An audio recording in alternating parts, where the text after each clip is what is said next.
CBSS expert group on children at risk and the task force against trafficking in human beings.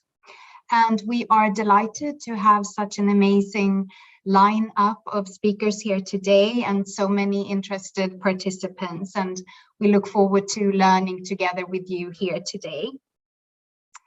I would like to send a special welcome to the participants in our parallel youth event, which gathers persons between 18 and 30 years old in discussions about the topic that we are discussing here today.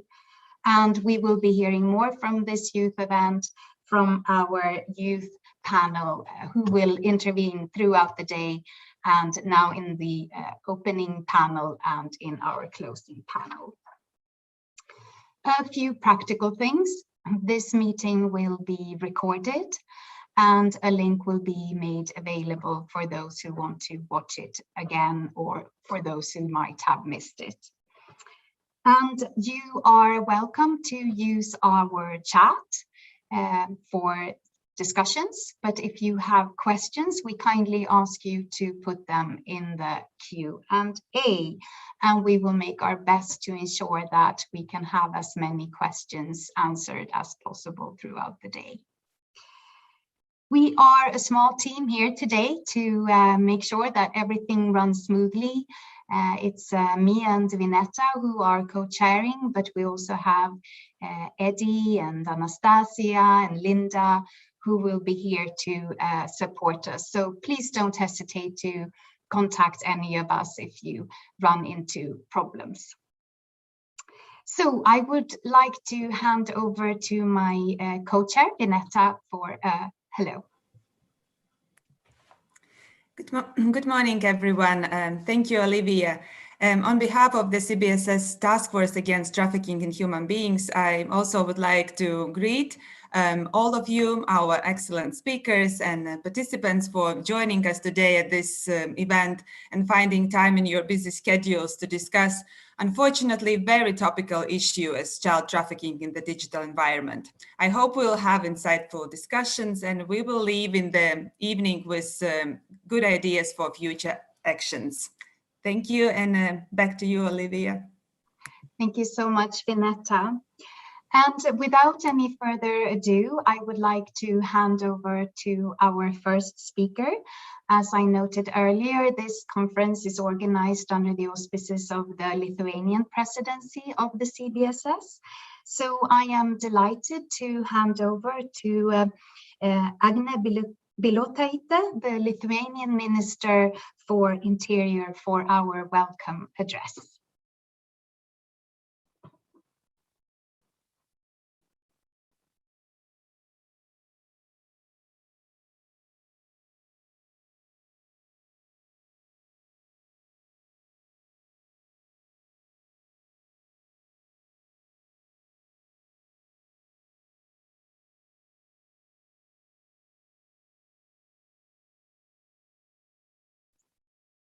It appears that we have some problems with connecting to the minister. Let's see if we can solve that.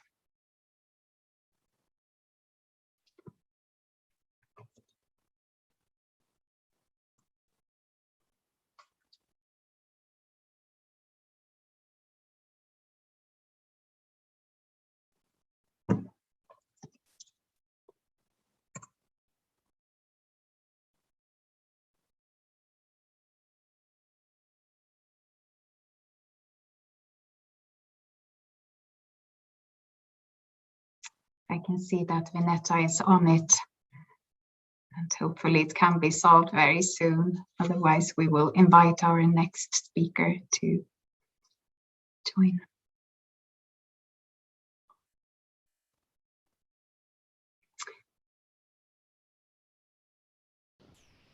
Good morning. Good morning. We are waiting to see if our first speaker can join us. Otherwise, I will hand over straight to you. Shall give it one more minute.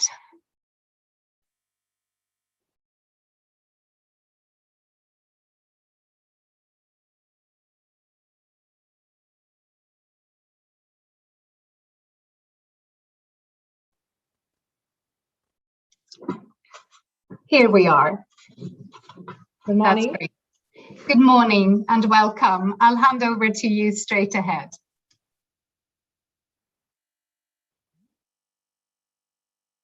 Can we start? Good morning for everyone.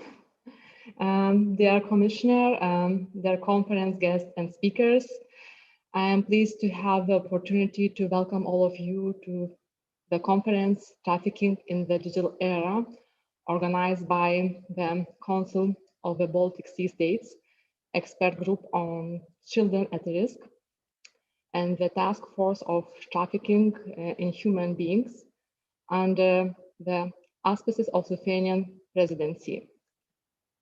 Human trafficking is a crime of violation of human rights and broken human dignity with a profit of billions of euros. In the context of recent pandemic, the crime of human trafficking once again revealed its unpredictable nature, being hard to detect and extremely adaptable to any conditions. In response to an external constraint caused by COVID-19, human trafficking moved considerably to the virtual domain. Digital space has become one of the main means of communication for minors as well, to connect them to the world they are previously related to, friends, teachers, entertainment. Unfortunately, it also exposed the various threats in the digital space. Moreover, minors are very easy target for traffickers because of their naive reliance, trust in adults, and lack of critical thinking.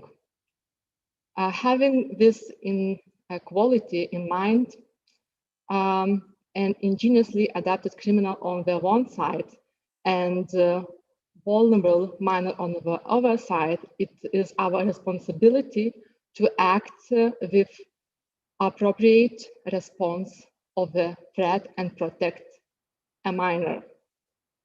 Since digital space removes all borders among countries, we must work closely at the regional level to raise awareness to ensure the principal and unavoidable criminal liability of traffickers, as well as provide support to victims.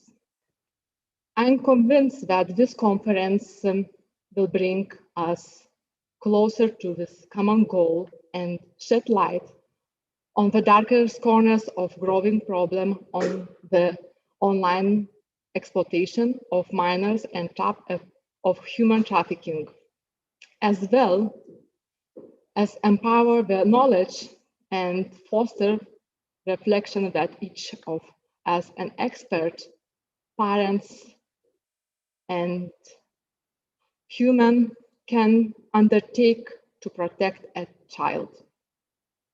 I wish you significant insights and interesting presentations. Thank you very much for your attention.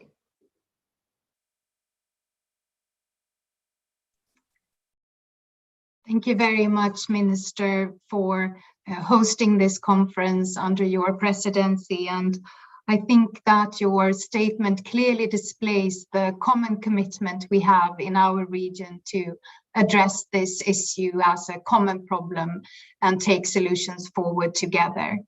Thank you very much. I would like to hand over to Commissioner Ylva Johansson for our keynote address.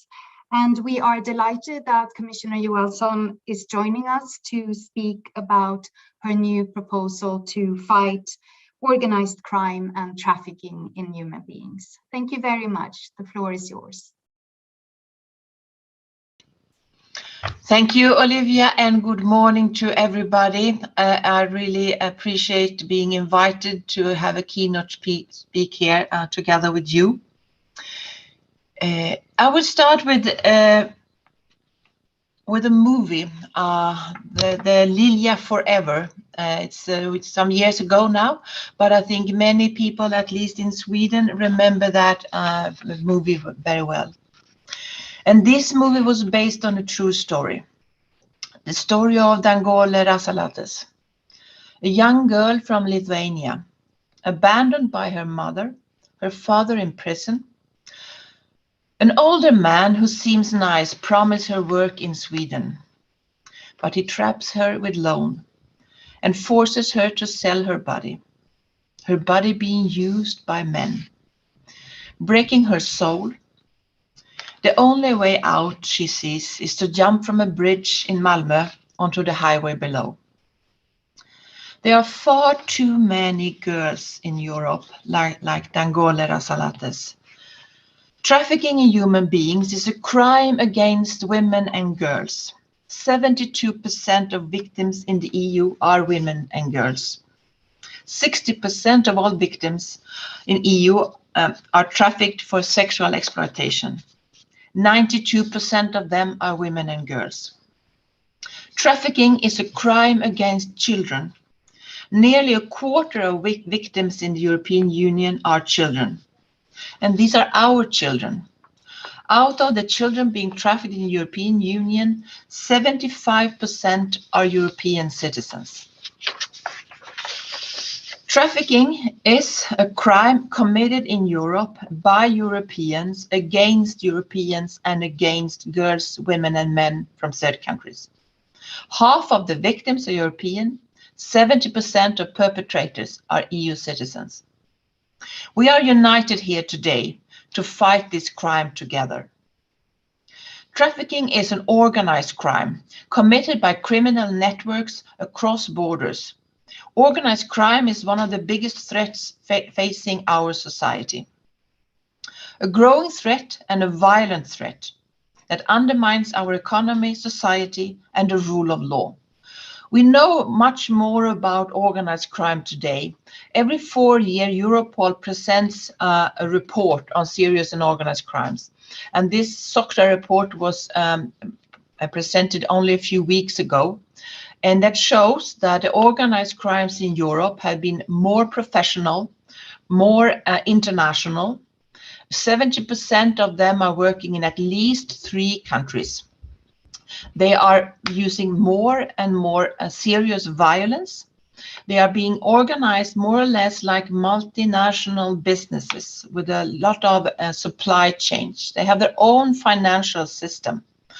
Very many of them, 80%, are using ordinary companies, the illicit economy, as to cover up for their crimes.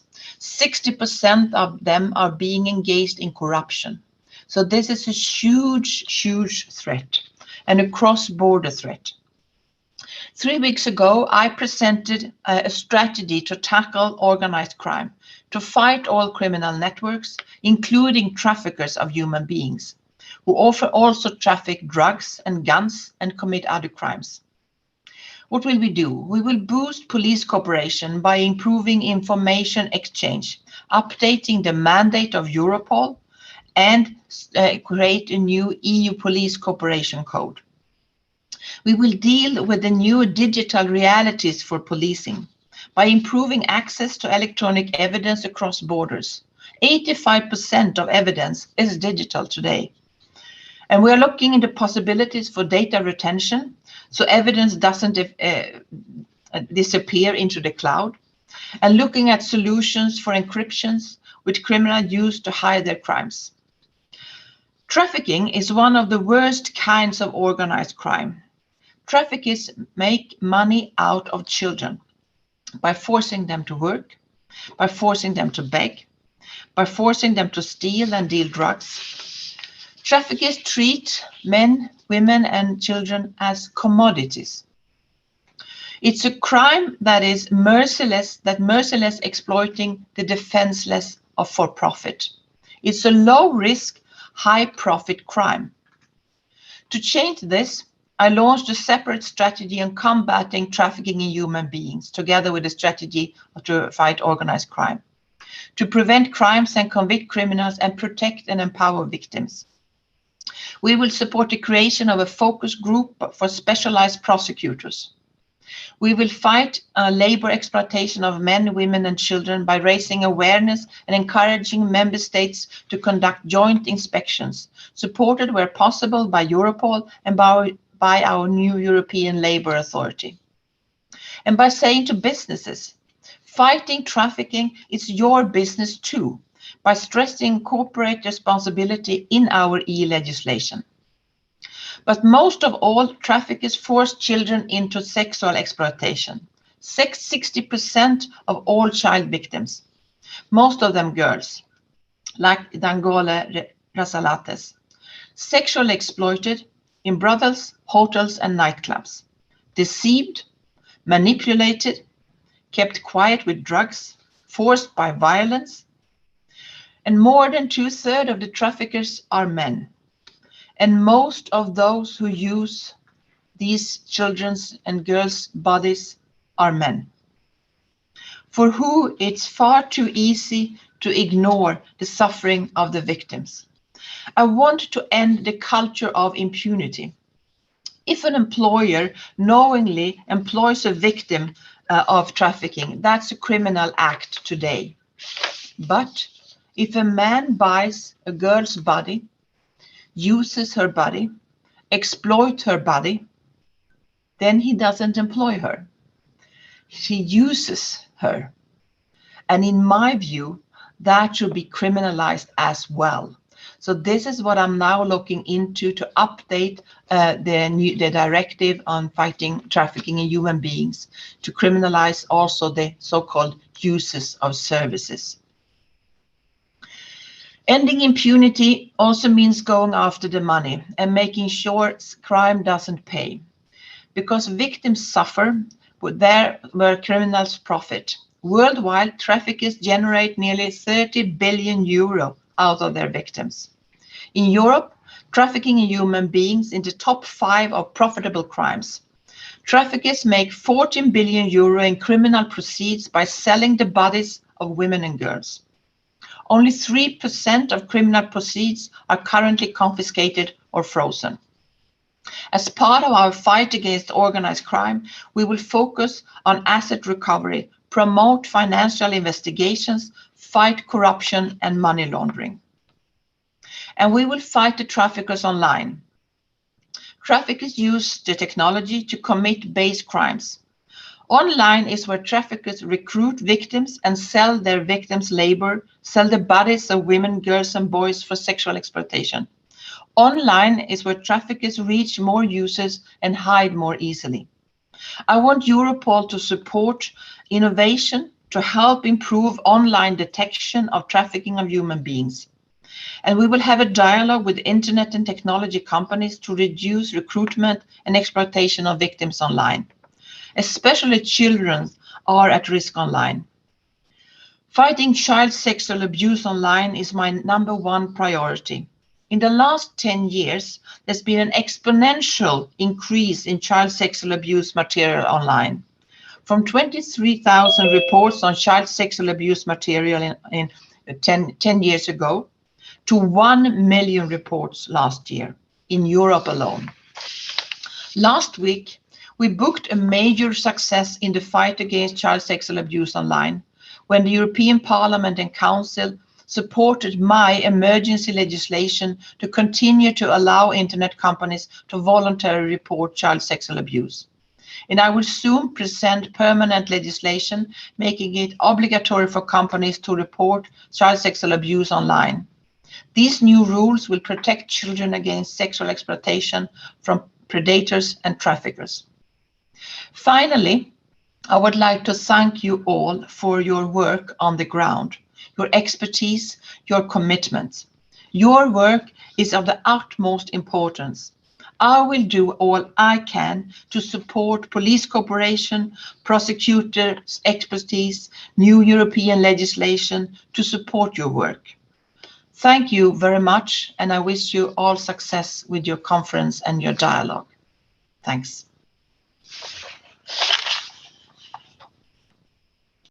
Thank you so much for that touching and strong statement, which not only displays the width of this problem, but also points to so many important strategic action. And thank you for your call to action. And we will also do all that we can to support the implementation of the strategy and the action that you have described.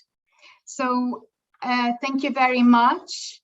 We will now move on to our next speaker, Ms. Petya Nestorova, Executive Secretary of the Council of Europe on the Convention on Action Against Trafficking in Human Beings. She will look at trends in child trafficking and challenges posed by information and communication technology. The floor is yours. Good morning. Can you hear me? Yes, okay, that's good. I'm really pleased to be able to participate in this online conference today on behalf of the Council of Europe. The conference is dedicated to human trafficking in the digital era. And of course, we all live in this digital age, and the omnipresent nature of computing, the prolific use of technology runs through all aspects, almost all aspects of our lives. This, of course, provides us with the ability to easily and rapidly access information. And I use quite a lot of such available information to prepare for this presentation. It's just at the tip of your fingers. At the same time, despite all these advantages, of course, the digital age has its downsides. And one of them is the use of technological innovations to commit human trafficking and related offenses. Let me give you an example. In May 2017, a 44-year-old man from the Philippines was sentenced to lifetime in prison on multiple counts of human trafficking, cybercrime, and rape. He had hired a 19-year-old woman from a poor family to work at his home as a domestic helper, but instead he forced her with threat and physical force to have sex with him, with his family, and a number of customers, including through live streaming of sexual acts over the internet. A few years later, he had already brought to his house her 12-year-old sister under the pretense of helping her to get schooling in the city and taking her away from her poor family. So the victim, the older sister, testified how he would wake her up early in the morning and force her to have sex with him, and then live stream it in front of his computer to customers around the world. And he would also take her sister, and other children who were living in the house to hotels to be forced to have sex with foreign clients. After 7 months of this torment, the woman managed to escape and report to the police. So the perpetrator was sentenced, as I said, to lifetime in prison, and he was also ordered to pay a considerable amount of compensation to the victim in exemplary and moral damages. The organization that I represent, the Council of Europe, has been actively engaged in combating trafficking human beings in its 47 member states and beyond. We have a Convention on Action Against Human Trafficking, which was opened for signature back in 2005. It has 47 state parties and now 48 with the most recent ratification by Israel. The Convention provides a comprehensive multidisciplinary framework for addressing human trafficking with provisions in the areas of protection, prevention, prosecution, and partnerships. And a child-sensitive approach runs throughout the Convention with special measures envisaged in respect of children who are victims of trafficking. Very importantly, the Convention requires state parties to take specific action with regard to children by creating a protective environment, so to make them less vulnerable to human trafficking. The convention, as you probably know, is being monitored by a group of experts on action against human trafficking, known by the acronym of GRETA. And I have been the executive secretary of GRETA for over 10 years now. The monitoring carried out by GRETA has shown that state parties report an increased use of information and communication technologies, I will use the abbreviation ICT, to commit human trafficking offenses. And state parties also report a number of difficulties in investigating and prosecuting offenses facilitated by technologies.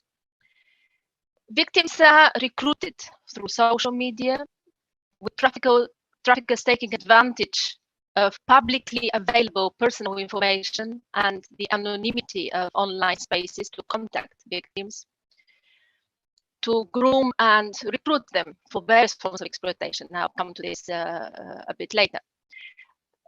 Also to advertise their services, to sexually exploit victims via live streaming, in order to control and monitor victims, as well as to perform financial transactions and to maintain contacts within criminal networks. So the patterns of exploitation related to human trafficking have been transformed by digital platforms, as webcams and live streaming have created new forms of exploitation and reduced the need for transportation and transfer victims. In my presentation, I'll first speak about trends in child trafficking as such, and then I will speak about child trafficking in the digital age. And finally, I will give you examples of what we are doing, as well as what we should be doing to combat ICT facilitated and enabled human trafficking. Now, the trends in human trafficking, I'm basing myself on the data, the statistics from the most recent UNODC report, Global Trafficking in Persons report issued earlier this year, as well as on data available in the country evaluation reports of GRETA. So it was already mentioned in Europe, but also around the world, a quarter of detected, and I stress the word detected, victims of trafficking are children, a quarter, namely 19% girls and 50% boys. It is interesting to know that over the 15 years during which the UNODC has been gathering data across the world, there has been a tripling of the number of children detected as trafficking victims. Children as such, but there has been 5 times more boys. So there's a very important increase, in particular in the amount of boys being detected as victims of human trafficking over this 15-year-old period. To give you an example, in the UK, the share of boys amongst child victims of trafficking referred to the UK's national referral mechanism in 2019 was 78%. And I'll come later to why and the forms of exploitation which account for this. The second trend, which is noteworthy, and there are differences between countries as well as regions when it comes to the share and pattern of child trafficking. For example, countries in sub-Saharan Africa detect more children than adults. On the other side, countries in Eastern Europe and Central Asia detect more adults than children. But there are actually, these are regional differences. Within our region in Europe, there are very interesting differences between countries. In some countries, 50% or more are child victims. The UK, as I mentioned, but also Albania, Romania, Georgia. In other countries, about a quarter, for example, Croatia and Moldova. And then in a third group of countries, the proportion of child victims is really low, 3–5%. These are countries such as Denmark and Austria. So it is interesting to note these inter-regional differences as well. And when it comes to absolute numbers, it is also noteworthy that Western and Southern Europe account for the largest number of identified child victims globally. Namely, there were 2,465 boys and 1,700 girls among the detected victims. So our region really accounts globally for the largest number of child victims of trafficking. Another point I wanted to raise is that children are being trafficked transnationally as well as internally. And the share of internal trafficking within the countries is quite important in some countries. For example, in Romania, internal trafficking domestically within the country accounted for 78% of the children identified in that country. Also in Bulgaria, the share of internal child trafficking is very, very important, and in the UK as well. My next point about trends in child trafficking is about the forms of exploitation. When it comes to girls, sexual exploitation prevails. 72% of girls detected globally as victims were subjected to different forms of sexual exploitation, followed by forced labor, 21%, and other forms of exploitation, 7%. With boys, forced labor prevailed for 66%. But sexual exploitation is also quite important, and it has been on the ground. 23% of boys detected globally as victims of trafficking were subjected to sexual exploitation. And there's also an important share of other forms of exploitation, 11% when it comes to boys. So these other forms of exploitation are exploitation for begging or exploitation for forced criminal activities, such as drug trafficking and other crimes. Now, my next point is about the socioeconomic factors which are related in many ways to these trends. And this is very strongly correlated, in fact, in the UNODC report, according to which child trafficking disproportionately affects low-income countries, where it is linked to the broader phenomenon of child labor and coping mechanisms for families to survive in conditions of extreme poverty. While I agree with this observation, I cannot fail to note that, as I just said to you, we have countries in Europe where child trafficking is really very important. And I told you in the UK, where 50% of detected victims victims and presumed victims referred to the National Referral Mechanism have been children.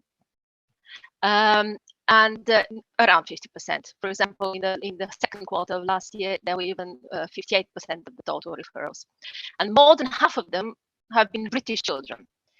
But it's interesting to know that a phenomenon which really accounts for this dramatic increase and really worrying trend is the so-called county lines phenomena, which is a term to describe gangs and organized criminal networks involved in illegal drug dealing.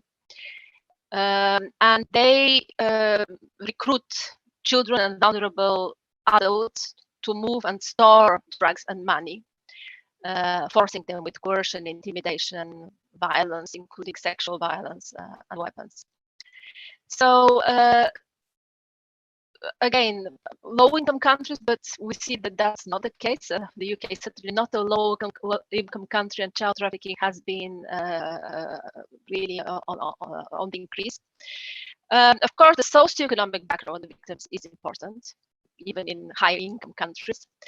And another point I wanted to make, that when it comes to trafficking facilitated or committed by technology, this socioeconomic background is also important, because the patterns are not uniform. A couple of words about the typology of vulnerabilities when it comes to child trafficking. The child victim's vulnerability to this crime is very often conditioned by the child's family background. And there are a lot of intersecting vulnerabilities, such as poverty, domestic violence, dysfunctional families, as well as discrimination amongst ethnic minorities and other discriminated groups. Traffickers target children who have no parental care or are in difficult family situations, trying to create a sense of belonging for the victim, as is the case, for example, in the UK with the county lines scenario.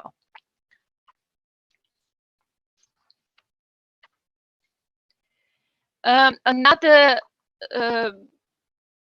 vulnerability is related to children who are placed in residential or closed-type institutions, such as children who are orphans or neglected or abused children put in institutional care. There was a very interesting report by a UK-based organization called Lumos, called Cracks in the System, which highlighted last year the complexity and significance of the relationship between institutional care of children in Europe and exploitation and human trafficking.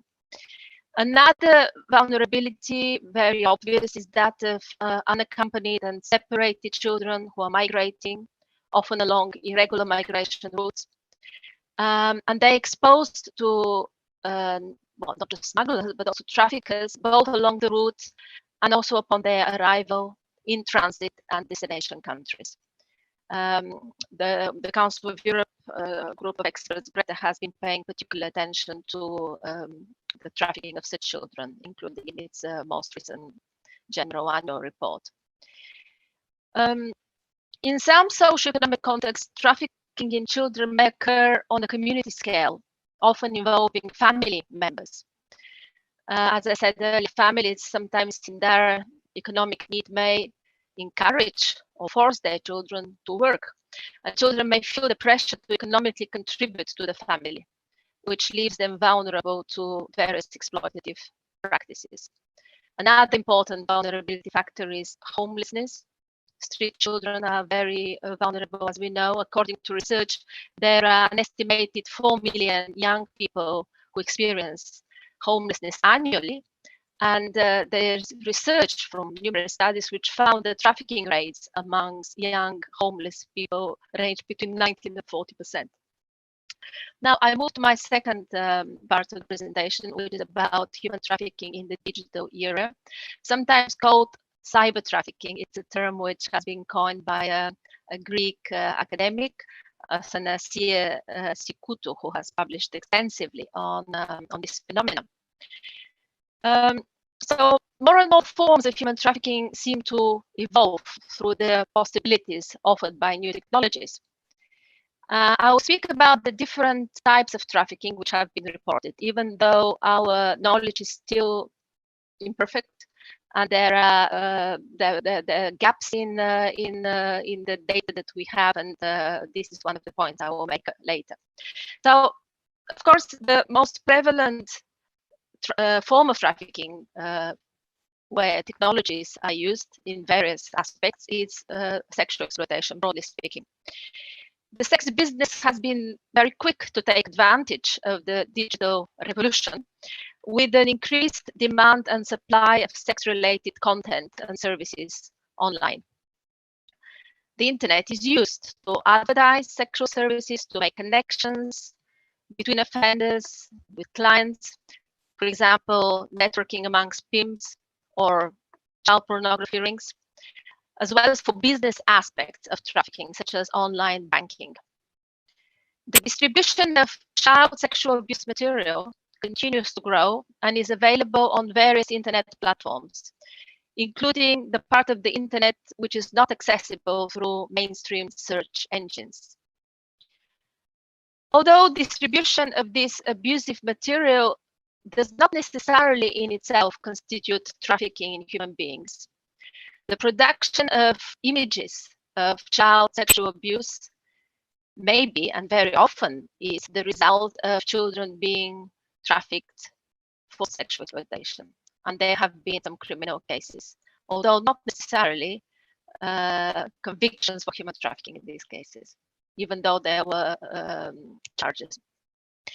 When it comes to recruiting girls for sexual exploitation, the lover boy modus operandi is applied also in the digital context with the use of social media and dating websites. To give you an example, a real case example, a Moldovan girl signed up to an Italian dating website looking for a wealthy man to marry. And the man, pretending to be a lawyer, sent her gifts and exchanged with her, eventually bought her ticket and invited her to join him in Milan. And when she arrived, he brought her to a nightclub where some other men took away her phone, raped her, and forced her to take clients for a year for sexual exploitation. She eventually managed to escape from this predicament. Actually, she was arrested by the police and finally spoke, so that's how she escaped. But unfortunately, the police was not able to find the man who had lured her because his traces had already been deleted in the cyberspace, and his phone, of course, was not working anymore.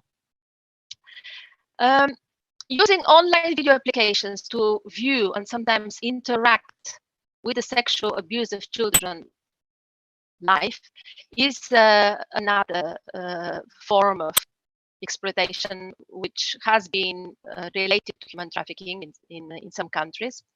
The spread of cheap high-speed internet and the use of mobile phones has fueled this live streamed sexual abuse, sometimes also called the cybersex trafficking. I already gave you the example from the Philippines. Coming closer to Europe, in Norway, there have been several cases, but only one case in which in 2016, a 65-year-old Norwegian man was convicted of aiding and abetting human trafficking in the form of online abuse of children. He was also convicted of rape. This man had contacted facilitators in the Philippines, giving them instructions of what children to look for and what acts these children should perform in front of cameras. And this sexual abuse of children was live streamed for his consumption. And he was, of course, paying large sums of money to the recruiters, facilitators in the Philippines. So as I said, there was the conviction in this case, aiding and abetting human trafficking. But a more recent case from Norway, similar scenario, again, a man, similar modus operandi. In that case, that man was acquitted of human trafficking. He was convicted of sexual abuse and sentenced to 21 years of imprisonment.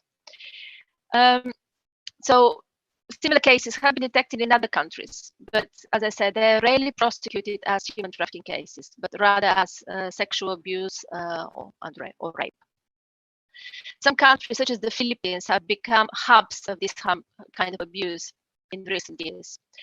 And poverty in these countries is causing some parents to abuse their own children for profit. According to reports by the government of the Philippines, cases of online child sex abuse have tripled during the coronavirus pandemic. There are a number of difficulties when it comes to prosecuting such cases and securing convictions, starting with the problems, difficulties in finding and securing evidence. And because there are no recordings of camp sessions quite often. However, there are traces left in chats, evidence, for example, Yahoo Messenger, as was the case with this case from Norway. And there's also financial traces, money transfers. There are also important challenges when it comes to identifying victims located in faraway countries, the other side of the globe. So international cooperation and parallel investigations in those countries, and also the involvement of social services in those countries is crucial. Now I move to the next form of trafficking, which is related to the digital area, and that is labor trafficking. Everyday digital platforms are used by traffickers to advertise deceptive job offers and to market exploitative services to potential paying customers. According to a research study which was carried out in several countries, the study was called Surf and Sound, and the countries were Bulgaria, Romania, Italy, and the UK. Recruitment through the internet for labor exploitation is relatively less common than for sexual exploitation. And this is explained by the fact that potential victims of labor exploitation, trafficking for labor exploitation, are quite often uneducated, frequently from disadvantaged communities, and they're employed on low-skilled jobs such as in agriculture or construction. So they find employment through family networks or friends, word of mouth. So they don't necessarily go on sites where they look for job offers. But that does not mean that there are not many people who actually get caught by fraudulent offers of jobs.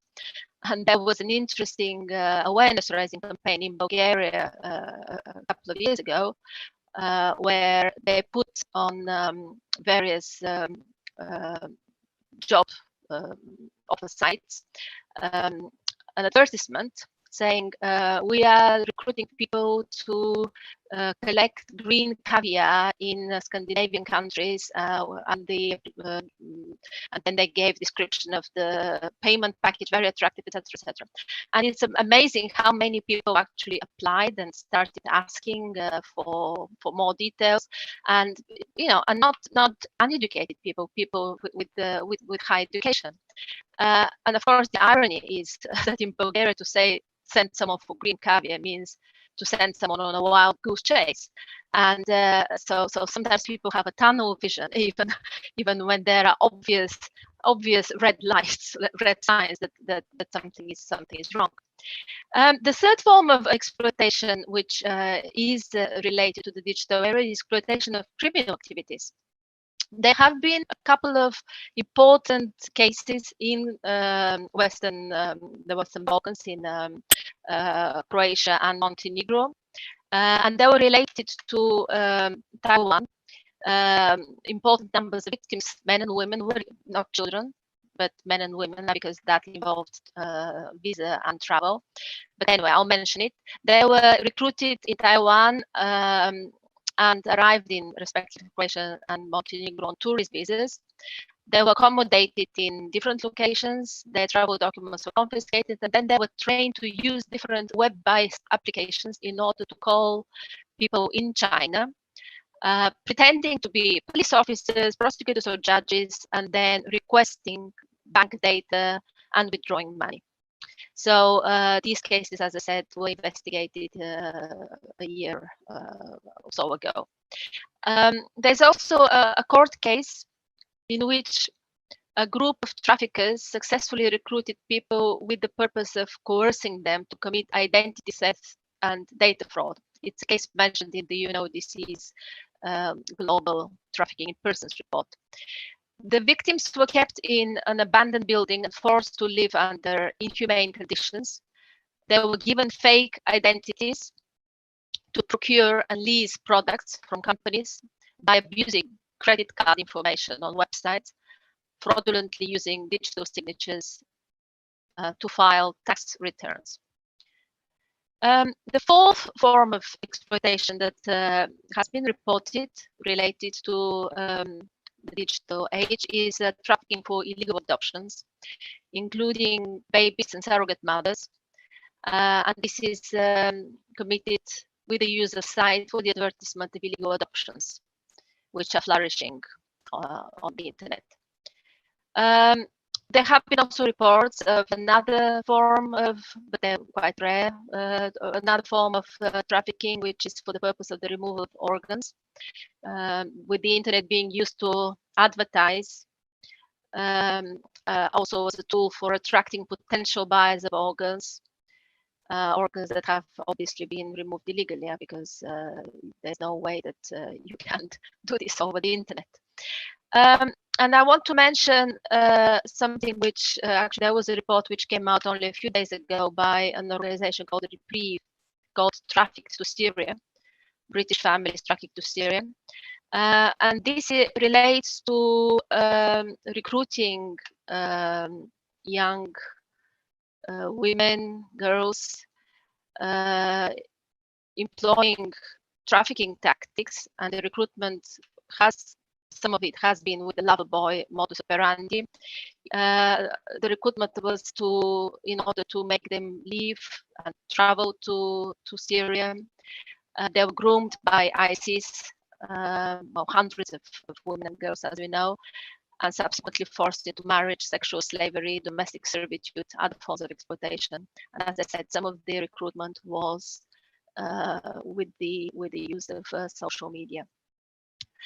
I want to stress that not all forms of trafficking are connected to the use of internet. For example, the recruitment of children with any kind of infirmity for the purpose of forced begging does not seem to be connected with the use of internet, and that's, I think, understandable.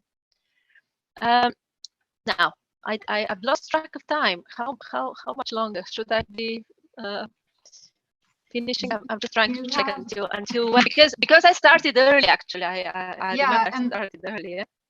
And that's great, and we do have time. So if you want to continue 5 minutes more, so okay. I'll abuse your patience, because, as I said, I started earlier, so I have a few more things I would like to say to you.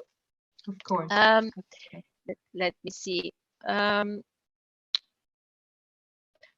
And in general, a final word on these trends before I move to my concluding point. The trends of trafficking in the digital age. Literature talks about two types of strategies that traffickers use, or two groups. One is hunting, basically actively going out and looking for those who are vulnerable.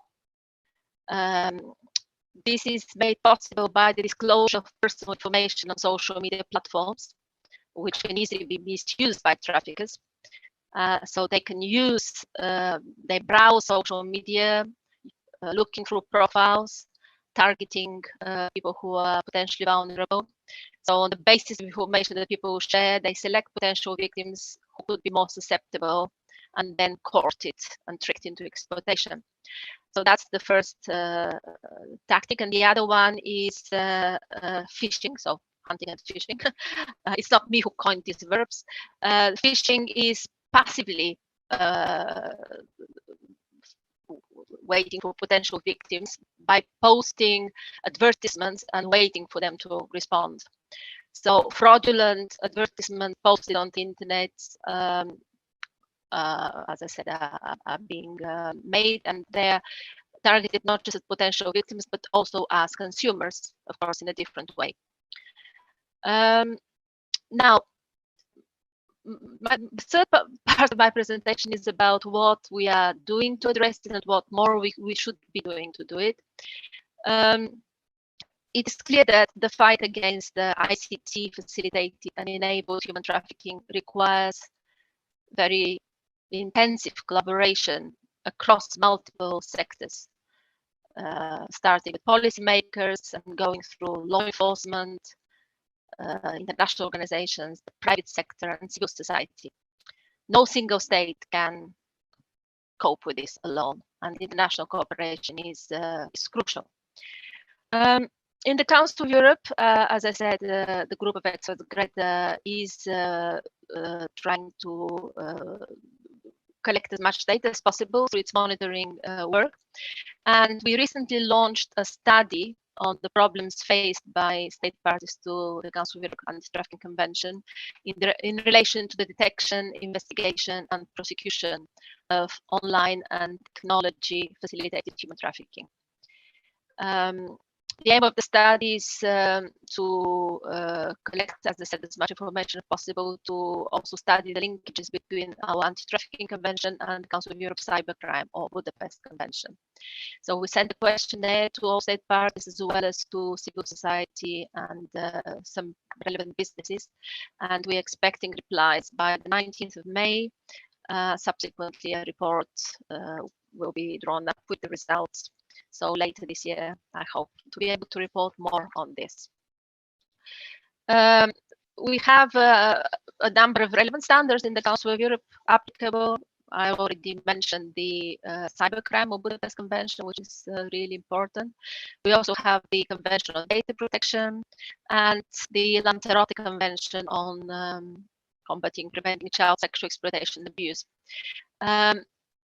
More recently, the Committee of Ministers of the Council of Europe has issued guidelines to respect, protect, and fulfill the rights of children in the digital environment, which are relevant, as well as guidelines on addressing the human rights impacts of algorithmic systems. The Council of Europe has also been developing cooperation with the private sector in order to promote an open and safe internet where human rights, democracy, and the rule of law are respected. And the Secretary General has signed an agreement with representatives of leading technology companies, including Apple, Facebook, Google, Microsoft, etc. The list is growing. And 2 years ago, the Committee of Ministers of the Council of Europe also adopted a recommendation on the roles and responsibilities of internet intermediaries. This recommendation provides guidance to our member states when devising and implementing legislative frameworks related to internet intermediaries in line with the relevant Council of Europe conventions.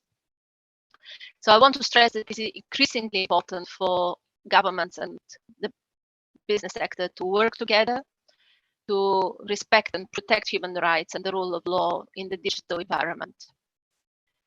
And it is essential to do more to harmonize legislation related to cybercrimes and cyber trafficking, including when it comes to blocking, filtering, and takedown of illegal internet content.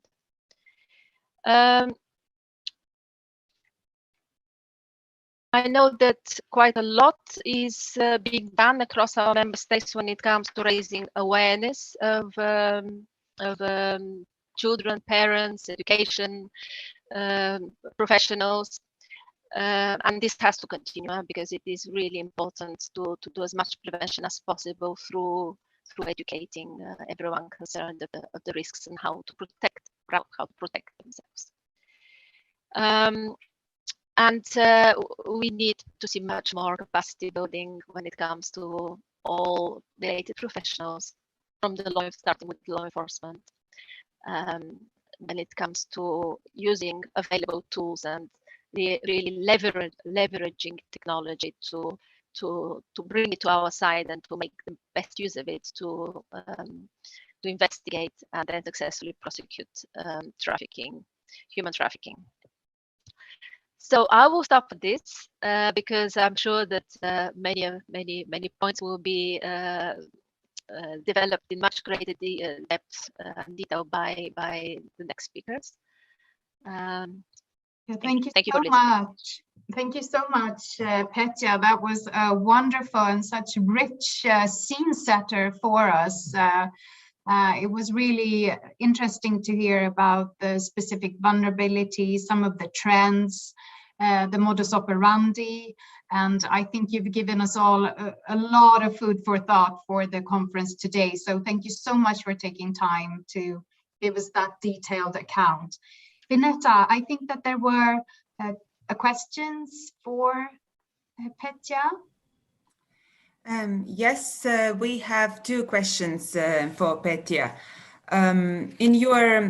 In your presentation, you were using terms from trafficking in human beings perspective, and the question is, is there any specific corpus of terminology related solely to trafficking in human beings?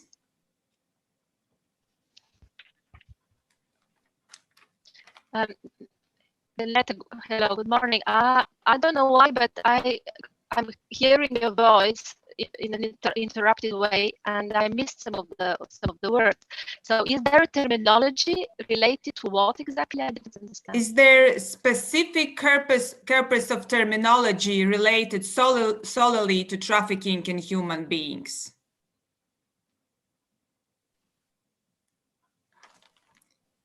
You couldn't hear me well? Specific terminology related. Well, it's difficult to say whether it is specific. A lot of the terms that we use, for example, the very definition of human trafficking, use these terms which are not unique. We talk about action, and the actions are just common words, that recruiting, transporting, etc.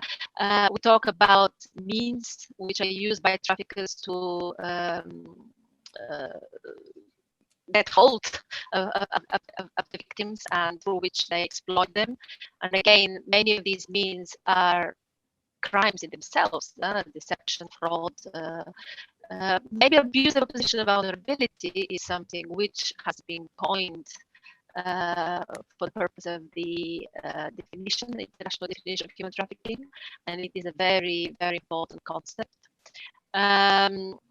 The concept of being compelled, compulsion is very much used, but it is only specific to human trafficking. It is, I'm not sure, but definitely abuse of position vulnerability is something that we really, yeah.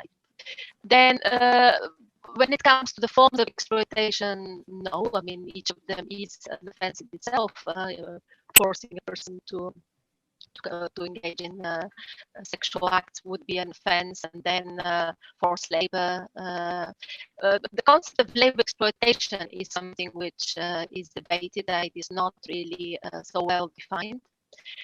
I'm not sure, Vineta, what I understood the question, though. Maybe I'm going in a direction where the question was not actually intending me to go. It's not explained more what was exactly meant by the question. I think you answered, and thank you. And then one question also, when you presented global and European trends and you referred to UNODC TIP report and also to Council of Europe reports. And the question is, where can we find materials about the trends you presented? Yes. I understand Council of Europe materials and reports. So I will put in the chat now, now that I've finished focusing on speaking, I can put some links for everyone, okay? I will start doing this now. Thank you, that would be great. There are no more questions for Petya. Excellent. Thank you, Vineta, and thank you once again, Petya.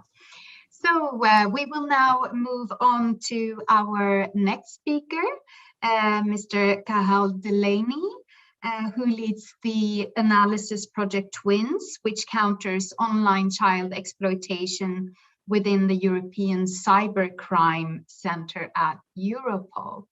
The floor is yours. Thank you very much, Olivia. It's a pleasure. I hope everybody can hear me well. Okay, yes, excellent. That's great. So just let me just explain a little bit about Europol before I begin into the subject matter proper. So Europol is the European Agency for Law Enforcement Cooperation and Coordination. We're not a federal law enforcement agency.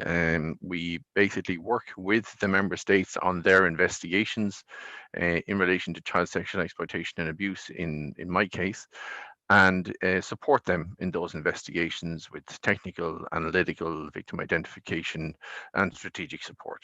So we reach out to them and we interact with them in various different ways, including through the Impact Strategic Initiative and through initiatives like this one today to spread the word about what we do, and also to give information to stakeholders like yourselves about what we are seeing in the online environment and how it relates to the subject matters that are being treated.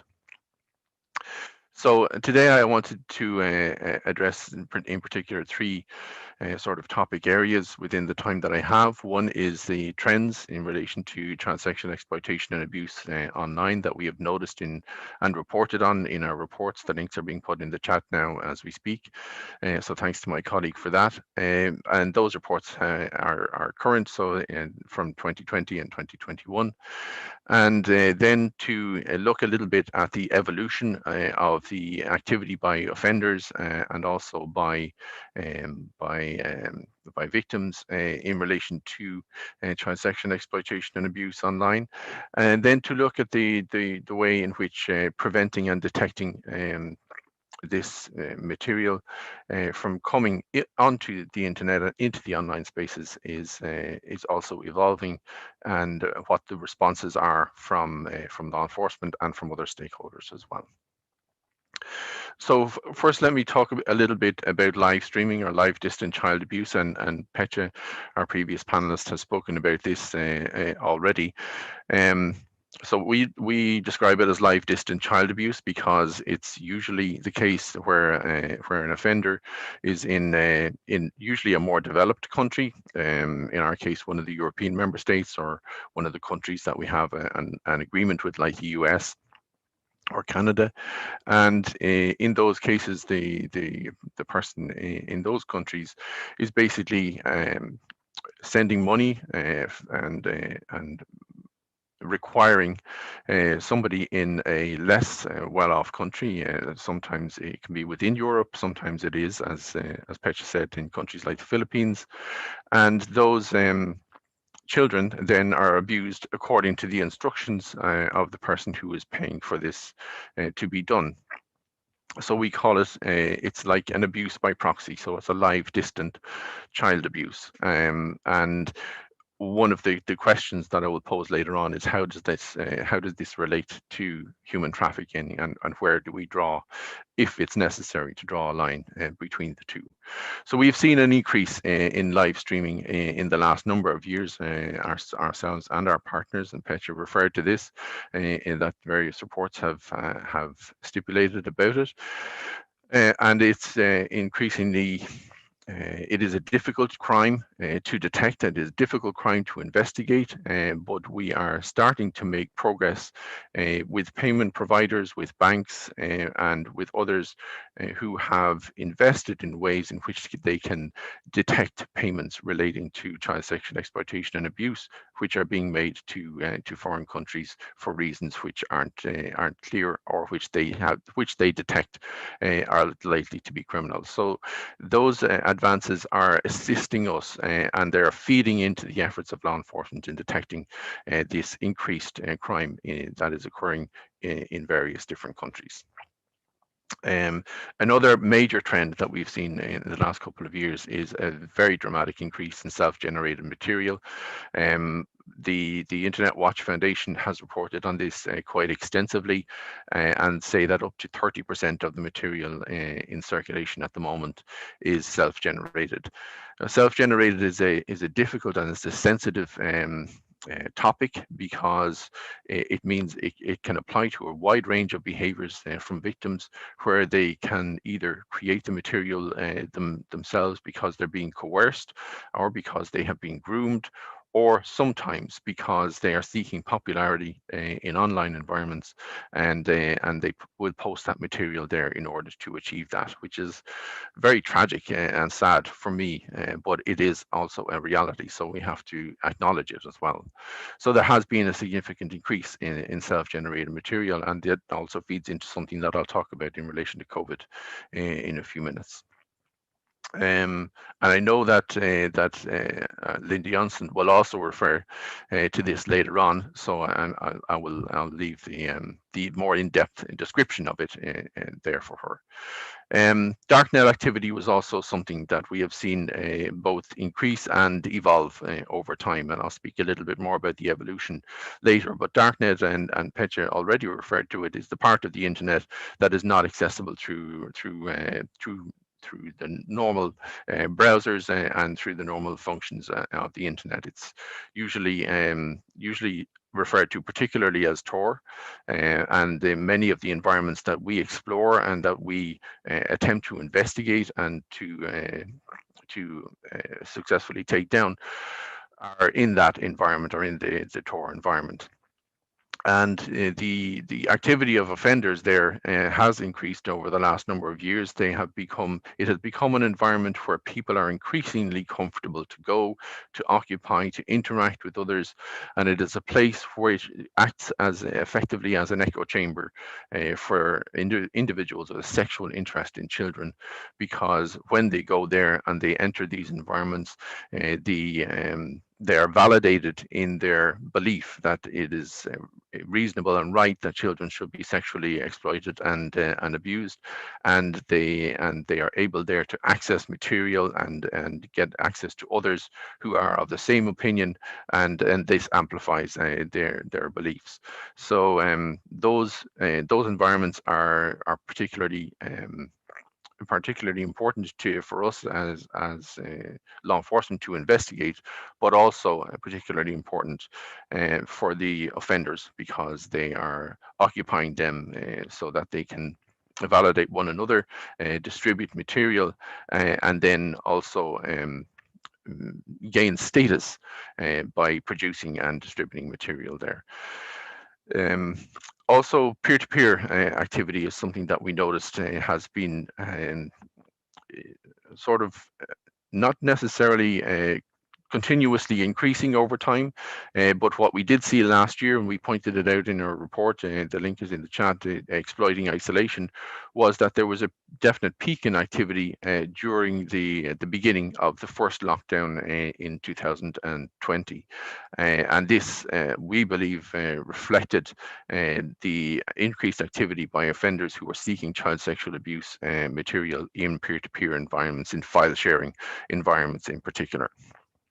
And finally, then obviously the other trend that we've seen again over time is the increased move towards anonymization, where offenders are using environments like I spoke about already, like Tor, and they are also using environments where you have are accessing environments through virtual private networks, through VPNs, through using proxies in order to do that, and also entering, occupying, and using encrypted environments. So where you have encrypted messaging apps that they are entering those environments, they are using them, they are setting up groups within them, communicating with one another, sharing child abuse material, and again amplifying their validation of one another in their beliefs in relation to child sexual exploitation and abuse.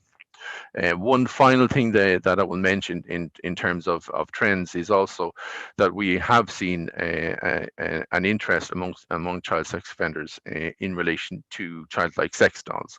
And one of my colleagues who is in the audience today is actually conducting a study with the Council of Europe in relation to that at the moment. And it's a disturbing trend because these dolls are built to be anatomically very similar to children. They have the same sort of apparatus, if you want to describe it, that would be associated with adult sex dolls. And obviously the offenders who are using them have been detected as also having a sexual interest in children, beyond that including the production and the distribution and collection of child sexual abuse material. In relation to the evolution of offenders, I spoke earlier on a little bit about the darknet, and what we have seen in the darknet, and particularly during the COVID-19 pandemic, was that offenders were opening new spaces to cater for particular needs and particular interests that they had. So we had, for example, offenders who opened spaces that related to what they call capping, which is basically the capturing of online video from children who again are producing material because they've been coerced or groomed in order to do so, or sometimes also in cases where a camera has been placed for example, dressing rooms, in bathrooms, and so on, by offenders in order to capture material of children who will be naked as a result. So there was a number of communities opened during the pandemic, which related specifically to this type of material, and again indicates the interest of offenders in having access to that. Additionally, what we saw and what we pointed out during the reporting on the pandemic in our report Exploiting Isolation was about the organization of these darknet websites, and the way, if you want to call it, the three R's, the ranks, the rules, and the roles that are assigned to individuals in them. And it has always been the case that obviously in order to have a darknet forum or a chat site, that you needed to have individuals there who were going to first set it up, technologically provide the means by which it was going to be hosted, and then to be in charge of it, so to moderate it, to administrate it, and so on. But what has happened in the last number of years is that those structures have become increasingly pronounced. The rules that they will impose in different forums and different chat sites have become increasingly distinct, and this means that they are evolving over time in in their interactions with one another and in providing facilities and forums and chat sites through which they can do that. So that is another way in which they've evolved over time. Yes, and one final thing that I'll mention in relation to trends then is in relation to coercion and extortion and the possible use of deep fakes in the future. So coercion and extortion usually usually rely on a child being compromised by having provided an image of themselves, an intimate image of themselves.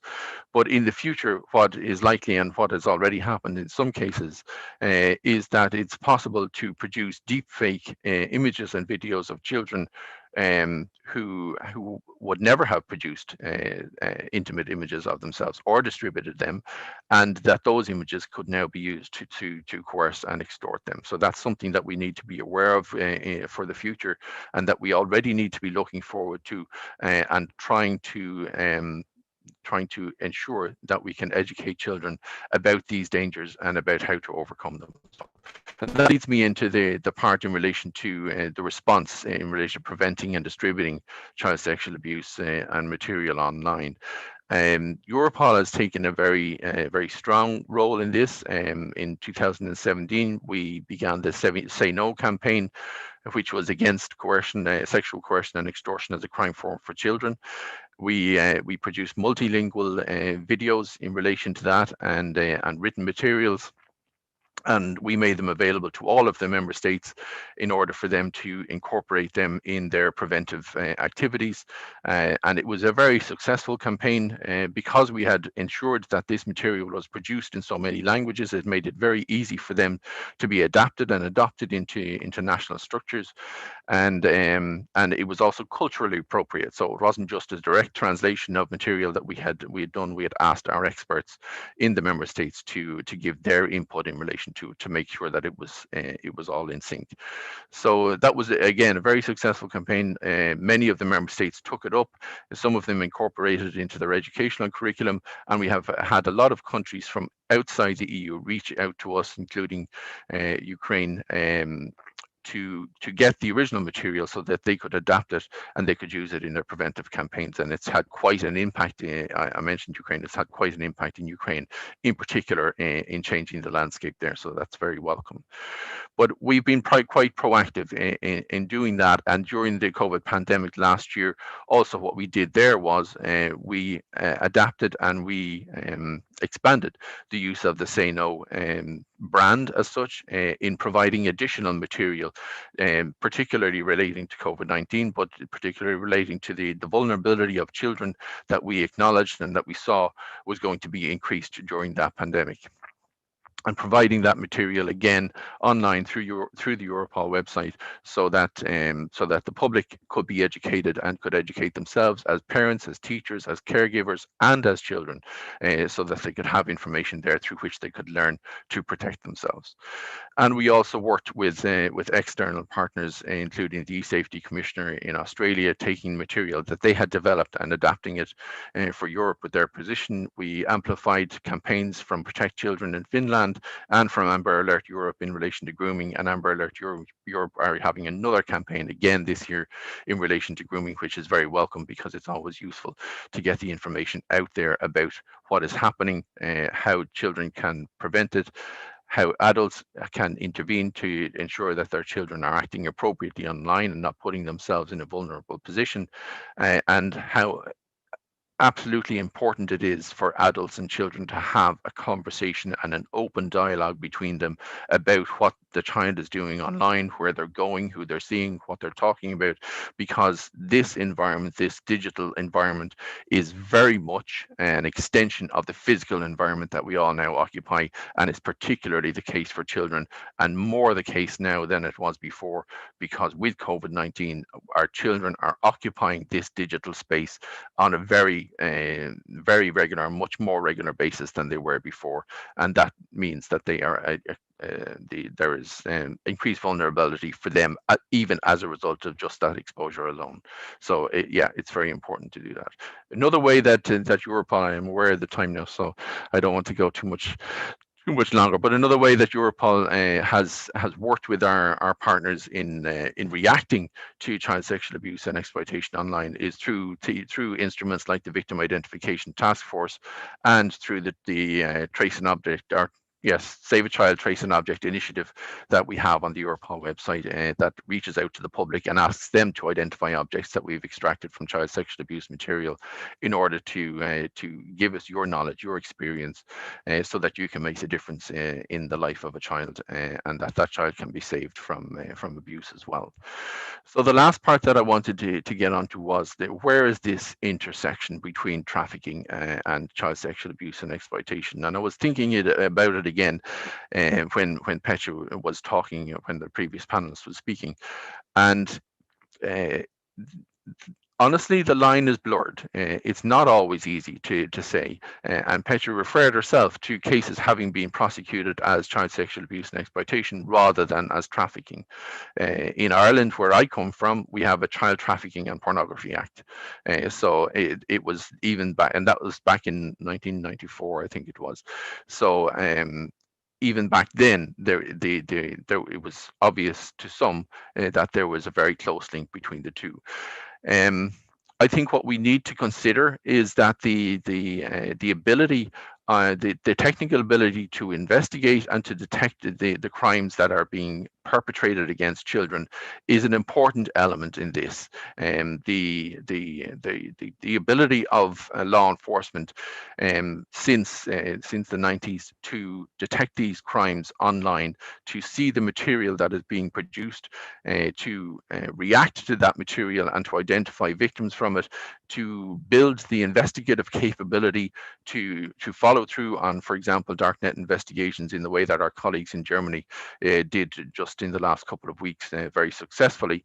Those cases and those investigative methods are quite mature in the child sexual abuse and online environment, and because of that, there is a lot of that material which is being detected and that is being worked on and that is understood and has that sector of investigation is very mature at this stage.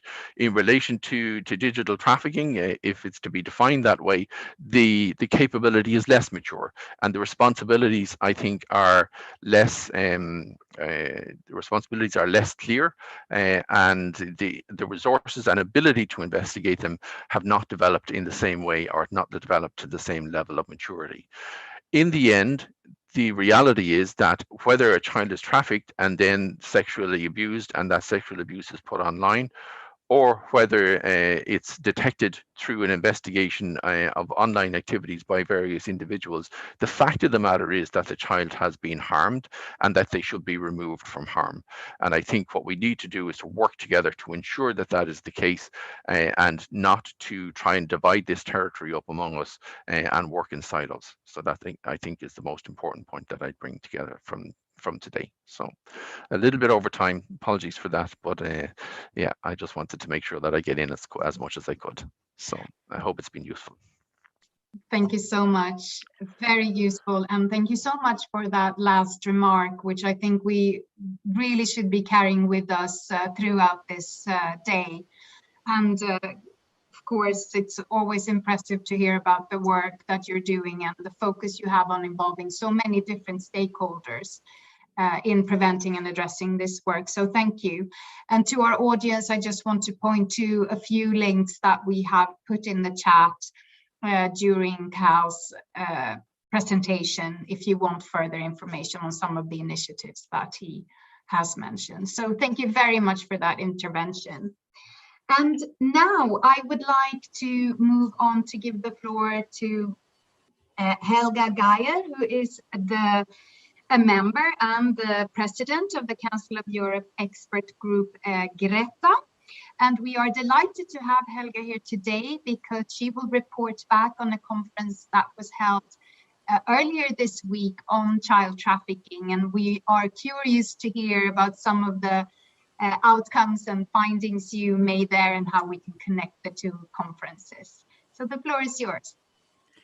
Thank you, Olivia. Good morning. Can you hear me loud and clearly? We can, yes. Thank Great. You.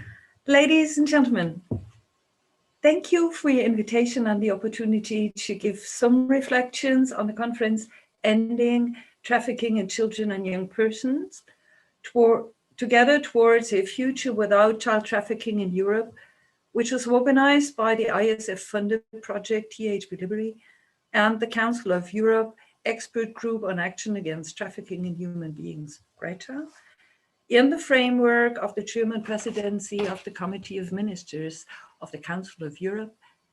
The conference took place on 4th and 5th May. As the THB Library project has been the core of the conference, allow me to start with a short overview about the project. Then I will give you a brief summary about the conclusions of the conference. The THB Library project has brought together knowledgeable participants who are long-term dedicated to the fight against THB, and thanks to EU funding, they could already realize remarkable action against THB. Excuse me a second. The THB Library project, running from 2018 to 2021, is co-funded by the Internal Security Fund of the European Union. It is led by the German Federal Criminal Police Office and involves police departments of 7 German federal states, as well as the Austrian Federal Criminal Police Office. Library is Latin for children. The goal of THB Library is to fight trafficking and exploitation of children and young people up to the age of 21 through a multidisciplinary approach, combining knowledge from different sectors in order to raise awareness of the characteristics of child trafficking and promote a common approach to preventing and combating it.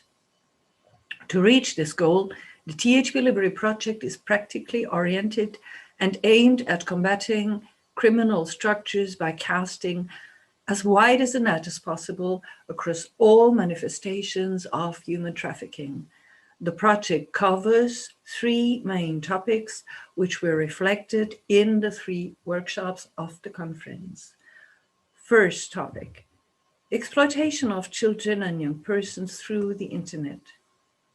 The internet offers a world of opportunity and challenges, not least to children, but also to traffickers.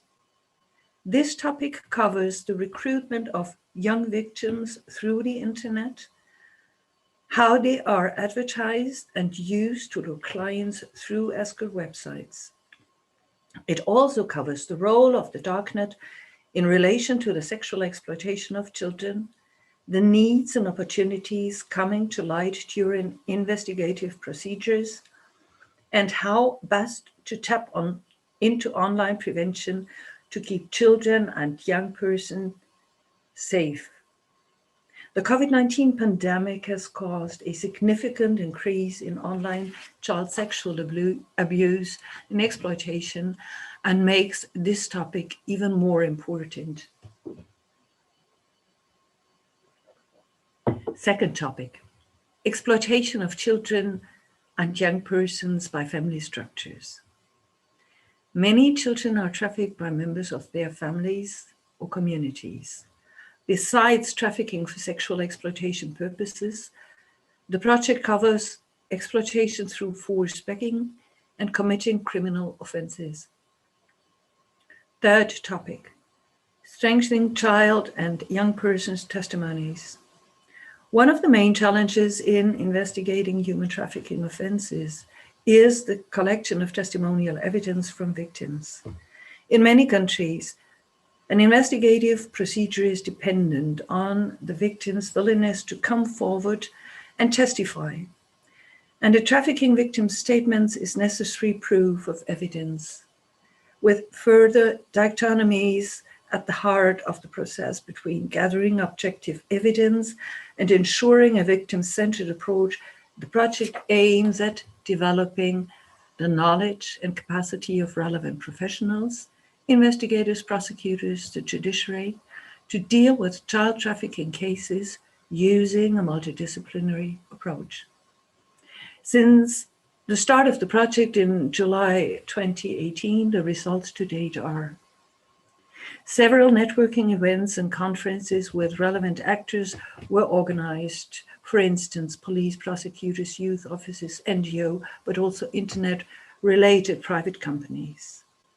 A checklist for frontline officers how to deal with THB was developed.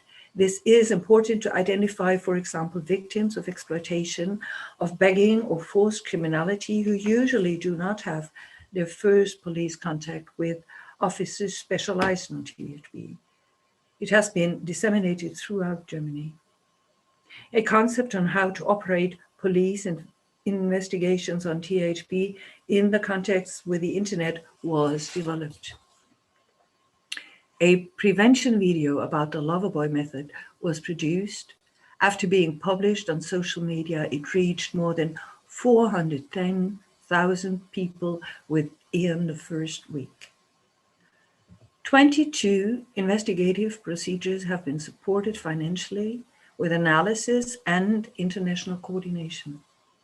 A total of 31 suspects have been identified in these proceedings. In addition, 12 perpetrators have already been sentenced for THB and exploitation offenses, one of them being held in preventive detention. More than 50 victims of exploitation have been identified in the investigations.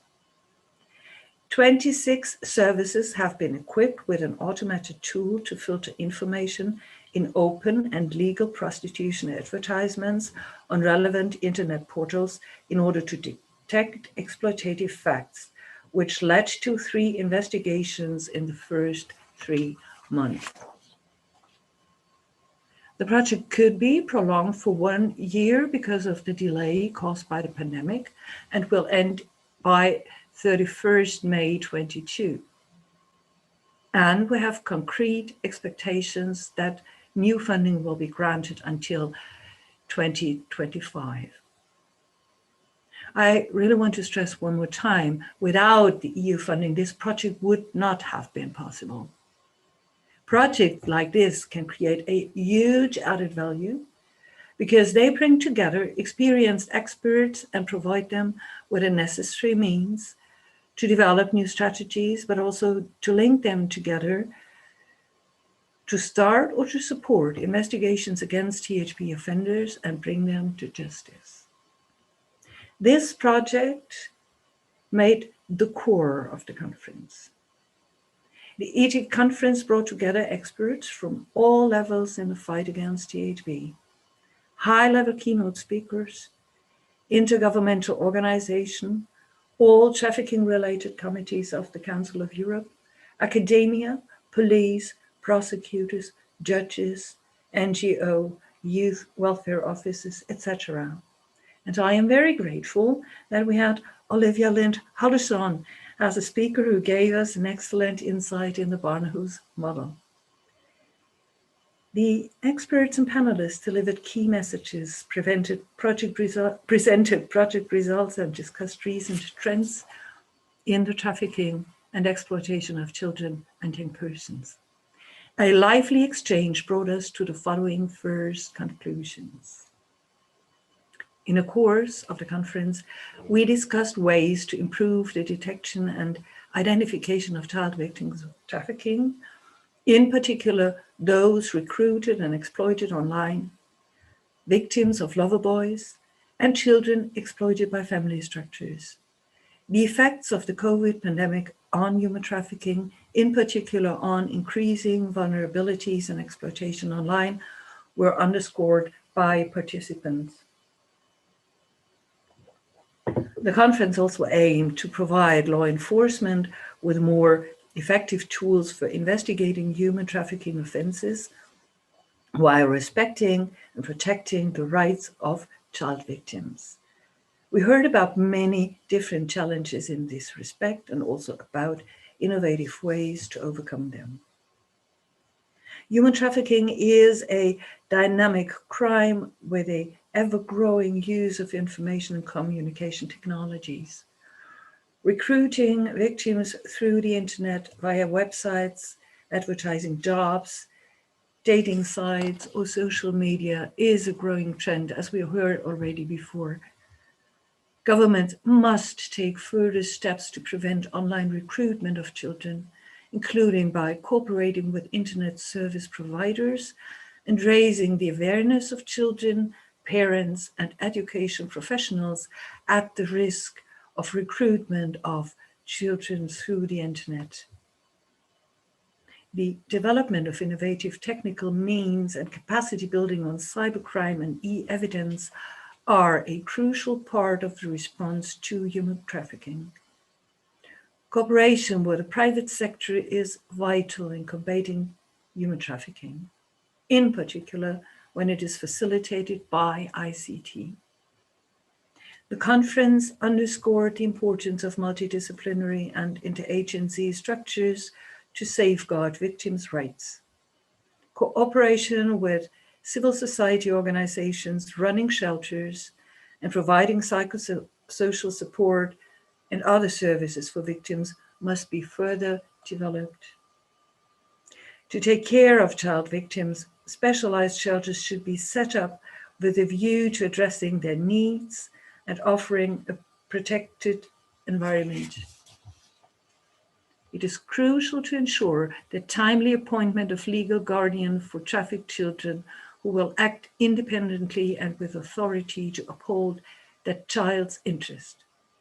The recommendation of the Council of Europe's Committee of Ministers on this issue sets out clear standards for effective guardianship for unaccompanied and separated children. Adequate and timely age assessment procedures are also crucial, and the Council of Europe's Guide for Policymakers, Age Assessment for Children in Migration, a human rights-based approach, provides key safeguards. Child-friendly criminal investigation and judicial processes must be put in place following the Council of Europe's guidelines on child-friendly justice and ensuring the best interests of the child. Audio-visual means must be used to take statements from children and avoid repeated questioning. The Barnahus concept provides a best practice standard in this respect. Interdisciplinary training is essential for creating mutual trust and providing the basis for cooperation. To combat trafficking, need adequate human and financial resources and a specialization of investigators, prosecutors, and judges. The existing tools of international cooperation, for example, MPACT and its joint action days, Eurojust and joint investigation teams should be used to the maximum. Ladies and gentlemen, children are our future. Let's protect them together. And our two conferences are an important contribution to a better future for children. Thank you very much. Thank you so much, Helga, for sharing that information about your important project and the findings of the conference yesterday. And we will continue to discuss and make sure that we reinforce each other's conclusions from the two conferences. So thank you very much. Thank you. Thank you. We are running slightly late, but we have a very interesting agenda point left, and that is an opening statement from our youth panel. And our panelists will introduce themselves. And without any further ado, I will give you the floor. Thank you so much, Olivia. Good morning, everyone. And yeah, it's so nice to be here and get to spend this day together with you all.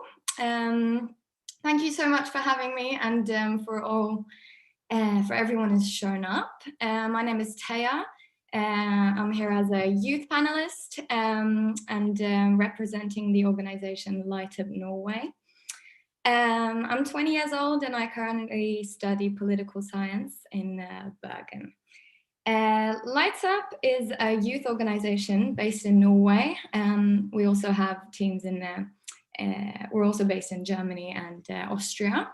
And we mobilize youth through voluntary work, local teams, political debates, and awareness raising concerning all forms of human trafficking and sexual exploitation. I'd like to spend my next 5 minutes sharing some of Light Up's views on sexual exploitation in this digital world. Our work within Light Up over the past years has shown that it is impossible to speak of only one form of exploitation in the sex industry and not see the connection to other forms of abuse, disadvantages, and sexual exploitation. We believe that human trafficking, exploitation within prostitution, online sexual exploitation, other forms of exploitation, abuse and porn are all connected, and that there is a need to break the whole cycle to end the sexual exploitation of children. We want to emphasize the importance of acknowledging the demand side of the story, because without the demand for exploited children, for boys, girls, and women in prostitution and for sexual exploitation in the porn industry, there would not be a need for supply. These are trends that needs to be stopped, and to overcome, it is vital to include young people and survivor voices in policy development and on the international level. And implement policies that strengthen the protection of children against the porn industry. Furthermore, it is necessary to strengthen awareness raising initiatives and educate children and youth worldwide about the risks of both online exploitation and offline exploitation, and equipping them with knowledge about how they can be powerful agents of change, and by avoiding such risks and reducing the cycle of demand through conscious actions and attitudes. At the same time, each nation state and corporation should be held accountable for their investment in the global sex trade. In the example of Norway, there is currently only one bank, to our knowledge, that has taken a stance against investments in these industries to combat exploitation of children. We question the revenue of the global porn industry and to what extent states worldwide profits of sexual exploitations of women and children through their investments and equity funds. In the UN's Office on Drugs and Crime's recent global report on trafficking in persons, it's estimated that 50% of victims of human trafficking are victims of sexual exploitation, and that 7 out of 10 victims are women or girls. This gender dimension needs to be reflected extensively in both national and international efforts to prevent and eradicate human trafficking and sexual exploitation. The sustainability agenda substantiates the need to take solid action in the face of this internationally. We are in the beginning of the decade of action and have no time to lose in the work of achieving the SDGs. In order to achieve these goals, we need to solve the key challenges of human trafficking by mobilizing the civil society, especially the youth, to make choices that prevent human trafficking. It is not enough to help children out of human trafficking if the focus on prevention is lacking. What will only need, something that will only lead to new people constantly ending up in exploitation. It is necessary to start a critical discussion amongst children and young people to prevent the demand for exploitation, as it has a very limited effect to help people out of exploitation if demand is still high. We need to do something about this demand, and by giving young people the opportunity, they can be drivers for lasting change. So that was a bit of a perspective from us in Light Up. A huge thank you to CBSS, Olivia and Vineta and everyone for inviting us. I'm very much looking forward to more of this day and excited for listening and learning more from so many talented people. Thank you.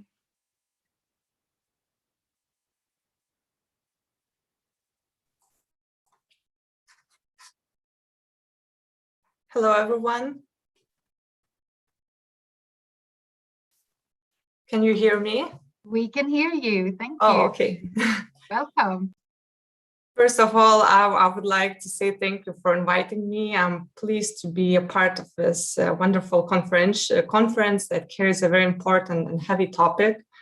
My name is Agnė and I'm projects manager and communication officer at Klaipėda Social and Psychological Support Center that is located in Lithuania.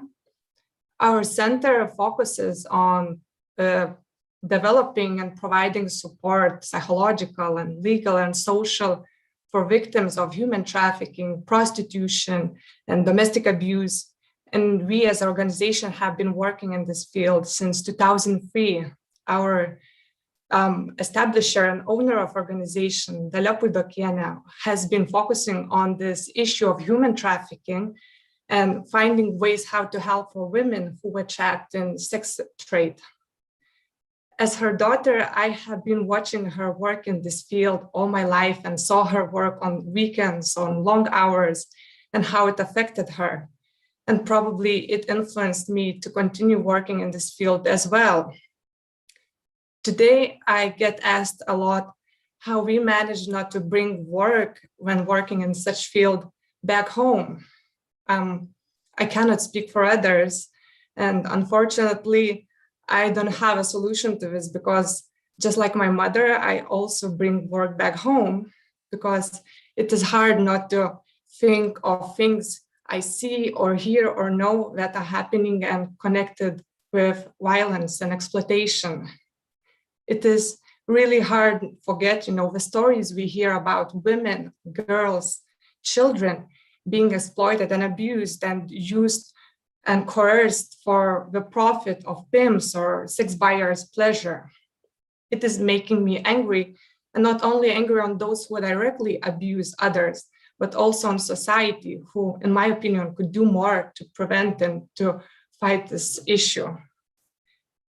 Today, when we see that social media, especially in this pandemic situation, is dictating new rules and new opportunities of living, and especially right now, it is connecting all of us globally more, we are facing also new forms of exploitation in digital area. We witness a time where an organized manipulation on social media of underage girls is happening, whom are being prostituted, manipulated on social media. As a teenager myself, I grew up searching for my identity and things that empowered my rights, my gender, my sex. At a certain point, I started hearing a lot that sex work can be a conscious and wanted choice for some women and should be considered legal and equal to other works. But the more I read about it, the more I learned about prostitution, the harder it was to justify it to my own self, how selling your body, selling your rights can be empowering when you are still being viewed as an object, a product, or a service provider. I see influencers in my own country and in global context, often women with feminist attitude, telling for their audiences that majority consist underage girls, that sex work is work and empowers women. Children that in the digital era trust all they are being told, and just like me years back are trying to understand their identity, the rights, are actually being slowly prepared for the sex trade. So with that in mind, I think knowledge and experience of abolitionists, social workers, politicians, police officers, it is more than crucial in today's reality to have discussions, conferences like this one today, where we have a mass of information on social media. I think it is very important to discuss not only about human trafficking as an object itself in general, but also a ways how we can fight exploitation and prevent children from it, so we wouldn't have more people trapped in the sex industry tomorrow. So thank you, and I hope so this will lead to some more findings and discussions today.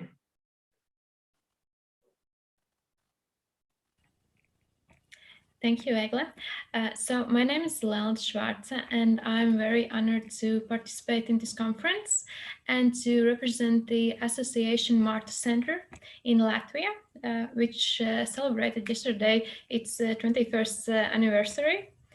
So Marta works with advocacy on a daily basis to bring Latvia much closer to international human rights standards, and provides social, psychological, and legal assistance to women who have been victims of violence and/or human trafficking. Although no criminal proceedings have been initiated in Latvia for child trafficking, which is the basis for the statement that such a problem with child trafficking does not exist in Latvia, which we do not fully agree with. Since 2015, Marta has been provided help for 10 children who have been a victim of human trafficking, 9 of whom have been sexually exploited. But unfortunately, law enforcement has classified these crimes as involvement in prostitution, and they don't see it as human trafficking. And this is raising concerns. Those actual statistics on child trafficking in Latvia are much higher than we are imagining. We see that society, including the institutions, employees who should protect children who are living in short or long-term institutions, promote stereotypes in society about easy making money in prostitution and the objectification of women and children as sexual objects. And in a lot of these cases, children who have been exposed to previous abuse, meeting these stereotypes, which comes from a person they should trust, makes them believe that letting someone use his or her body to satisfy their sexual and abusive desires is normal and should not be reported. And this happens quite a lot, which we see when women in their adulthood are reaching out to Marta for help about the sexual exploitation that has happened in their childhood. And in majority of these cases, the abuser or the pimp was a person well known or even a parent to the child. As for this, Marta has decided to dedicate 2021 to protect children's rights, specializing in human trafficking and sexual exploitation. As part of this, to promote understanding and knowledge for children in institutional care, to be able to protect themselves from the risk of being trafficked in later life. We will do a lot of preventive work with children this year in hopes it will change their future. This will be a really small introduction, and now I will give floor to Linda, our last youth panelist. Thank you. Thank you, Lelde. First of all, I want to thank you for this opportunity to participate as a youth panelist in this very important conference. My name is Linda Nieminen. I am 26 years old and graduating this spring with Masters of Political Science and Security Studies from the Swedish Defense University. Last autumn, I wrote my master's thesis about human trafficking and cybersecurity in the European Union. I investigated the connection between human trafficking and cybersecurity in the European Union cybersecurity policies, and I found some issues that are worrying me. Even though I know this conference is focusing on child trafficking, I believe that some of my findings and concerns are relevant to highlight. Therefore, I'd like to take this opportunity to bring up some of my findings and problems from my research. Combating human trafficking is one of the top priorities in the European Union and Europol. Nonetheless, Europe is one of the world's leading regions for most trafficked human beings. One of the most significant findings to emerge from my study was that human trafficking is not seen as a threat to cybersecurity in the European Union. And this concerns me a lot. The globalization and new information technologies have expanded criminals' capacity to traffic human beings. Moreover, the internet is an essential part of traffickers' method of working, and the environment of human trafficking has mostly shifted from real life to the cyberspace. Technology allows traffickers to communicate instantly with potential victims, and indeed for large audiences of buyers across geographic boundaries and long distances. Visibility, transaction, coordination, and organization are impacted by digital and networked technologies, consequently impacting the whole trafficking process. However, it seems that human trafficking as a field and cybersecurity are totally separated in the policies. So if human trafficking is more and more shifting to the cyber environment, how can we combat it if it is excluded from the policies that are meant to safeguard the cyberspace?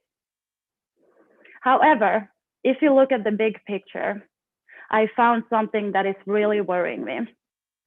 Child sexual exploitation is indeed seen as a cybersecurity issue in the policies, but human trafficking as a general crime is not. Why? I believe it is worrying that the big picture of the crime where child exploitation is included, namely human trafficking, is non-existing in the policies that are meant to safeguard the cyberspace. The connection between cybersecurity and human trafficking needs to be highlighted, and that's my purpose. And trust me, I really tried to find human trafficking as a threat or an issue in these cybersecurity policies, because at first I couldn't believe it, but it is not there.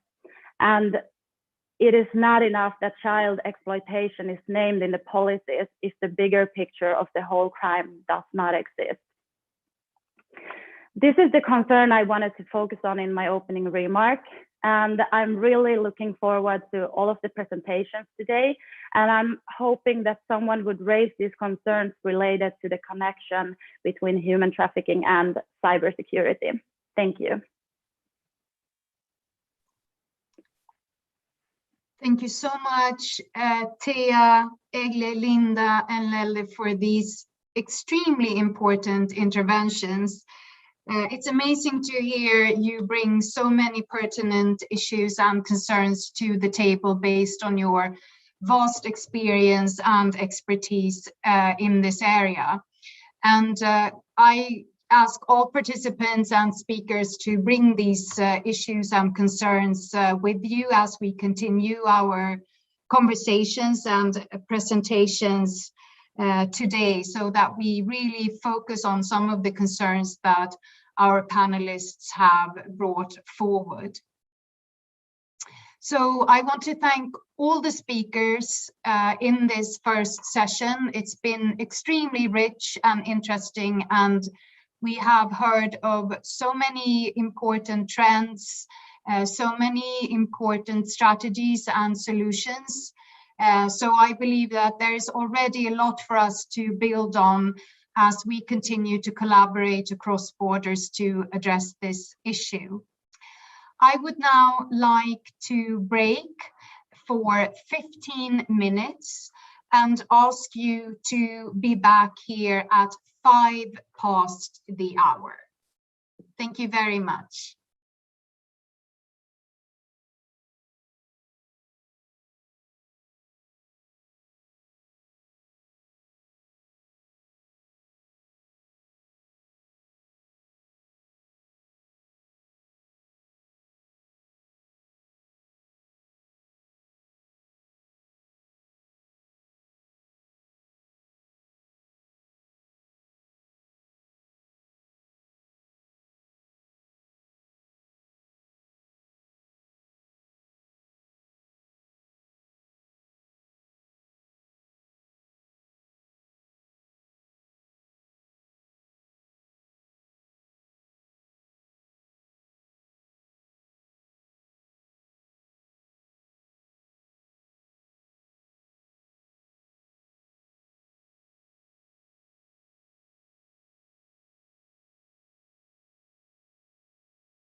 Welcome back, everybody. I hope you had a chance to stretch legs, grab a cup of coffee, and you are ready now to dive in even deeper into the topic. And our next panel will focus on child victims of human trafficking. And the first speaker in this panel is Dr. Julia Muraszkiewicz. Julia is practice manager at Trilateral Research. Her expertise include human trafficking, criminal law, human security, ethics, and human rights. And Julia is also a passionate teacher, and she is also author of many books and articles. And she will explain us who are the victims and how do they end up in exploitation. Julia, welcome, and please, the floor is yours. Thank you very much, Vineta. Should I share my own slides or will you be doing that? It would be good if you go ahead and share your slides. Yeah, okay, I'll do that then. 1 second.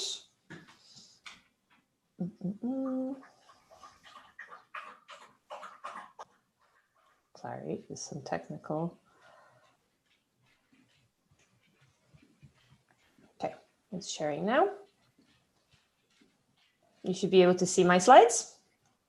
Yes, we Excellent. do. Okay, well, thank you very much for the opportunity to be here with yourselves. The morning session was extremely interesting, and I was particularly interested to hear from when Petya mentioned county lines, because that is something that a majority of my presentation will be focusing on. So let's get started, because I have about 15 minutes and some 60 or so slides. And my presentation today has things such as Snapchat and reference to MTV music videos and travel between cities and towns. But it is actually far from the glamour and fun that those words evoke. It is in fact an acknowledgement of further exploitation that we are seeing, further vulnerabilities that are being taken advantage of, and further things happening whilst we're not acting fast enough. But let me first tell you a little bit about me, and Vineta, thank you already for the kind introduction. So just to give you some background as to why I'm speaking to you today. So my professional life has been spent working on issues of human trafficking, from doing a PhD in criminology and law, working at safe houses with male victims of human trafficking, to running an NGO in Manchester on human trafficking issues. And currently I work as a practice manager at a research and tech development company. And I've been involved there recently in 3 tech and human trafficking related projects. One was Project Solvay, about risk assessments on human trafficking and conflict. What I'm currently involved with, that's probably most of interest to our listeners today, is Project Cesium, where we've developed machine learning capabilities to identify children and locations most at risk of child exploitation. And we've done that together with a police force in the UK and an NGO. And as of 2 days ago, I've started a new project with the Greater Manchester Combined Authority on using data to derive intelligent insights on the picture and landscape of human trafficking, so as to then produce campaigns and preventive measures. But why am I telling you about these projects, other than to show off, of course? But no, mainly is to show you that there are many ways of using technology to address human trafficking. And as you probably know, there are many other examples, not just the ones that I work at. So for instance, there's Project Agnė from Canada, which identified images of abuse through using web crawlers. In the Netherlands, there's Project Sweetie, which uses a virtual girl designed to communicate and find sexual offenders online. And these are just some of the examples. And there are so many great tools out there that help address child exploitation online. But of course, the cliche saying goes that technology is a double-edged sword. So for every good we have, like those examples, there is bad. And also technology is used to facilitate the crime of child exploitation.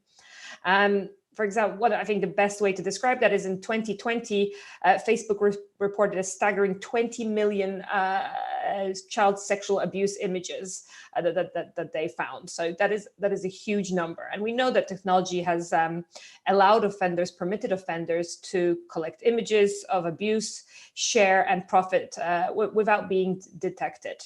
But I think none of this is new. All of you know about the way that traffickers and others are exploiting the internet in order to exploit children. So what I wanted to focus on is a new type of exploitation, new in the sense that it's only recently being talked about, predominantly in the United Kingdom. And as I mentioned, Petya has already touched on it a little bit.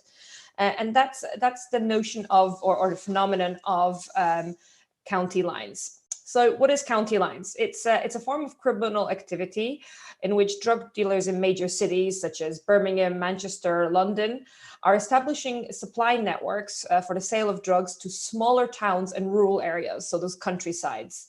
And they are using predominantly children, but also vulnerable adults to carry out the work, so to transport, to store, and to sell those drugs. So children are recruited through, the usual kind of means we find in other forms of trafficking: violence, intimidation, debt bondage, grooming. They are then required to transport these drugs from, let's say, London to a rural town. And we're talking about this a little more, but they are predominantly lured and recruited through social media. Now, it's important to note that these children, of course, by selling drugs, are involved in a crime, but they should not be perceived as criminals themselves, but in fact as victims of crime. And here the notion of the non-prosecution and non-punishment of victims comes into play, and it's important to remember that. So most recently, Julie, I'm very sorry for interrupting you.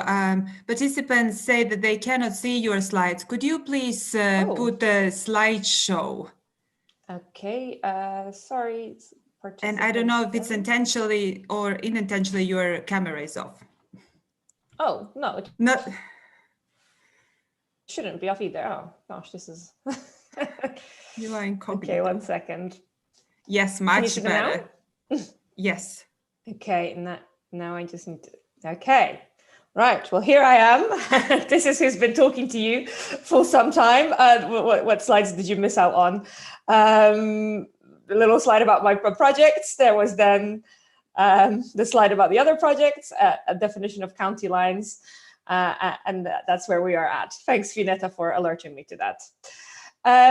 So most recently, there's been quite a big conviction of this in relation to this county lines phenomenon. That was in Birmingham, where a 21-year-old male was convicted of supply of Class A drugs. So that was heroin and crack cocaine, but also of 5 allegations of human trafficking. So he was part of a larger drug ring. He recruited 3 vulnerable children, 2 boys who were aged 15 and a girl who was aged 14. And he used them to sell drugs on his behalf in the town of Lincoln, which is some 100 miles from Birmingham, where he was operating himself. He transported them to Lincoln to a flat by car, by train. He then controlled them through the use of the telephone. Eventually, the police actually entered the flat in search, found the children drawn, tired, and hungry. And he was arrested and then convicted. And this story is a textbook illustration of this form of child exploitation. So gangs are deliberately targeting vulnerable children, those who are homeless, those who are living in care homes, or are trapped in poverty. These children are unsafe. They sometimes feel unloved, often unable to cope with various things that life throws at them, and the gangs take advantages of this. So where does the virtualness come into all of this? So if I can read you the quote from The Guardian that you now see on the slides, hopefully.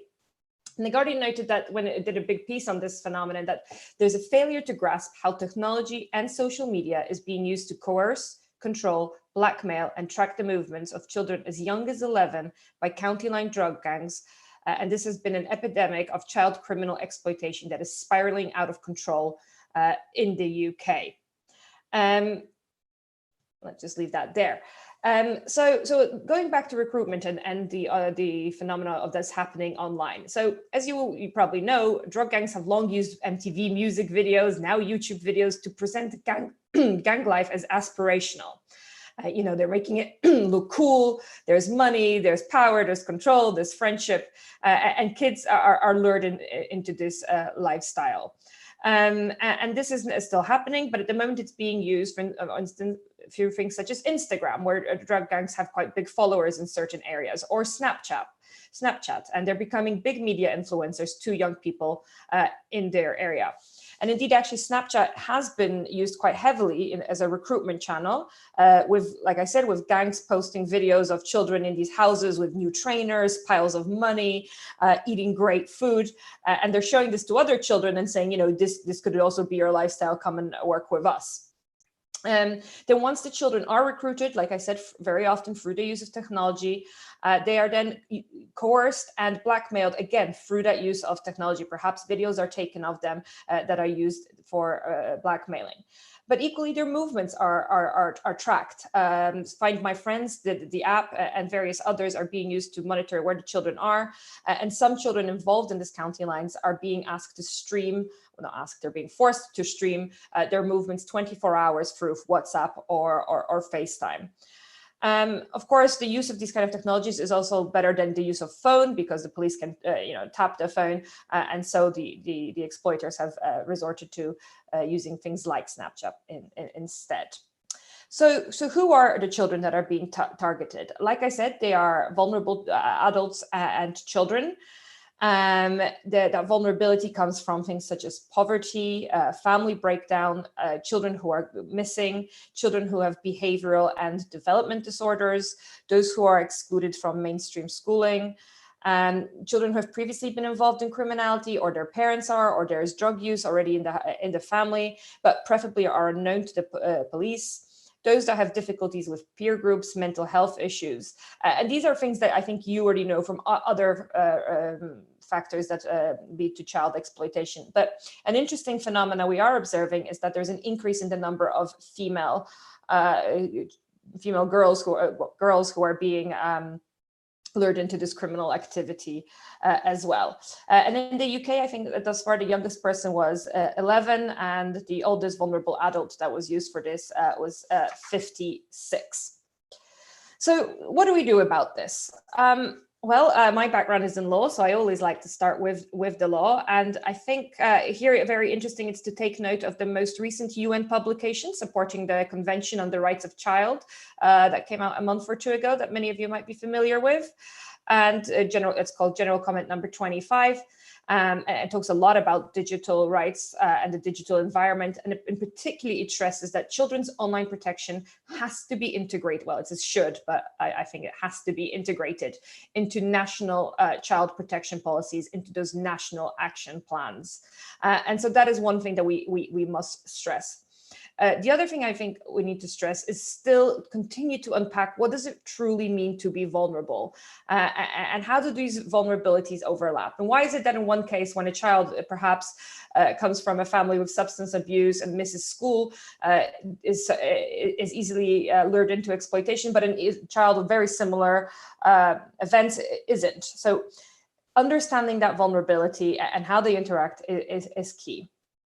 We also have to ensure that our identification is contextual. So already we've heard a number of times how during the COVID pandemic, the children have not had as much exposure to people who might be able to identify them as being at risk, their teachers or social care workers. So in these kind of times, we need to think of new ways of identification.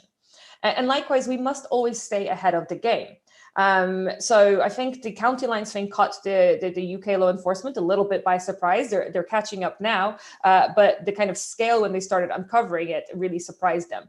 And I think that has been the case with many types of human trafficking. We're always one step behind. So let's try and get ahead of that game. So at the moment, there's a whole new thing called deets and squares that I only learned about recently when I was one of the meetings in one of the local councils. Deets being the slang word for bank bank details, square being the slang for credit. I didn't know these, perhaps the youth panel did. But essentially what's being asked of children is they're being asked to hold some money. So the criminal transfers money into their bank account and says, okay, can you transfer it to person X, or can you withdraw it and go give it to this person? So it's a form of money laundering, and the children are being, again, forced into criminal activities. I also think that currently many councils use risk assessment methods, and these are not enough. They do not paint the whole picture, and they don't look enough at the well-being. So they should be probably replaced with well-being assessments. And I think everybody's favorite is data. We need to collect more data. We need better data. We need to ensure there's no bias in our data. That's something I spend a long time doing. All the projects I mentioned to you before, one of my biggest roles is around ensuring that that data is accurate. And to do that, we need dedicated teams. So in the UK, they've already kind of, for the county lines, they created a special national county lines coordination center that is collecting that data. And I think this is an interesting model that could be studied closer. I have included a sign of what to look out for, and you can see it on there. And I think none of this will surprise. But one thing I would like to draw attention to with regards to this phenomena of county lines is a lot of it is happening, of course, I mentioned online, but also in apartments. So these drugs, the children are asked to sit in apartments, and the drugs are being sold out of those apartments. So this just shows the importance of, for example, including in our strategies to address this type of exploitation, landlords and local councils that deal with housing. So we need to, when we think about the science, we need to think holistically. And again, this isn't just for child exploitation, this is for human trafficking in general. I did want to include a slide on our project Cesium, which I said before is developing machine learning and AI solutions to find children's at risk of child exploitation.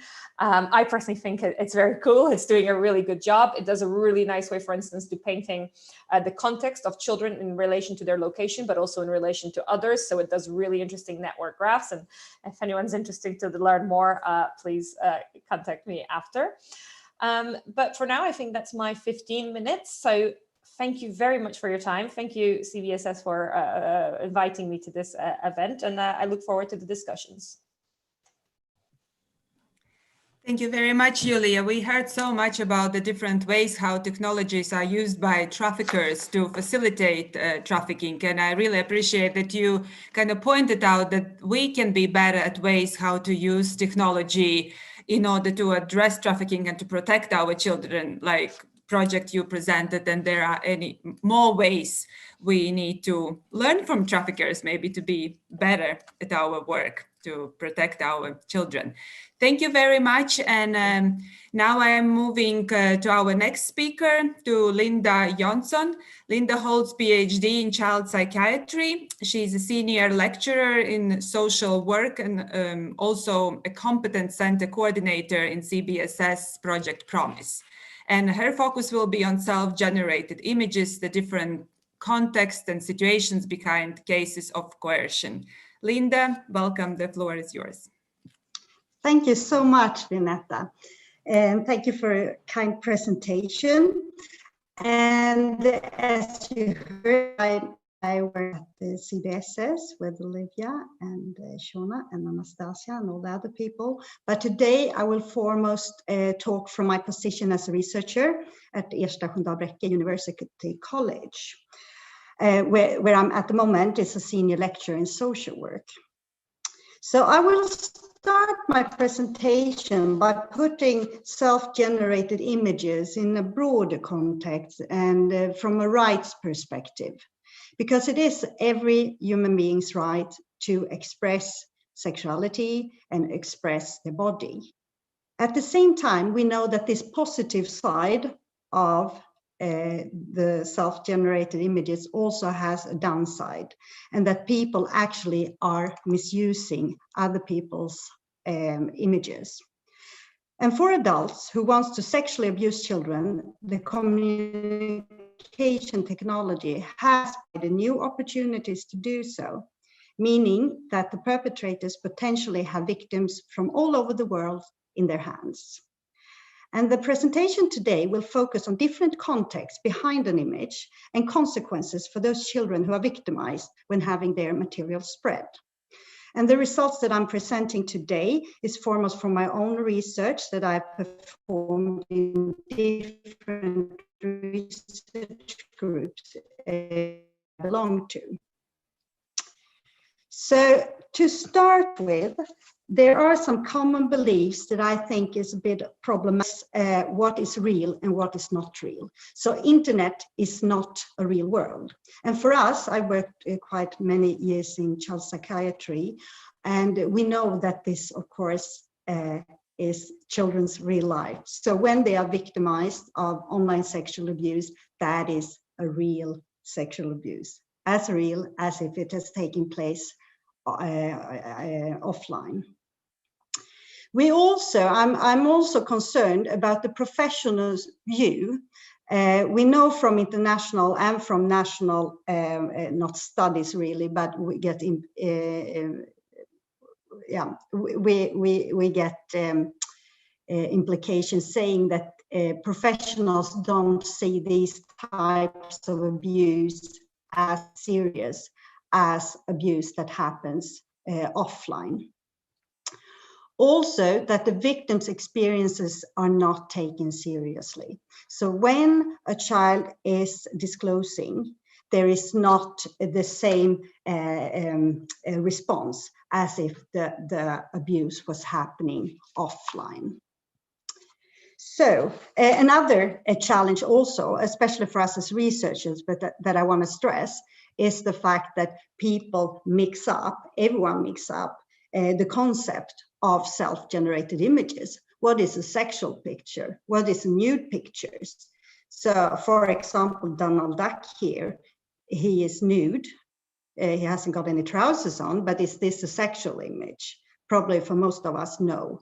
But this is just to show you that we sometimes mix up words. In my research group, we often use the word. The thing with, I worked a lot with sexual exploitation through the year, but when it comes to self-generated nude images, that is so interesting in that way that you have the voluntary side, that the positive, fun side of it, but you also have the really coercive, violent, very severe type of abuse like that could be in the same picture. And this is a picture from a study that we did with Gothenburg University, which shows that was interviews with children who have been victimized of online sexual abuse. And so the first quote here is from a girl saying, when she sent the first picture, she was already in love with him. So it really started as a love story, and then the images were misused. And then you have like a line downwards towards the one in the end that is illegal and coercive. The perpetrator forced her to perform the sexual acts after he made threats to kill her relatives. And I come back to this study because this is actually a published study that we published last year. So you have like the whole range of context behind the picture, but also the consequences that can happen with the picture. And this is also always why I tell clinicians that never look at the picture and try to, you have to always ask the child what is behind the image. What was the context the image was taken? What has happened to the image afterwards? Because on a group level, we can see certain things, but it's always up to the specific child and the specific image. So I'm going to say some words about non-coercive images. There was also a topic that I did my PhD on. And when it comes to something we sometimes call sexting, like posting nude images, voluntary nude images, we know from our studies, the Swedish studies, that about a third of the young people say that they have done that. And if we compare with international data, I mean, the studies show very different figures, but we expect, since we do studies every 5th year in Sweden with the same questions, and we have a new material that we are analyzing at the moment, and we expect these figures to be higher now in the last study, but around a third in the study from 2015. And an interesting thing, as I said, that we have done the same study 3 times and now 4 times, is that we have asked, have you actually been asked to send a nude image? And in the study from 2004 and 2009, about, you see here, 15% said yes. Someone have asked me to send an image. Maybe we have higher figures now, I don't know. But the interesting trend that we saw from the last study was that many more have actually sent an image after someone have asked them. And we don't know who asked them, if it was like a boyfriend, a girlfriend, or someone they didn't know before. But actually 41.8% who have been asked to send an image have actually sent one. I also was glad when Petya, before the break, talked about pornography and the impact of pornography on this topic, because that is a discussion that is quite, I would say, polarized in Sweden at the moment. And a lot of discussion on how pornography actually affects children. And what we can see from our material, and there are also results from other international studies, is that children or young people who are watching a lot of pornography also to a bigger extent send nude images or post nude images themselves.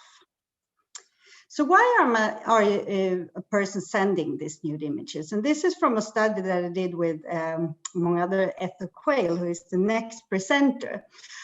So this was a few years ago, a project where we interviewed young people who have sent or posted nude images. Most of these children that we interviewed said it's fun, it's a way of flirting, it's a way of meeting new people, testing sexuality, having sex.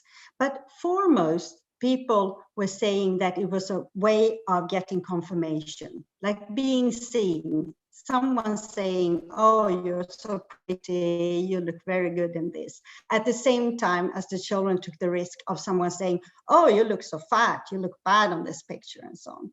But there was also this, these children saying that they thought that they were expected to send images if they were in a relationship, and they thought that everyone did that if they were in a romantic relationship. And the last group was saying, when we asked, why did you send them? They said, oh, there was this nagging. Someone was like, can you send a picture? Can you send a picture? And then suddenly, and then they thought, okay, let's do it. But also in the other end, that you have those explicit threat and explicit coercion. And that leads us in to the coercive side of self-generated images. And I will present results from 2 different studies. The first one that was that we published last year, I think, and it's about, I can share this paper later on, but it's related to health consequences after online sexual abuse. So it's almost 6,000 Swedish students. Their average age of 18 years old. It's a representative sample of Swedish students, and it was conducted in 2014. So we did a specific deepened study on online sexual abuse. We looked at 3 types of abuse: online grooming, when someone before the age of 15 have been asked to send nude images. We also looked at those children who have actually been victims of sexual abuse and where there was a documentation of it. And then the last one, the green ball there is the sexual abuse where children have met the perpetrator online. They didn't know him or her offline, and then there was an abuse occurring. And just briefly, the results from this study showed that if we start with the online grooming group, I've yellowed here what I want to stress, that there was also in the group of children who have been asked for nude images or sexual images, had much more often experience of sexual abuse, physical abuse, or being bullied. So there was a sensitivity in this group of children that we could identify. They also have poorer health, a lower self-confidence, and worse, poorer relationship to the parents. And the same pattern was seen in the group who stated that they have been or said that they've been abused by a perpetrator online, that they didn't know offline. The same pattern, more experience of sexual abuse, physical abuse, being bullied, so they were more lonely children, poorer health, self-confidence, and poorer relationship with the parents. And the final group, the sexual abuse images, also the same pattern, and here we have even higher numbers of previous sexual abuse. But so if we summarize from this study, we could see that the social demographic background was about the same as other Swedish youth, but the poor parental relationship that we measure with an attachment screening form show that the relationship was really poor with the parents. Many difficult life experience. I stressed the previous experience of abuse, but there were also other things that these children have faced.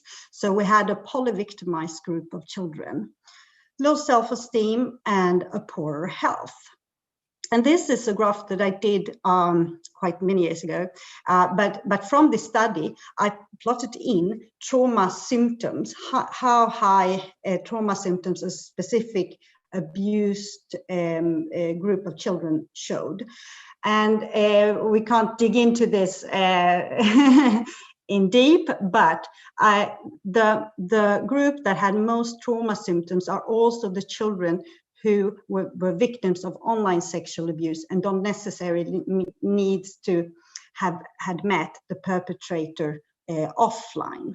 So actually we could measure that online sexual abuse where the perpetrator and victim haven't been in the same room can actually, we can't say that it caused trauma, but this group showed a lot more severe psychological symptoms, including trauma symptoms.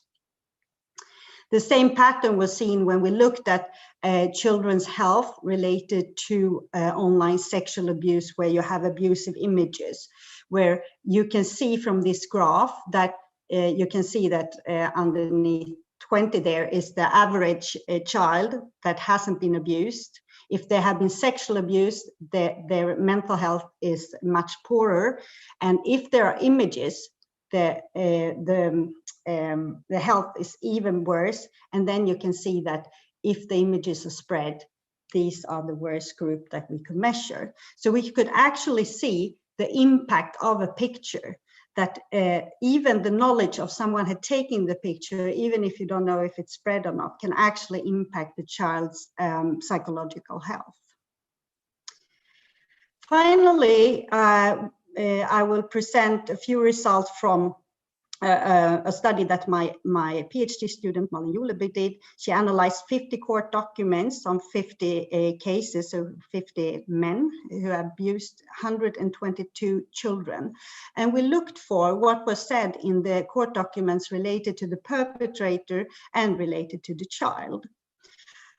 And I think I skip this one and go into the perpetrator's way of talking to children. We found two patterns, and this is not rocket science, you've heard this before, but we also found it in this study, and it's a published study.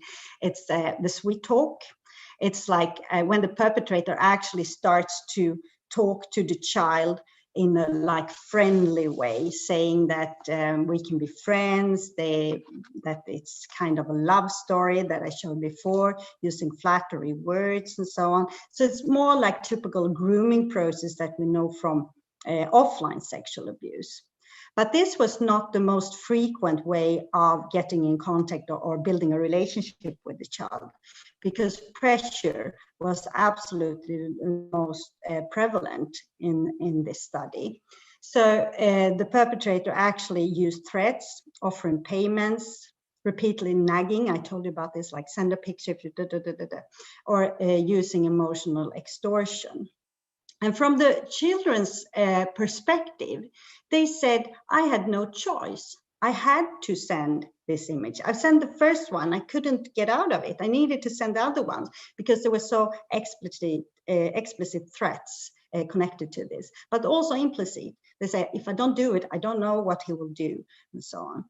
And also the children stressed that they were so scared that someone will find out what they have been doing. And that's in the qualitative studies that we have done recently. It's very frequent that the children try to forget what had happened and hope that no one will actually find it. So when the police knocks on the door and saying, hey, we got this chat or these pictures, that starts the trauma, the trauma process, and really that's when you can actually start to see the real symptoms of some of the children. So we have to be aware of this, that this specific type of abuse doesn't always let the children be in charge of their own disclosure.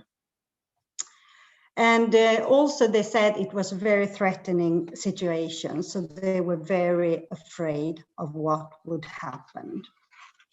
So altogether, when it comes to health, we can see from different studies that this abuse affects children on an individual level, as I said, related to parents, friends, related to the network, but also on a more societal, like a broader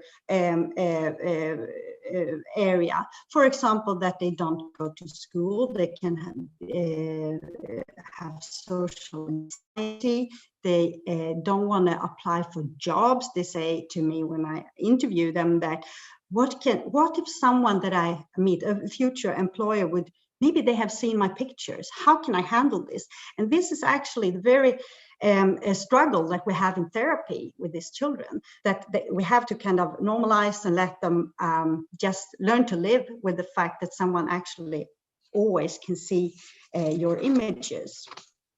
From other studies and from our own studies, we also see a role confusion. Shame and guilt is very prevalent and is very important when it comes to disclosure, and also how we handle these children, I would say, in the when it comes to police interviews, and how we what kind of support we offer the children after disclosure. The fact that this is kind of an unknown perpetrator, which also sometimes from societal perspective or professional perspective say that it's not that severe type of abuse and so on, and it's really a challenge for these children in relation to this perpetrator. As we have talked about earlier on today, this with the never ending of the images, and this is what we struggle a lot with in psychiatry at the moment, how to, as I said, someone actually can see you whenever, even if it's statistically not, maybe it's not that high rate that someone will actually have seen you, but the feeling that the children have. And we actually have some cases in Sweden where children have suffered severely and actually also committed suicide afterwards. Sorry, so Linda, am I saying you could wrap up slowly because we are running. Yep. I wrap up. So I just some final final conclusions. That from the Swede, we will hear from a presentation after lunch about a Swedish case where actually Swedish legislation is stretched now, and where you can see that this type of abuse can actually be considered as a rape of child. So except for legislation challenges, we also face in the future challenges with preventative work. We have heard about different projects and ways of working preventative. However, I want to stress that there are very few programs that are evidence-based today, that we don't know actually how well they work for children. And also from the professionals that are meeting these children today, the knowledge on how to support and help children is really scarce. So thank you very much. Thank you, Linda, for drawing this complicated picture with what is behind the self-generated images, which maybe starts as a fun sometimes, and then the horrible consequences children can face. And we are continuing with this topic, and now it's my pleasure to welcome Professor Ethel Quayle to present technology-facilitated child sex trafficking and the role that technologies increasingly play in the online sexual exploitation. Professor is teaching forensic clinical psychology in the School of Health and Social Science at the University of Edinburgh. And as a clinical psychologist, she has worked with both sex offenders and their victims. Professor Quayle, I'm handing over to you.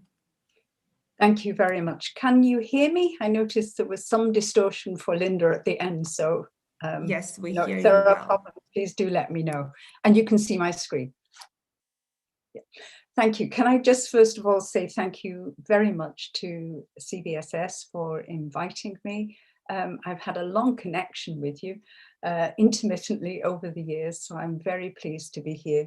And the presentations today have been so profoundly interesting and very well done. So I know I stand between you and your lunch, so I'm going to try and stay on time. I probably have more slides than I'm going to use, so you have to forgive me for that.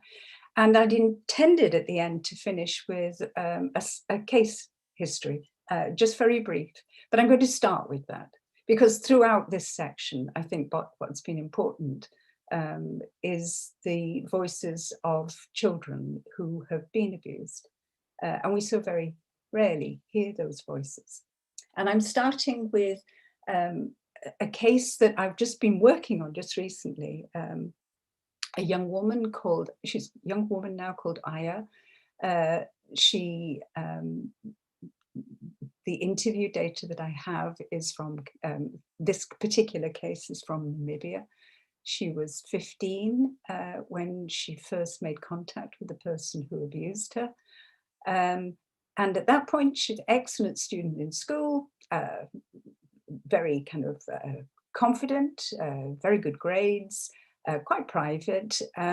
Did use social media because she shared, as with many children, a phone with her mother who gave her access to it.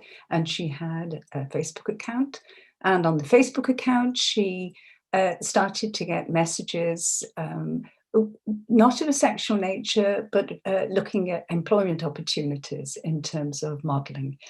At this point, she was already starting to think about what she wanted to do after school. And her concerns were, how could she ever afford it? Parents, very supportive, caring, but very little money in the household. So there were kind of triggers there. She felt quite cynical about the offers, but hey-ho, she responded anyway. I'm not going to give you any great detail about this, but the offer of abuse the offer of modeling came from somebody within her locality. It was a woman, so she felt she could trust her. She was then told that the person who had the modeling agency actually lived in Canada. This turned out not to be true. It was a European contact. She took up the offer, was initially given, she was very aware that there may be some risks here, but she took up the offer, and the initial contact, because she had to be interviewed, was with a man who was very explicit that he would need to actually see her if she was going to be modeling. So the initial contact was about her showing herself and having to show herself without her clothes, just her underclothes. But what was offered was money, initially small amounts of money, but with a promise that there was going to be a contract at the end of the first year with his modelling agency. I think you can guess from what I'm saying that there was no evidence of any modelling agency. But in fact, what was happening right from the beginning was that the images that she shared, which became increasingly sexual, all of them were recorded, all of the videos were recorded. When she started to feel anxious about what she was being asked, because it started to be conversations around bondage, she pulled back and said that she couldn't do this anymore. At which point there were threats. It was revealed that all of the videos had been recorded and there was a threat to share. Again, I think she slowly got pulled back into this scenario. The sexual behaviors now moved from using a handheld device that she'd been given to visiting the woman, in fact, who had actually facilitated this, who had a small recording studio. And she was asked to engage in sexual activity with other girls. The girls, similar age to herself at that point, so all minors. And the activities included highly sexualized activities, including penetration and bondage. Again, what she was not aware of at that point was that all of this material, while she knew it was being recorded, was also being shared. It was being shared commercially.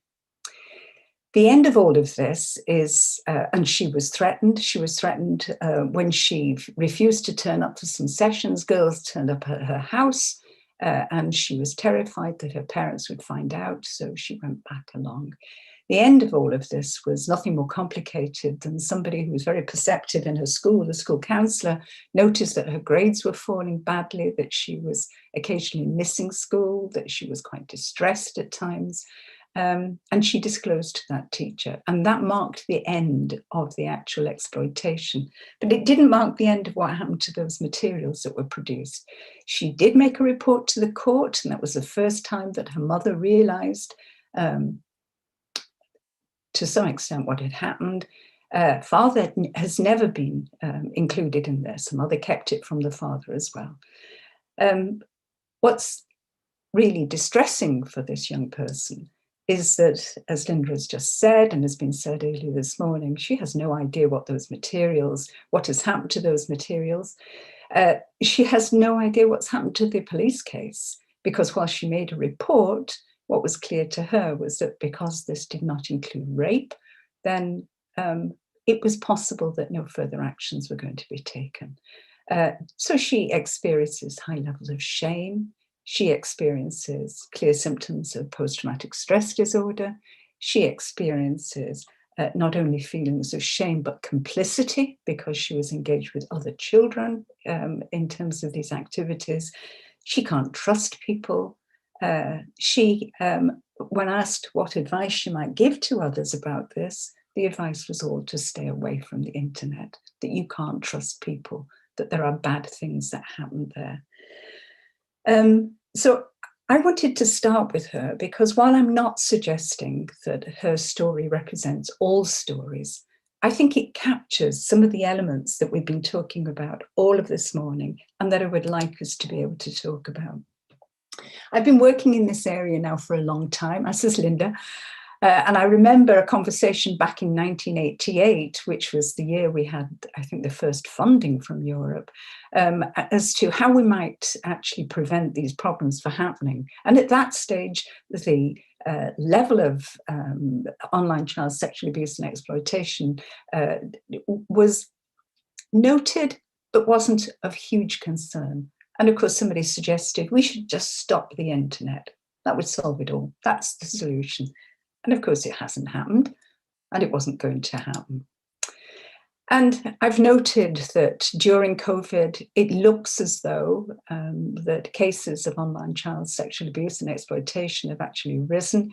And that's also the case in terms of child trafficking. And some of the UN reports that relate to this, I think, draw our attention to how trafficking has increased both for women and girls, with a number of online traps designed to actually recruit potential victims during the pandemic. And of course, what have we all been doing and are doing now is engaging online. And that's been the case also for young people through education. So in terms of access to children, that has actually increased. So the UN was saying that the pandemic has made matters worse. So demand challenge through social media, dark web, messaging platforms, easy access to potential victims, hide the identity of perpetrators, increased recruitment of vulnerable people for online sexual exploitation, and an increased demand for child abuse material and technology facilitated child sex trafficking. And this is a very long bit of text, and I'm not going to talk through it, but I would point you to a report that was produced by NICMEC that really is talking about trafficking and focusing specifically on online trafficking.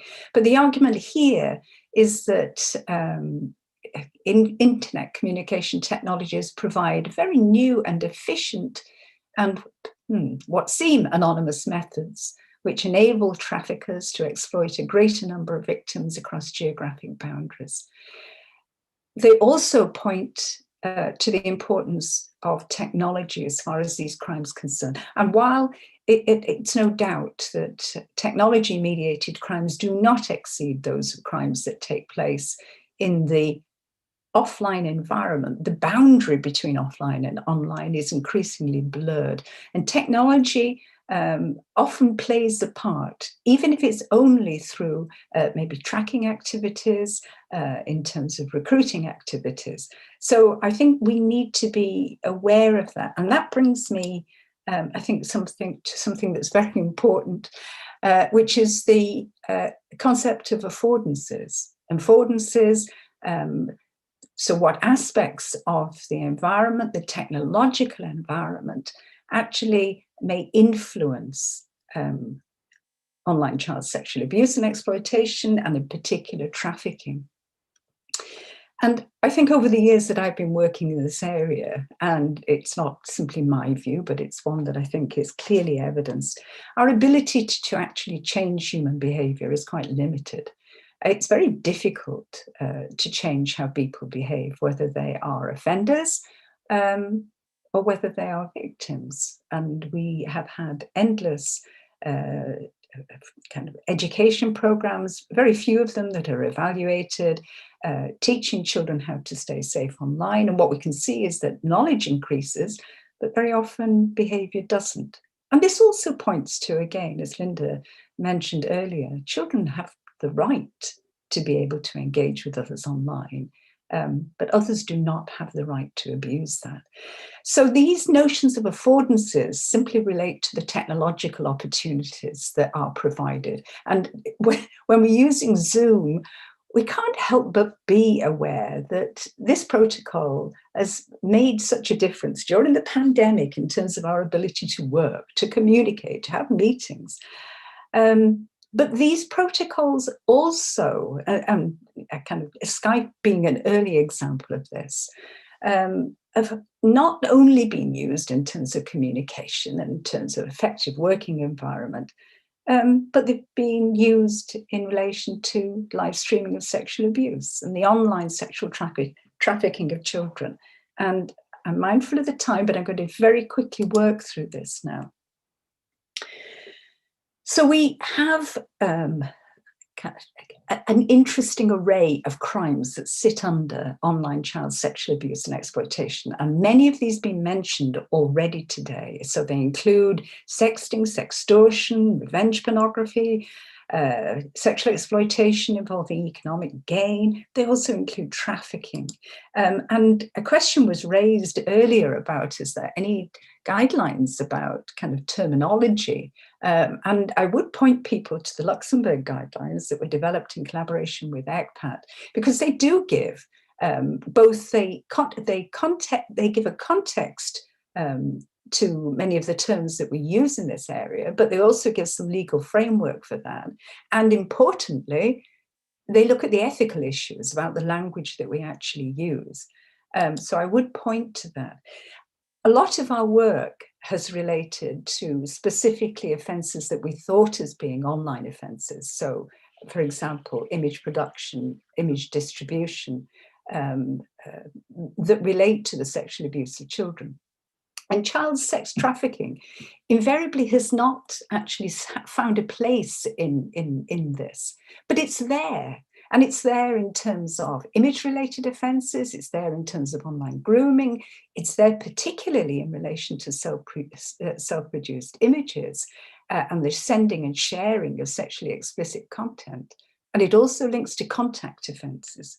So I think child trafficking in this online environment needs to take centre stage to a lot of what we're doing.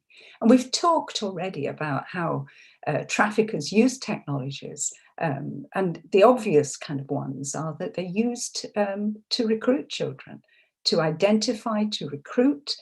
They exploit technology to engage in child sexual abuse by using the internet as a vehicle to meet children, to prepare them for sexual encounters. And Aya's story is a good example of that. She was prepared for what was to follow. And very often child sex traffickers still use traditional venues to recruit children, including schools, group homes, bus stations, playgrounds and malls. But technology has become increasingly common. They're used to advertise. So internet increases the customer base for sex trafficked children and the pool of potential victims. And I just used Backpage there as one example, which there has been a change there over time. So it's possible for a customer to view and bid to purchase children in their geographic vicinity. And I think this is an interesting study. It's a recent one. I just kind of gave the reference there. So they can take advantage of online marketing series. And while many of these platforms have closed, similar websites and apps have become available and are increasingly popular amongst those who seek to exploit and use children. And they offer opportunities in terms of payment, digital payments, such as Bitcoin, cryptocurrencies, digital packages, all can be used, including transfer of money. Which comes to, and I will finish very soon, with live streaming. Live streaming has been associated with commercial activities and also coercive activities, the ones that Linda was talking about just very briefly. And we have typically thought about live streaming of sexual abuse, which occurs in real time, where a child is coerced into appearing in front of a webcam or a handheld device. And we know that there has been a focus very much on children in Asia in particular in terms of these live streamings. And this has already been mentioned, which Sweetie provides a good example, came from Terezon, that actually focused on, and this was a 10-week sting operation. Sweetie, who was an avatar, was propositioned by more than 20,000 men who offered to pay her for webcam sex. So we know, we have evidence from other sources about how children may be approached and used and abused in this online environment. And we also know, in terms of live streaming, that we have tended to think about this as happening only to children who are elsewhere. Children like Aya, who largely are living in fairly impoverished circumstances. But as with county lines, which we talked about earlier today, live streaming is also occurring in our homes in Europe, and this is the Internet Watch Foundation, so it's a UK study. They looked at image and video captures of live stream child sexual abuse. And they looked at what was in these captures. So these were children who, when we started to look about self-produced content, in fact, were much younger. They included much younger children than we had seen before. In terms of the severity of the content, we can see that this is the UK categorization system of A, B, and C. That includes, well, category A are the most severe, category B are slightly less severe, and category C are where they don't really fit in either of those. You can see that the severity of content in terms of this is high. And what can we see in terms of gender? Well, I thought it was interesting earlier that we're seeing more boys involved in trafficking, but in terms of these images, the majority of these, in terms of where images that had actually been seized, were females rather than males. Now that may talk something about, who at the end day are the customers, who are the people who are actually looking at this content. And the majority of these images were hosted on an image host website, which allows people to upload still images that are assigned to a unique URL and can be embedded on third-party websites, so they can remain fairly anonymous. And we can see that they were distributed across 16 forums from these UK images, and these forums were the centre of distribution networks for captures of live stream child sexual abuse. It's important to know that these captures may not relate to image exchange for money. And I think that's something that blurs some of the lines in terms of what we're talking about here. The IWF report is available online, are worth looking at some of the recommendations. And in part, their concerns related to the fact that many of the children within these captures of live stream content were younger. And a lot of our educational programs have been with older children. And they're also talking about the implementation and the development of more technological solutions and the recognition of legal loopholes in terms of distribution. And I'm going to finish on this one. I think I'm going to finish on this one. I will finish on this one because I know we are running out of time. The impact on victims of child sex trafficking can be quite profound. Very often when we're talking about physical effects, we're talking about physical injuries as a consequence of child sexual violence. If I go back, and that clearly is evidenced across many cases, particularly sexually transmitted disease and unwanted pregnancies, Aya represents just one of a much larger sample. And of the young people that we've interviewed, a proportion of those from one particular country became pregnant. But if you take Aya's case, there was no physical sexual assault by an offender. The sexual assault came through sexual practices involving other minors. Aya is very concerned that she comes from a country where virginity is highly prized in terms of marriage. She's concerned that a lot of the sexual activities involve penetration, that she's not going to be seen as a virgin. Psychological effects, clearly major depression. Linda talked about a lot of these: anxiety, panic attacks, suicidality, post-traumatic stress disorder, and in particular self-harm. But there's also behavioral effects. And one of the concerns in the context of activities that take place both in the offline and the online environment is that there is an increase in sexualized behavior that potentially leaves a child much more vulnerable to further abuse. And I was going to finish on Aya's story, but in fact, I've given you the story. I would finish by saying that we do need to pay more attention to these very things. I call them affordances. What we've seen just recently by industry is a stepping up to looking at how they may both monitor and disrupt activities that take place on online platforms. I think the solutions lie not only working with offenders and working with children, but working with the very context, the providers who unwittingly, I am not saying that any of this is intentional, provide opportunities for people to cause considerable harm to these young people. And thank you. Thank you very much, Professor Quayle. And what I really like that you pointed out that children have the right to be online.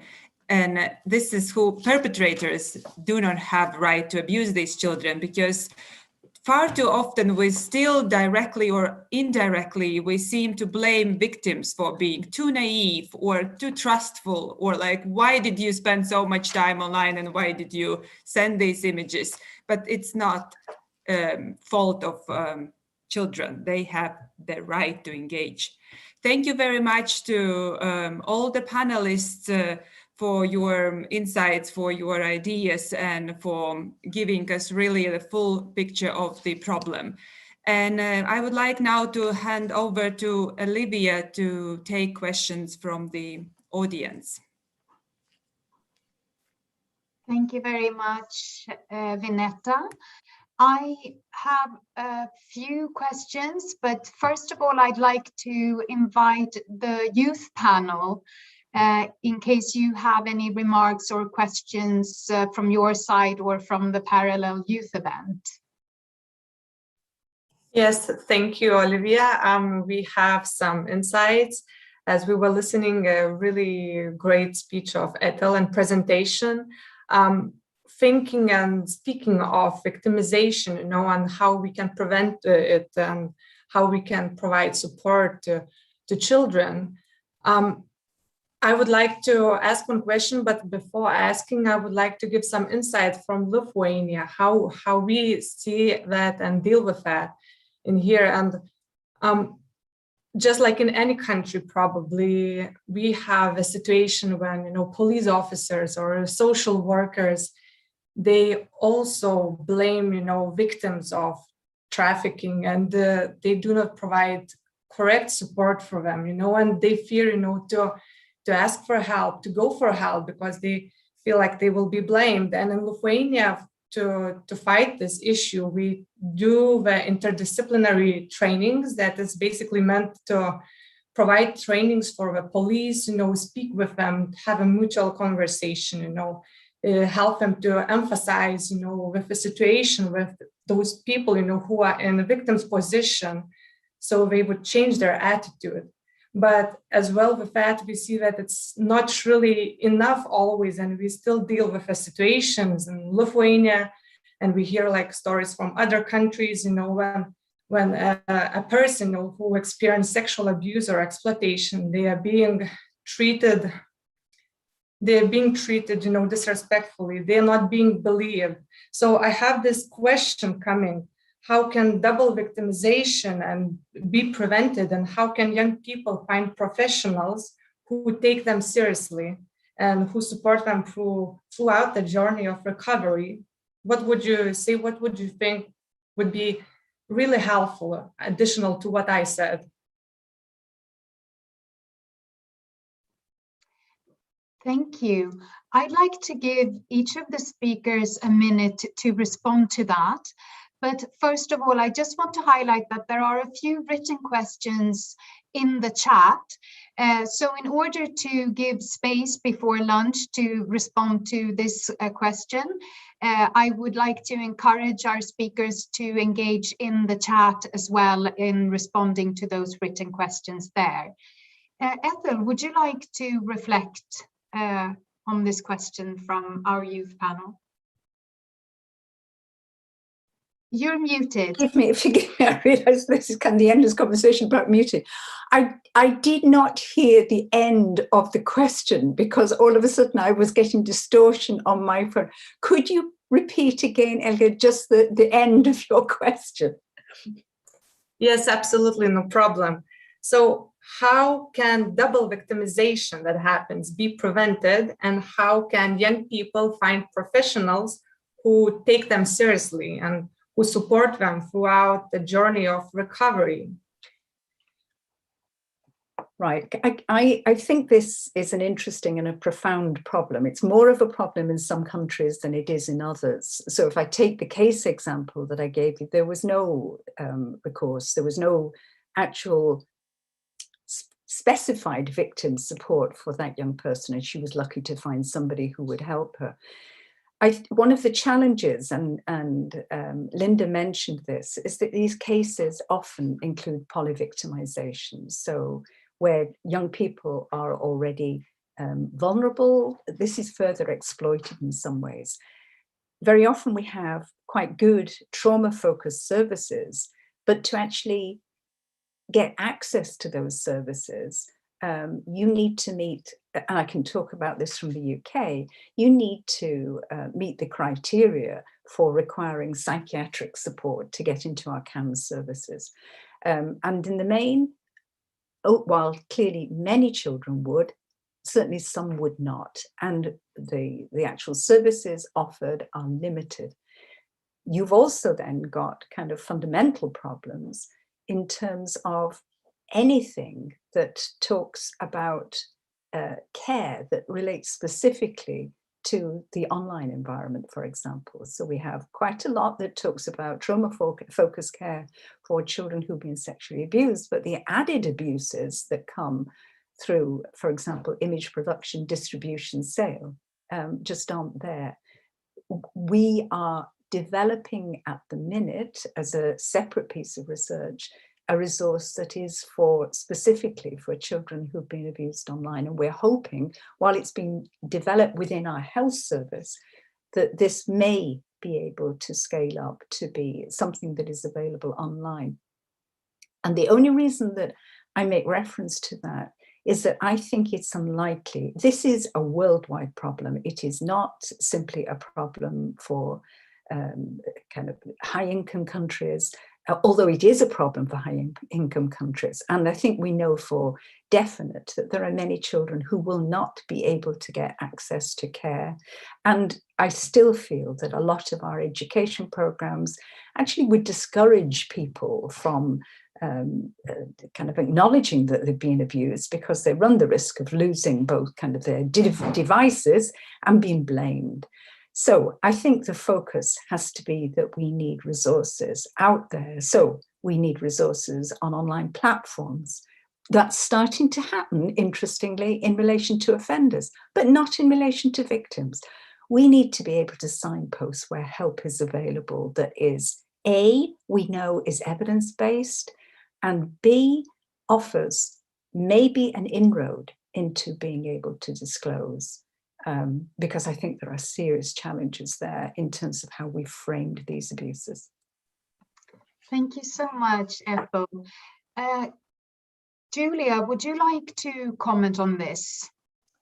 I think Ethel spoke very profoundly to the matter, and I do realize it's lunch. But one thing I would say, echo, is the notion of training of all the responsible people that will come into contact with victims, including law enforcement authorities. And from my experience, training does work, but only if it's repeated, and repeated, so that it almost sinks into the consciousness of the law enforcement, of the social service worker. You saw that in human trafficking. 7 years ago when I lived in Manchester, UK, the average policeman on the street didn't know what human trafficking is. Now they do. Now they know who to call if they see something suspicious. And I think we need to just continue with pressing. But you need resources for that. You need money for that. And you need the will to do that. So I think that I'd just like to add that. Thank you very much. Linda, would you like to provide input as well? I think that Ethel said most of the things that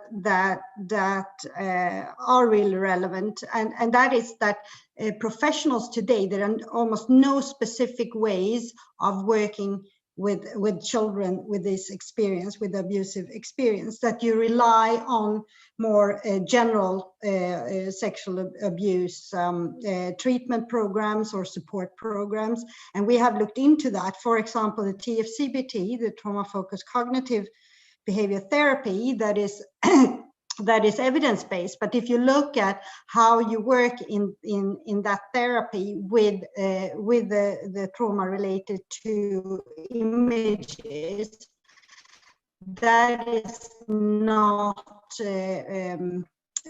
stated anywhere how to do that. I think that when it comes to preventative work, but also to actually make children disclose, then we have to work a lot with the school, with the sexual health programs, to talk about sexuality and abuse and the differences between them, because it can be quite a mix. I also like when Ethel said that children are online, so that's why we need to have prevention program and also maybe AI and things like that to actually find the children online that are at risk. And I know that there are projects ongoing on that that can be very important to actually prevent new abuse to happen.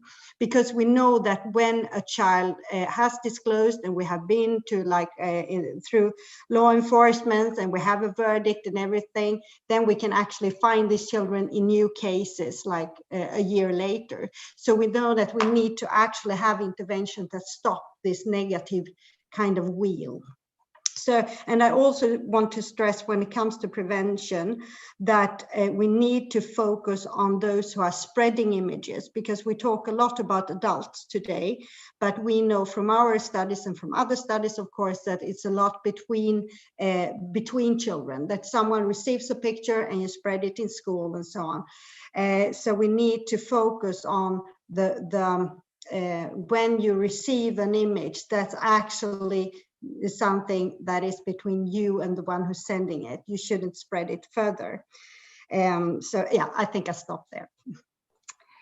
Thank you very much. So we have run over time slightly, but these were really interesting reflections. I again want to point you to a very interesting and kind of fundamental discussion that is going on in the chat, and I hope that we can come back to that, looking at the kind of intersection of trafficking and online child sexual abuse exploitation, and also how we frame these offenses. So please do engage in that chat. But for now, I think we will release you for lunch, and we will stick to the time and start at 1/4 the hour. So a little less than in an hour, we will meet here again for our next panel. Thank you.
Lolita, I have promoted you to a panelist, so you should be able to speak and share screen if you want to try it out.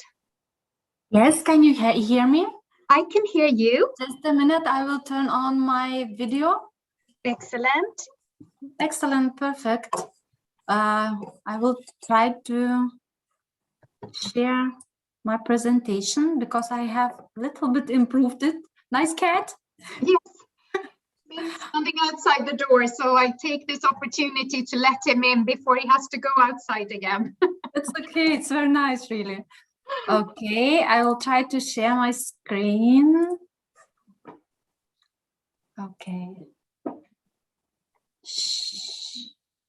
Is it sharing? It is, and if you press the display, maybe we can see the whole. So if you can do this on display settings, because now we can see you kind of. So that's it. So you can see now my entire. Yes, we can see the full screen, the entire presentation. Okay. And I also hear you and I see you very clearly. Perfect. And you don't see my notes because I put some notes. Exactly. No, now we don't anymore. In the first version we saw it, but now that you changed, I can't see it anymore. Okay, because I'm very boring. I'm not a presenter in my life, so yeah, but I'm sure it's a little bit. It looks very good. Listen, I have a question for you because I am going to introduce you, and I would love to hear how you pronounce your surname. Plančiūnaitė-Vaičiulienė. Okay, Plančiūnaitė-Vaičiulienė. Vaičiulienė. Yes, perfect. I know it's very hard to pronounce. I'll do my best. I want to come as close as possible to it. Yeah, it's okay, no problem. Okay. Plančiūnaitė-Vaičiulienė. Perfect. Yes. Yeah, something like it anyway. Okay, thank you. Okay, then see you on the time. Thank you very much. Thank you. Bye. Olivia, just double checking if you can hear me. I can hear you very well. Okay, I followed, I tried to follow almost all of the sessions so far. It's extremely interesting. So if you have something, because I will need to switch off from 2 to 3. So if you have something that you desperately want me to say during my closing remarks, then please drop by. But I will be back at 3, so I should be during the whole youth panel, I guess. Yeah. That's good.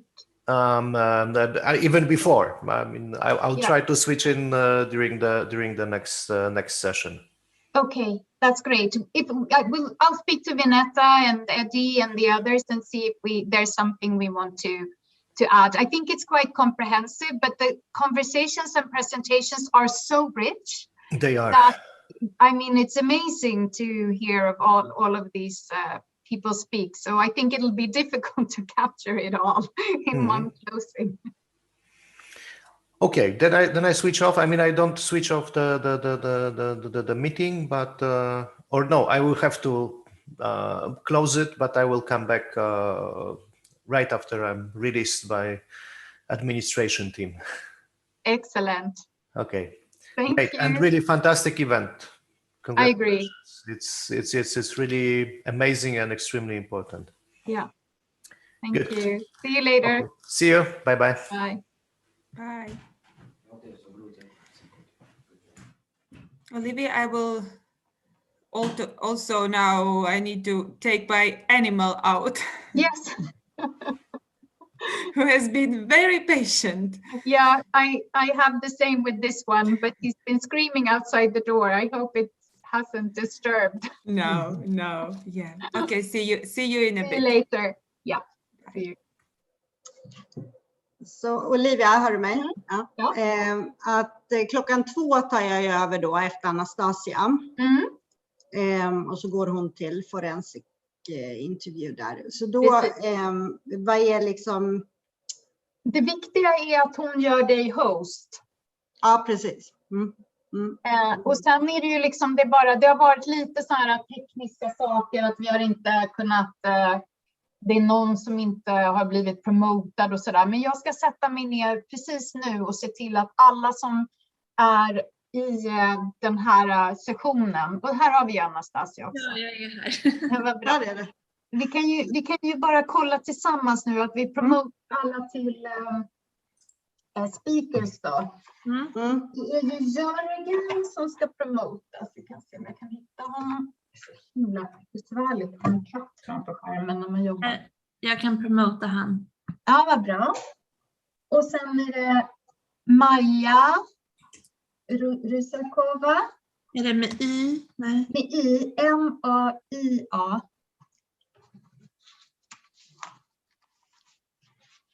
Nej. Maria.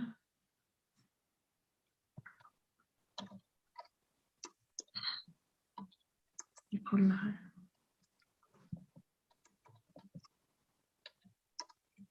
Det kan ju vara att de har checkat ut nu. Jag säger att det är bara 82 kvar, 98 kvar. De kanske har... Ja, hon ska inte vara på plats i alla fall. Nu promotar jag Nadine. Hon kommer in och ska testa sin... Hi Nadine, you have been promoted now, so you should be able to speak, share screen, etc.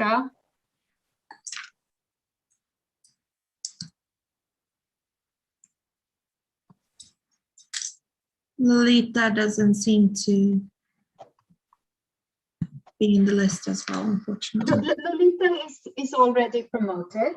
Ah, great. And she has tried her screen. And you can see me now. Där är Jörgen. Yes. Ja. Jörgen. Hej. Du skaffar skägg du. Ja, jag vet.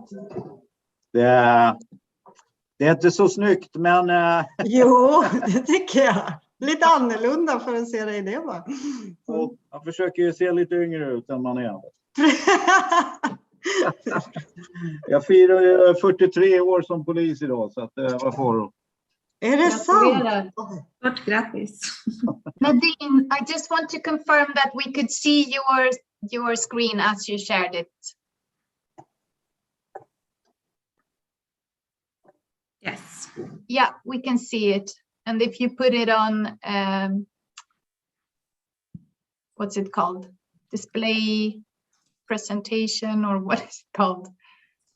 Hjälp mig, ni tech-människor. Display, eller vadå? Nej, what is it called when you kind of put the presentation mode on to display the full screen? I think it says, ja, vad är det den säger? Det är, it should be in the right corner, right next to share and comments. Slideshow, it says. Yeah, slideshow, that's it. Oh, there we go. And then from beginning.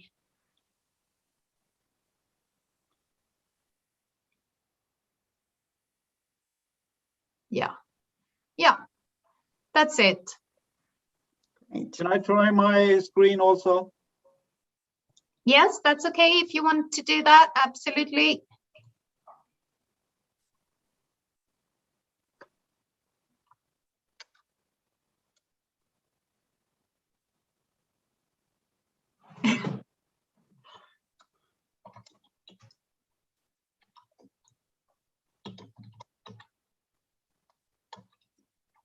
Yeah, it works.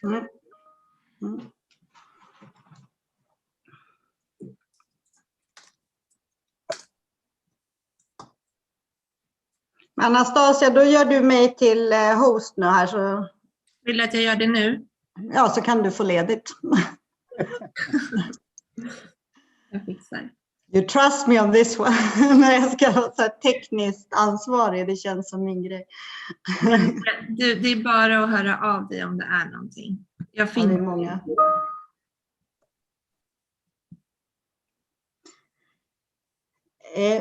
Kommer de upp som alla, för det är ju ganska många som har checkat ut nu, när de kommer tillbaka efter lunch, måste jag då lägga in dem som attendees eller kommer de in automatiskt som attendees? Nej, vi måste lägga in dem, men just nu är det bara Maja Rusakova som inte är inne, så att henne väntar vi bara på, så får vi se. Hennes kollega är här i alla fall.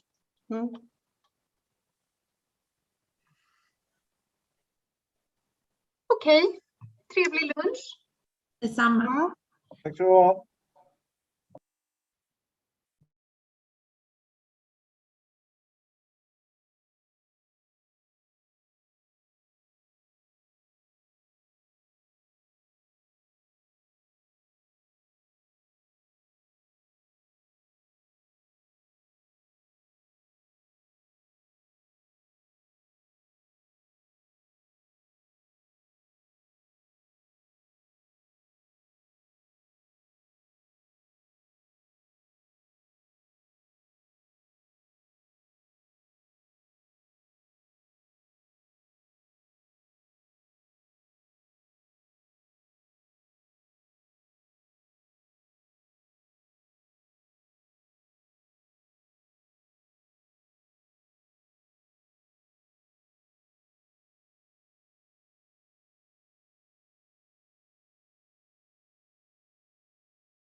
Okay, so we're going to start in a minute.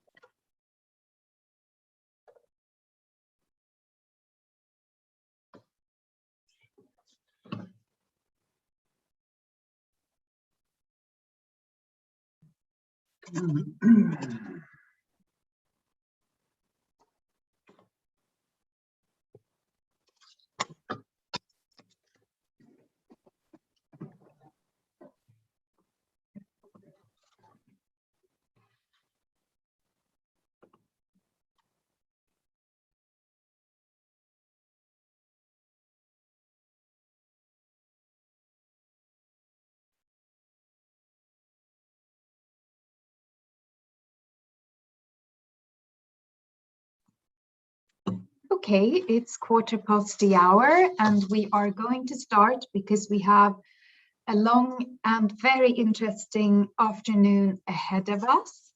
So before we start, I would like to kindly ask all our speakers to keep to your 15 minutes so that we have enough time for question and discussion and then our closing statements. So I am going to begin by welcoming Mr. Jörgen Lindeberg, who is Detective Inspector at the Swedish Police at the National Operations Department, which is responsible for investigations regarding international sexual exploitation of children. And he will provide a short overview of a case in Sweden that really changed the way courts look at sexual abuse of children online in Sweden. And I saw that Jörgen was here, but now his chair is empty. Let's see if we can have him back.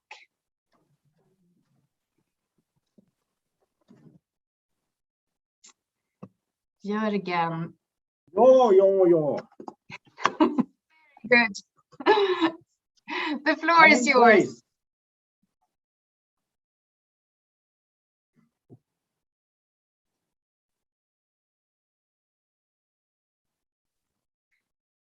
You are free to start, Jörgen. The floor is yours. Is it? It is. Sorry. Then I have to share my screen. Of course. Go ahead.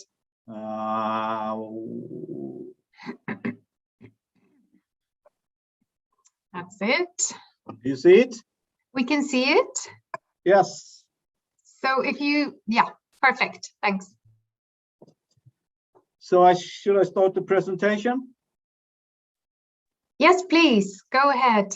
Yes. Good afternoon, everybody. First of all, I want to apologize for my appearance. I have grown a beard.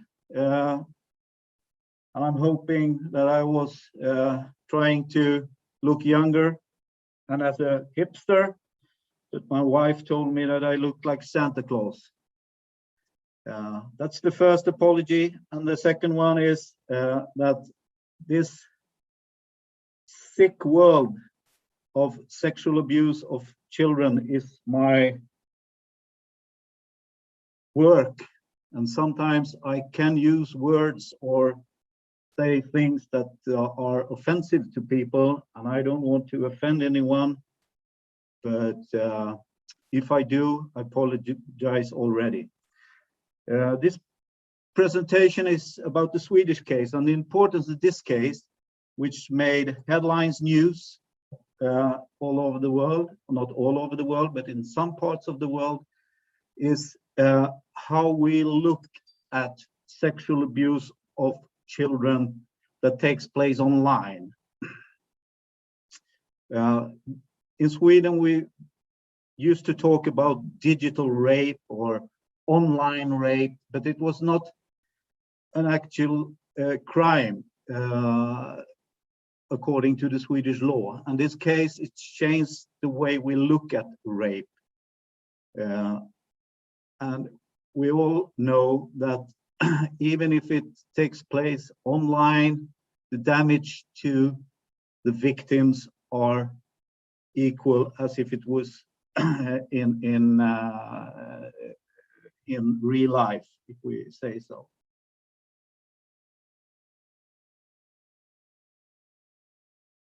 This is the perpetrator, and I have made him look like the devil. And it's not only me.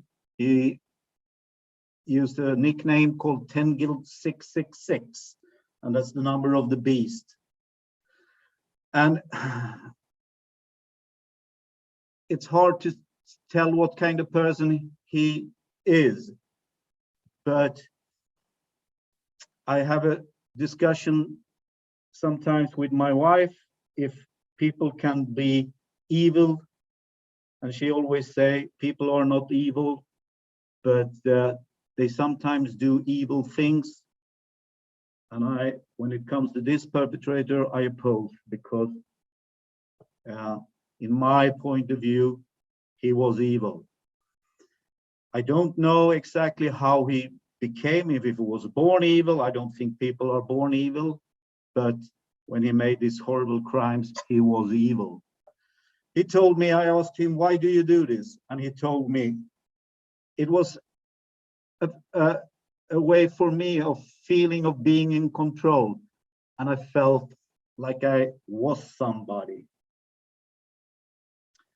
It all started with a case in Sweden where two teenagers was threatened on telephone by this perpetrator that they should go to a public place and expose themselves. The local police here in Sweden were lucky and did a very well job to identify this person. And it came to that he was going to be arrested, and they were doing a house search. And this is a picture from his apartment. And when the police entered the apartment, he was sitting by the computer, and he had an ongoing chat with a young teenager. So to say, he was caught with his finger in the cookie jar. The computer was not to very much help for us, because he was using software to clean his computer regularly. But the local police found two very important things in this case, and it was hidden in this chair. It was a USB memory stick and an external hard drive. And that was his treasure, because that's where we find most of the evidence against him.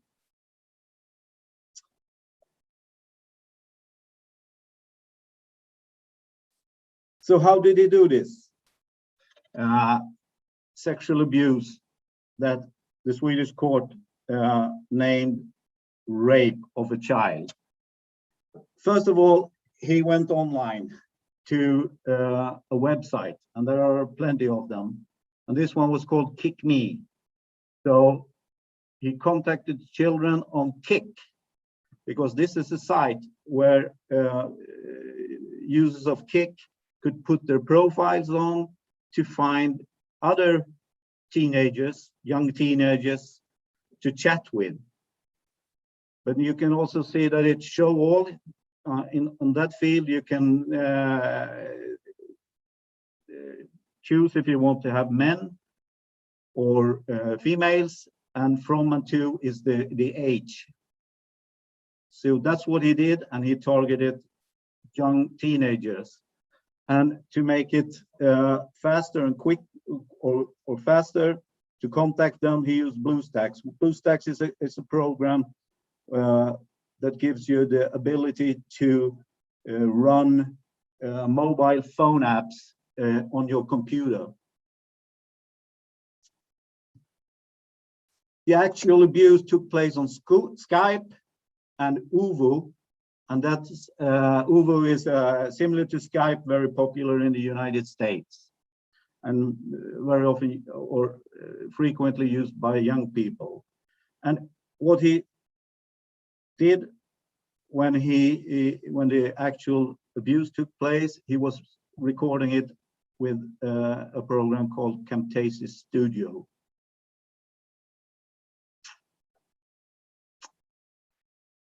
So this is how he did. He contacted children on Kik,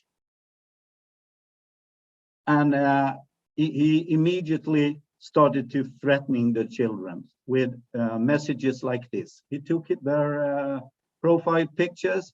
He wrote this text on it: "Please find me, rape me, and kill my family."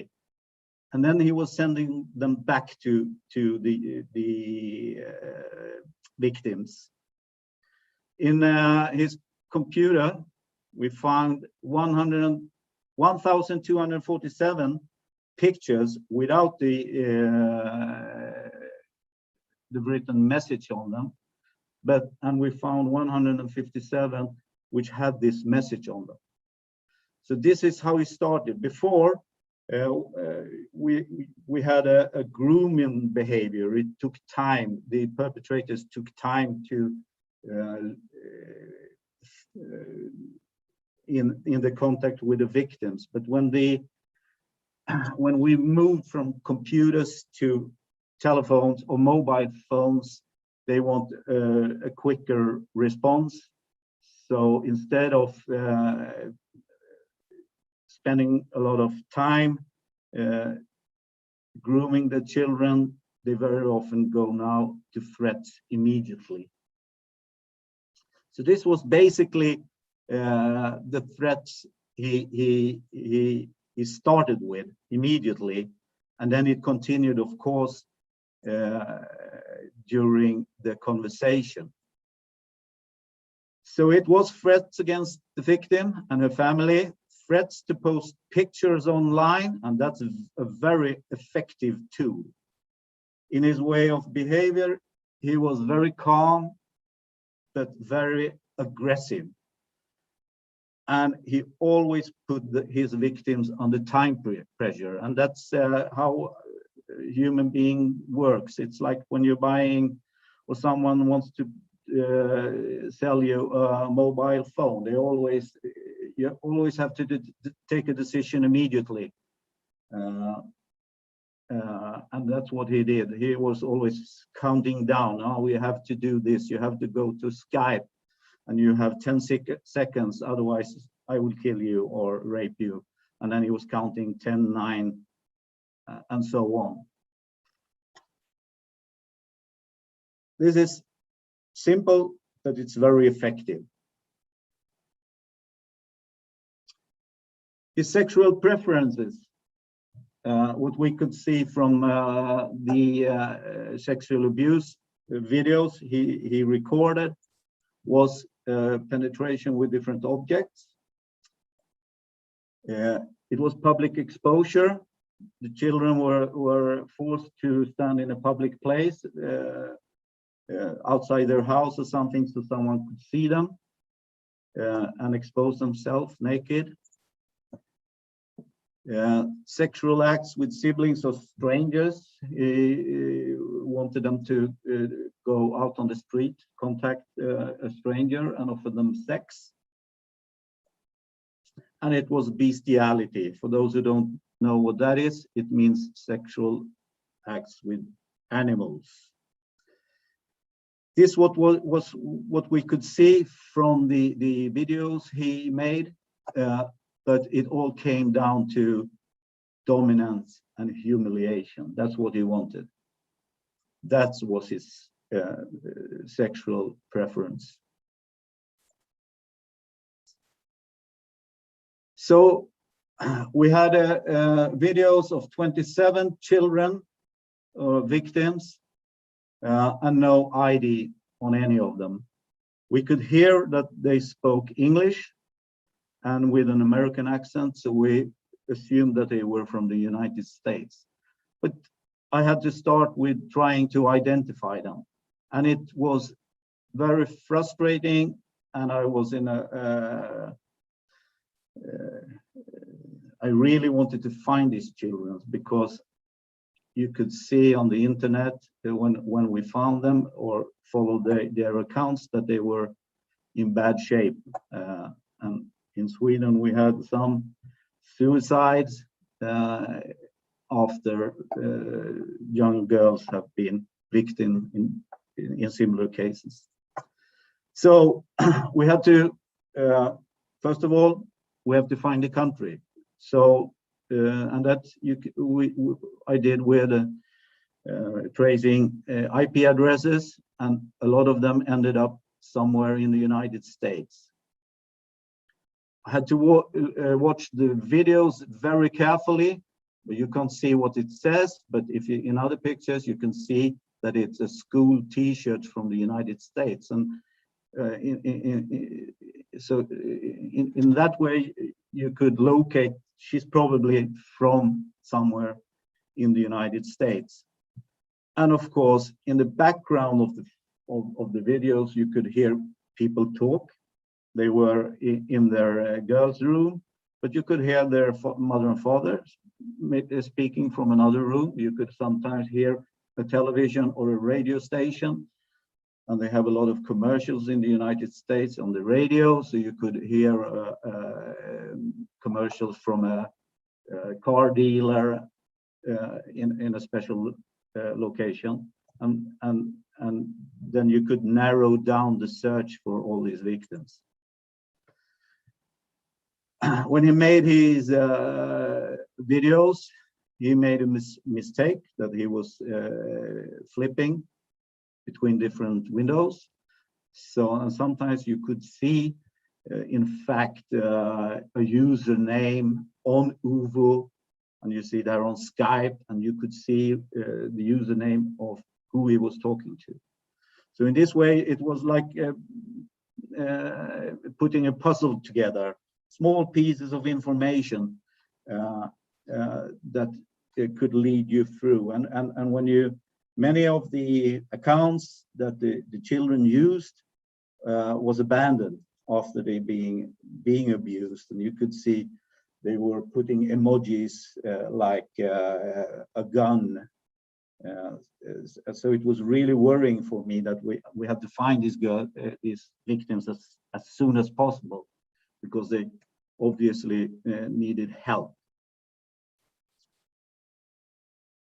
So this is the big problem in police investigations. My work is just to investigate sexual abuse of children which takes place abroad by Swedish citizens or someone living in Sweden.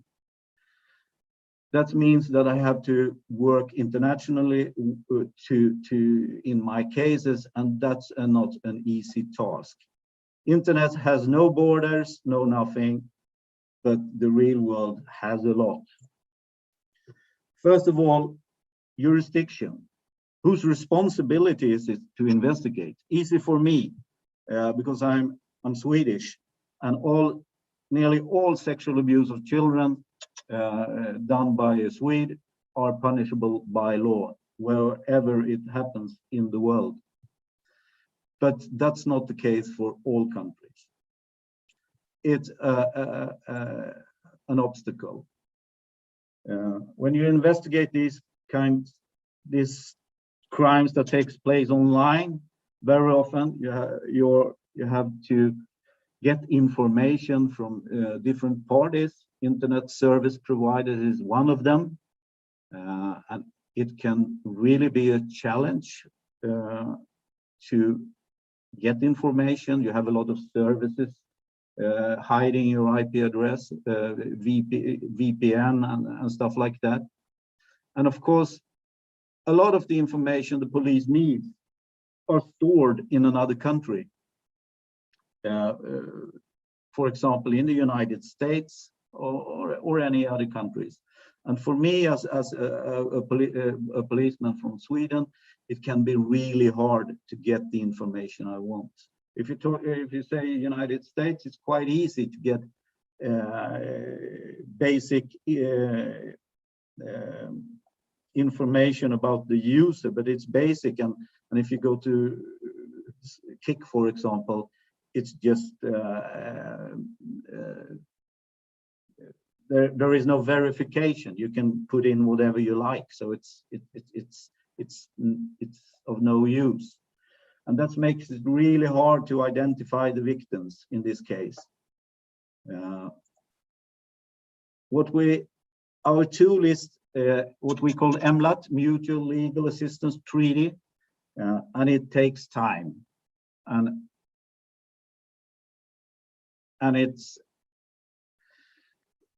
in some countries it's a smooth thing, but in some countries, if you go to Southeast Asia, for example, where much traveling sex offenders go, it's a hassle. It's really challenging to work with this tool because it takes time, and you never know if you will get an answer or not. So these are the really difficult parts when working internationally with this type of crimes.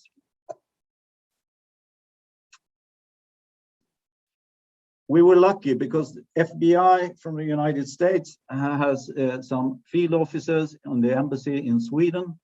So it was easy for us to work directly with them, trying to identify the children. We had videos of 27 victims, and with the help of the FBI and the local police, I tried to find as much information about the victim as possible on open sources on the internet, but of course I couldn't identify the American kids. So I was sending them to FBI, and they found the victims for us. From the 28 videos, or 27 victims, 15 of them were identified and they as US citizens. FBI helped us to locate one victim in Canada and one in the UK. And to these countries, we send an MLA for asking for the assistance of interviewing the children and other ones that could give us any information on the case. Interesting to know about what happened to our kids online that they don't tell. And that's a big problem for the police, because we can't act if we don't know. Out of the identified victims, only one had made a complaint to the local police. And I usually say from other cases, when it comes to grooming or sextortion, the rate of complaints to the police is below 50. So it's 5%, sorry, 5%. They don't tell the mother and father, and they don't go to the police. And of course, the police can't do anything if we don't have the knowledge. The one who reported it police was caught in the act in the garden of her house when she was exposing herself to strangers, and her father saw it. That's the reason, not by the child herself. Jörgen? Yes? Jörgen, may I ask you to wrap up in a couple of minutes, please? Yeah, absolutely. Thank you. Brilliant. Before, this perpetrator, he has never been to the United States. He has never been abroad. So how should we look at this? Digital rape. But what is a rape? The court later said it has to be on real time, it has to be on webcam, and it has to be on instruction by the perpetrator. So if the child records and sends, it's not rape. And it has to involve threats, and it has to take some time, and it has to be a sexual act. And we don't go through that one. Anyway, he was committed for a lot of crimes against children, and 4 cases of gross rape of a child and 12 cases of rape of a child, and he was sentenced 10 years in prison. And when if you were an American, you should say, oh, it's nothing, we should have put him away forever. But that's how it works in Sweden. The maximum for what he did, he could have got 14 years, but he got 10. And that wraps up everything. It's a lot to say about this case, but I think it's important that we see sexual abuse of children online as serious as sexual crime in the real world. And that's final. I put my name and my email and my telephone number if someone wants to contact me to have further information or whatever. Thank you. Thank you, Jörgen, for sharing this disturbing case and all the work that you had to go through to identify victims and the perpetrators. And it was really interesting, that last slide, when we looked at the elements of what constitutes rape online. And I hope that we have time to come back to that, and there may also be questions. But since we have a packed agenda and we are keen on keeping to time, I'd like to invite our next speakers. And we have 2 staff members from the NGO called Stellit. We have Maja Rusakova, the director and the co-founder, and we have Ladlena Avdeva, who is project manager. And their presentation will focus on supporting child protection stakeholders in the prevention and recruitment of children into child sexual exploitation and human trafficking online. And I can see that we have Ladlena. Let me see if we can find Maja as well. Can I give the floor to you first, Ladlena? Yes, I'm here. That's great. And I'm also online. I don't know. I hope you can hear me because I switch on the sound. We can hear you very well, and I have also promoted the Maja as a panelist now, so she should also be able to join us. Yeah, there we go. The floor is yours. Hello. Hello. Okay, wonderful. So I hope that Ladlena can share the screen. Yes. Okay, wonderful. Thank you. Thank you so much. Actually, it's a very interesting conference, and it was such a pleasure to listen all the presentations. They were really very interesting and very different, I can say. So for us, it's always the possibility to look from the very different perspectives.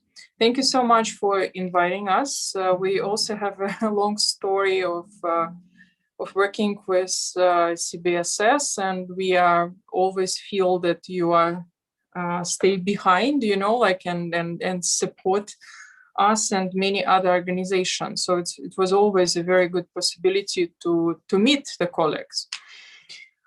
So today we will present you our project, but before we will start with this, I just want to say several words about like what's going on.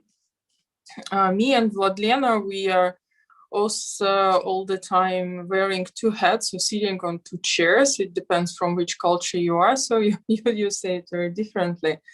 So from the one point of view, we made a lot of studies. So we are academical researchers. We both working also in the university. From the another point of view, more than 20 years, I work in and found a non-governmental organization. So for me, it was always the time that when you can look from the different perspective, from the scientific perspective and from practice. And I think it's very, very important sometimes to discuss what actually you can see. Because today, several speakers mentioned the issue of evidence-based, that we all need evidence-based programs, prevention programs, rehabilitation programs, investigation programs, and so on. Something what we can definitely recommend, something what we can sign up and say that we are sure it will work. But I can say that it's absolutely impossible to create any evidence-based program without sharing the best and also fuck-up practices, you know, and also like to openly discuss what worked and what not. And I think that what we can do, like also through the projects, it's when we are working together, we can also look to what we are doing from the critical perspective. Sometimes it can be painful, yes, especially when you already receive money and already spend them, to find out that maybe it was not so effective, yes. But in any ways, it's important if we are talking about the sexual exploitation of children, if we are talking about trafficking, and especially if we are talking about the digital area, because we are all the time several steps, I can say, not behind the perpetrators and aggressors. And we do a lot of mistakes. And even the children, because today we also talk about that, how important it is to bring the voices of the children, how important to speak with them, how important to invite them, and how important to listen them in their reality. In the digital area, they are living in the different world than we do. You know, I have 2 teenagers. We have holidays now in Russia. Both of them are now online. Can I control them? No. Can I control with whom they communicate all the time and every moment? No. Can I control with whom they are playing online? No. You know, it's illusion. And also I cannot control what they will read online today, what they will watch online, which people can try to contact them. The only one thing which I can do, I can teach them how to behave and how to stay safe. And I hope that they will listen, but you remember they're teenagers, yes? They don't always listen what we are talking about. And I can try to keep the good relations with them and hope that if something will happen, they will come back to me. And sometimes this is actually, that's it. That's what we can do. What I think is really good that now a lot of things are going on. Several speakers today also remember like that 20 years ago, 10 years ago, even 5 years ago, we have a different picture. And I can say that now there are a lot of good trends also, what happens. And we try to react on all these trends, which we can see in the commercial sexual exploitation, in trafficking, in sexual exploitation, and sexual abuse. Because now we see that the demand is increased, yes, and we know it. The risks of the online grooming also increased.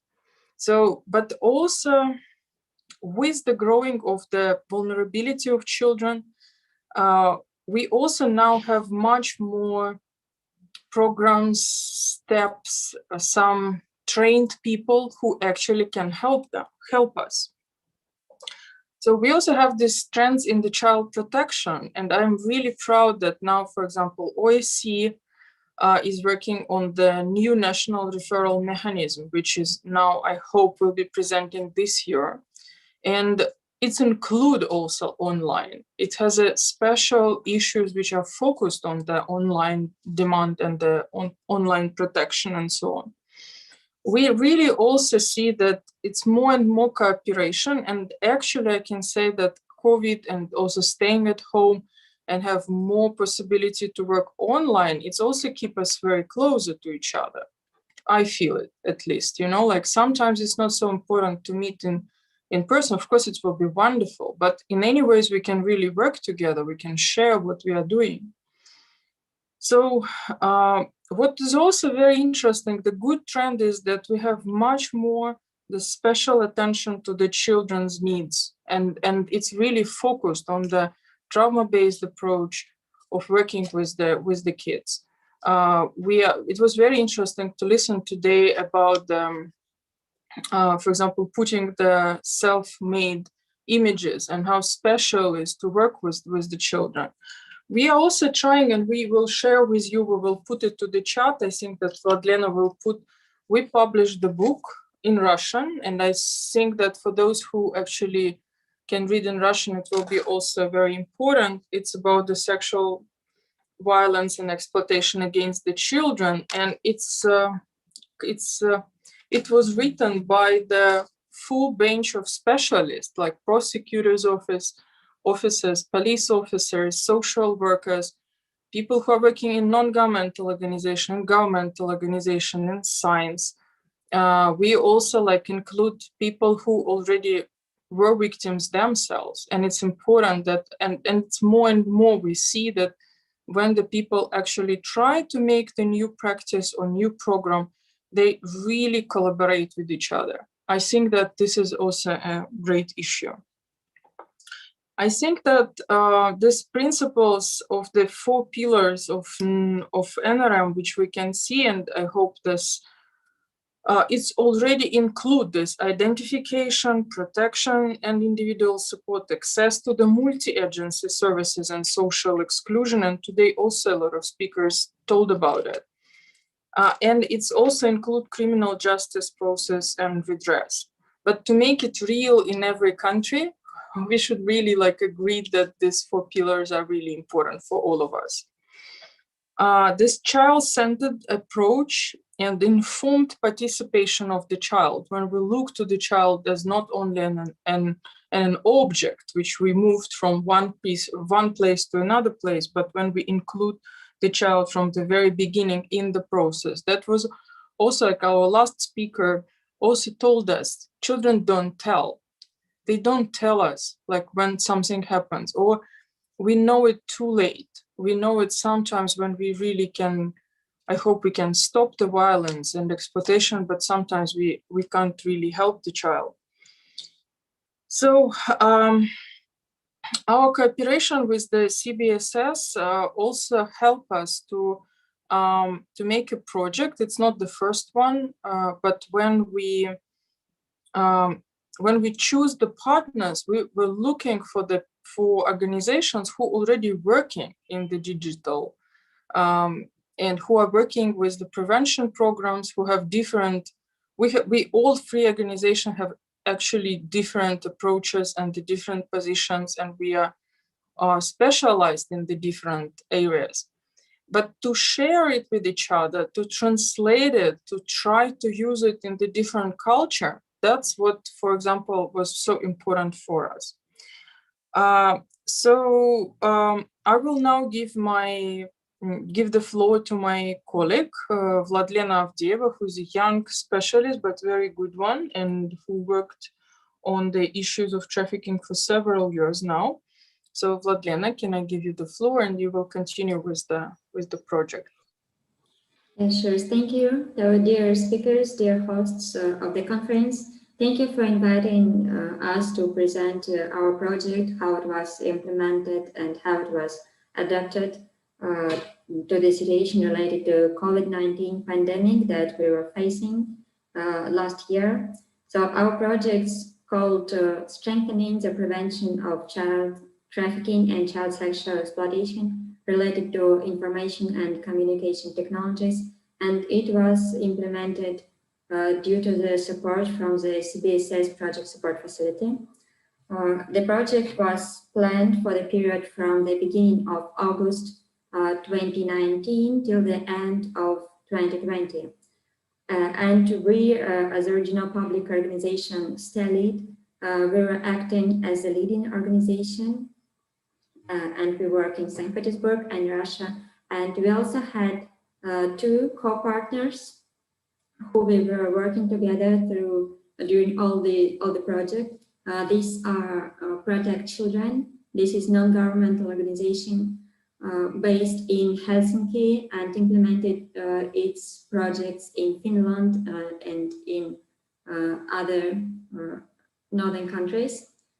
And this is the second co-partner is Shelter Safe House based in Riga, Latvia.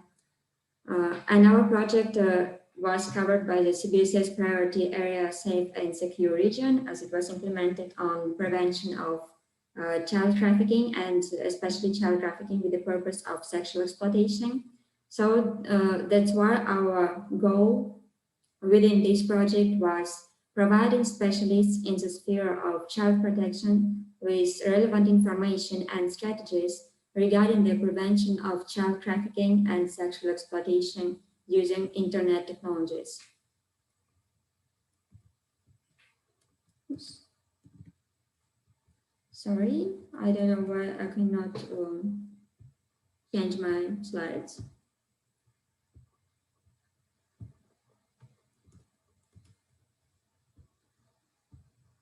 I hope you can see my presentation now. Please let me know if you can see this. Yes, it seems. Just go ahead. We can see it.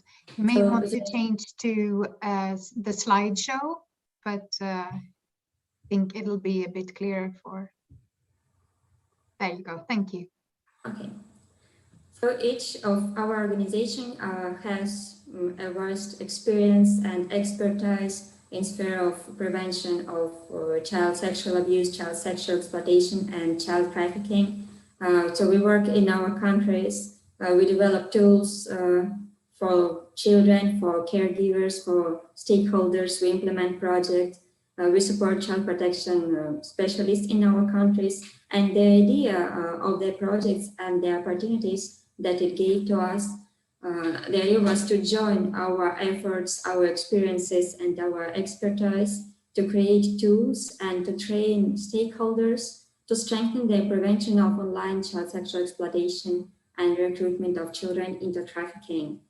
And within the project, we tried to combine the data which we have on the international level, on the trends and challenges that we have in all the countries, and to combine it with our knowledge about local features and local priorities to protect children from child sexual exploitation online and to support specialists in their prevention works. And within the project, we're planning several blocks of activities. The first one was to conduct the desk study report that will summarize the data and promising practices on the prevention of recruitment of children into child sexual exploitation and trafficking, and to disseminate this report among the stakeholders who work directly with children. And also we were planning to arrange 2 partner meetings in St. Petersburg, in Riga, in the middle of the project and at the end of the project. The other activities was designing a training module, which is a practical guide for the stakeholders who facilitate trainings for other stakeholders. And then to check these 2, we are planning to conduct 2-day trainings for stakeholders with 25 to 30 participants in each one, in Riga, in Helsinki, and in St. Petersburg. But we're facing with the challenges regarding restriction to face-to-face meetings, to travel, to public events due to COVID-19 pandemic and the lockdown measures that started in March 2020, just before our first partner meeting. But still, despite all the challenges that we faced, we continued our work and we continued activities online, but I will tell about it later on. Now I would like to present several practical tools that we developed within the project. The first one is a desk study report, Preventing of Children in Online Sexual Exploitation and Human Trafficking. And on my presentation on this slide, you can see the cover of this report.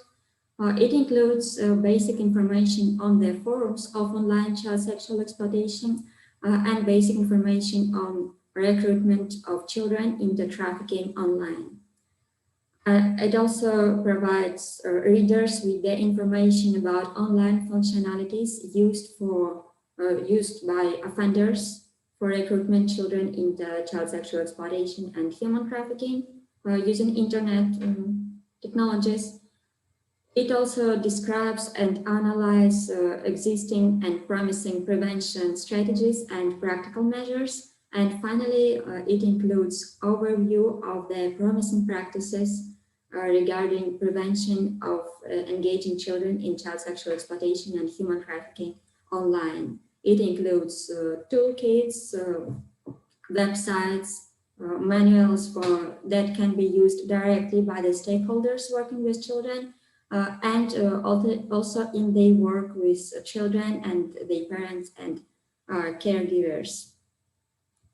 Another practical tool that we develop is the training model, Protecting Children from Child Sexual Exploitation and Recruitment in Human Trafficking Online. This is the guidance for training, for trainers and for facilitators of awareness-raising events. It's, despite that this is a guidelines, this is quite a flexible guide that can be adopted depending on the type of audience, depending on the needs of a particular event, format of the training, and many other factors. These models includes 8 thematic sessions covering different issues regarding prevention and protecting children from child sexual exploitation online. It also includes feedback form and awareness evaluation form, pre and post training. That means that this form should be used to access knowledge of the training participants before and after the training, which will enable training facilitators to access the effectiveness of the training and to change it or adapt depending on the gaps and successes. So regarding the dissemination of these tools, we managed to disseminate it among more than 700 specialists in the Baltic region and beyond. So the biggest part were disseminated among the stakeholders from the Baltic region. But I can say that these data, like 738 stakeholders who got the report and training model, these data are were reached by the end of the project. Now this number is much bigger, as after the end of the project we continue to disseminating these materials, and we see in our partner organization and among the stakeholders working on governmental, non-governmental organizations, we see the interest in this information and in these tools. And another point I'd like to share that we translated these tools into Russian, English, Finnish, and Latvian to make it available for all the interested participants in our countries and beyond. So regarding the training activities, I can say that it was quite difficult because in every country we had different circumstances for arranging training activities. And only in Latvia, our partners from Shelter Safe House, they managed to conduct 2D training for 31 participants. It was offline training, how it was planned initially when we were developing the project. Our organization, Stellit, and our partners from Finland, from Protect Children, chose other strategies to train stakeholders. For example, Protect Children, they conducted a series of trainings in Finland and also one training in Norway that covered more than 300 stakeholders, which includes psychologists, social workers, healthcare specialists, social and crisis emergency centers workers, and many others. And they also arranged an international expert webinars fighting against online child trafficking for sexual purposes, with participation of experts representing CBSS Children at Risk Unit, Europol, Canadian Center for Child Protection, and Finnish Barnahus project. Here are some pictures from this international webinar, and I can say that it was extremely useful and important. It was quite precise, but it enabled us to see different perspectives and different points of view on the problem of child sexual exploitation and trafficking online. It was very much useful for all the participants who took part in it. And instead, we chose another strategy. We had no opportunity to arrange face-to-face training, offline training with a specialist, and we decided to create an online course on online learning platform called Trafficking. So the course was named Prevention of Online Child Sexual Abuse and Exploitation. And on this slide, you can see how it looks like from this online learning platform. By the end of the project, we had 330 participants here, and now we have a new wave of interest to this course. We have more than 300 participants now. And this course includes 20 lessons and 50 tests to access knowledge of participants. And those participants who successfully managed with these tests, they got certificates after the end of the course. And what is convenient about this course is that all the participants can access it, of course, free of charge, and they can take the course in their own pace online. So here you can see the structure of the course. It includes information about the key terms in the sphere of child sexual abuse, exploitation, and trafficking online, the information about the role of internet in the recruitment of children into child sexual exploitation, information on prevention approach and strategies and resources available. And also we included one module focused on providing assistance to child victims of online child sexual exploitation. May I ask you to wrap up in 2 minutes, please? Yes, sure. Thank you. So these tools that we developed and disseminated enabled us to make the project more sustainable.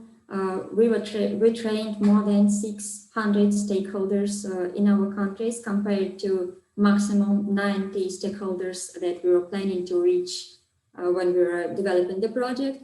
The online course, desk study report, and training modules are still available to all the stakeholders, and they continue to access it and download and join the online course.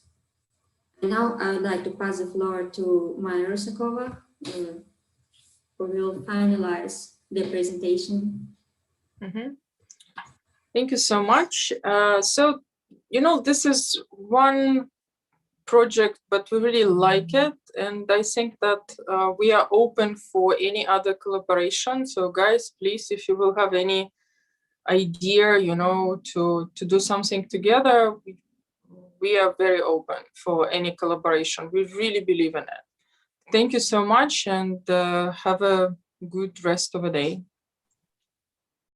Thank you both, and thank you for that open invitation. We're also always very keen on the kind of practical tools that you have developed and training. And for our participants, there's a link in the chat, which will guide you to some of the important outcomes of the project. So thank you very much for sharing that. And now I would like to move on to Nadine Finch, who is an honorary senior policy fellow in the School for Policy Studies at the University of Bristol. And she's also an associate of Child Circle, which is a center for expertise and public interest action on child protection and European measures. And Nadine will present the findings of a recent study carried out by Child Circle, commissioned by the CBSS. The floor is yours.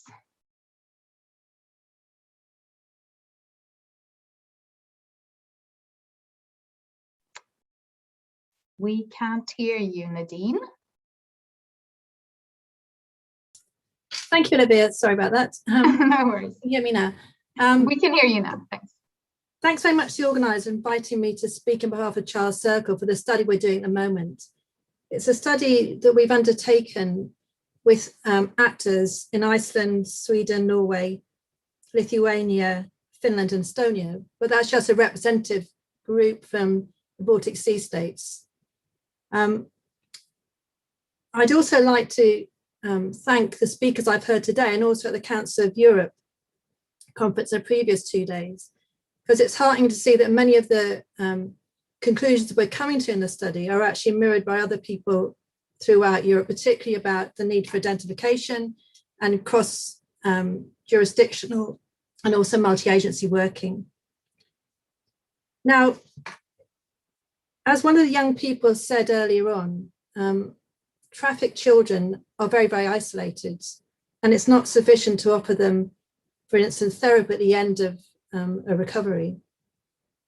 So what we're looking at in this study is the role of Barnahus in supporting children throughout their journey.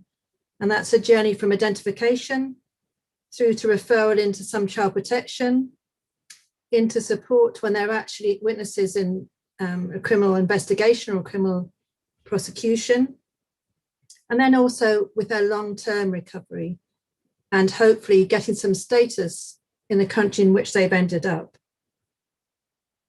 Now, whilst we're looking at what's needed, we have certain priorities for the children. One was to make their voice heard and make it heard accurately. And also it was to actually enhance the capacity and the training of the many actors the children come in contact with. Some of the children are lucky enough to have a guardian, but most don't. And so they just have a rather bewildering array of adults who look at what they're doing.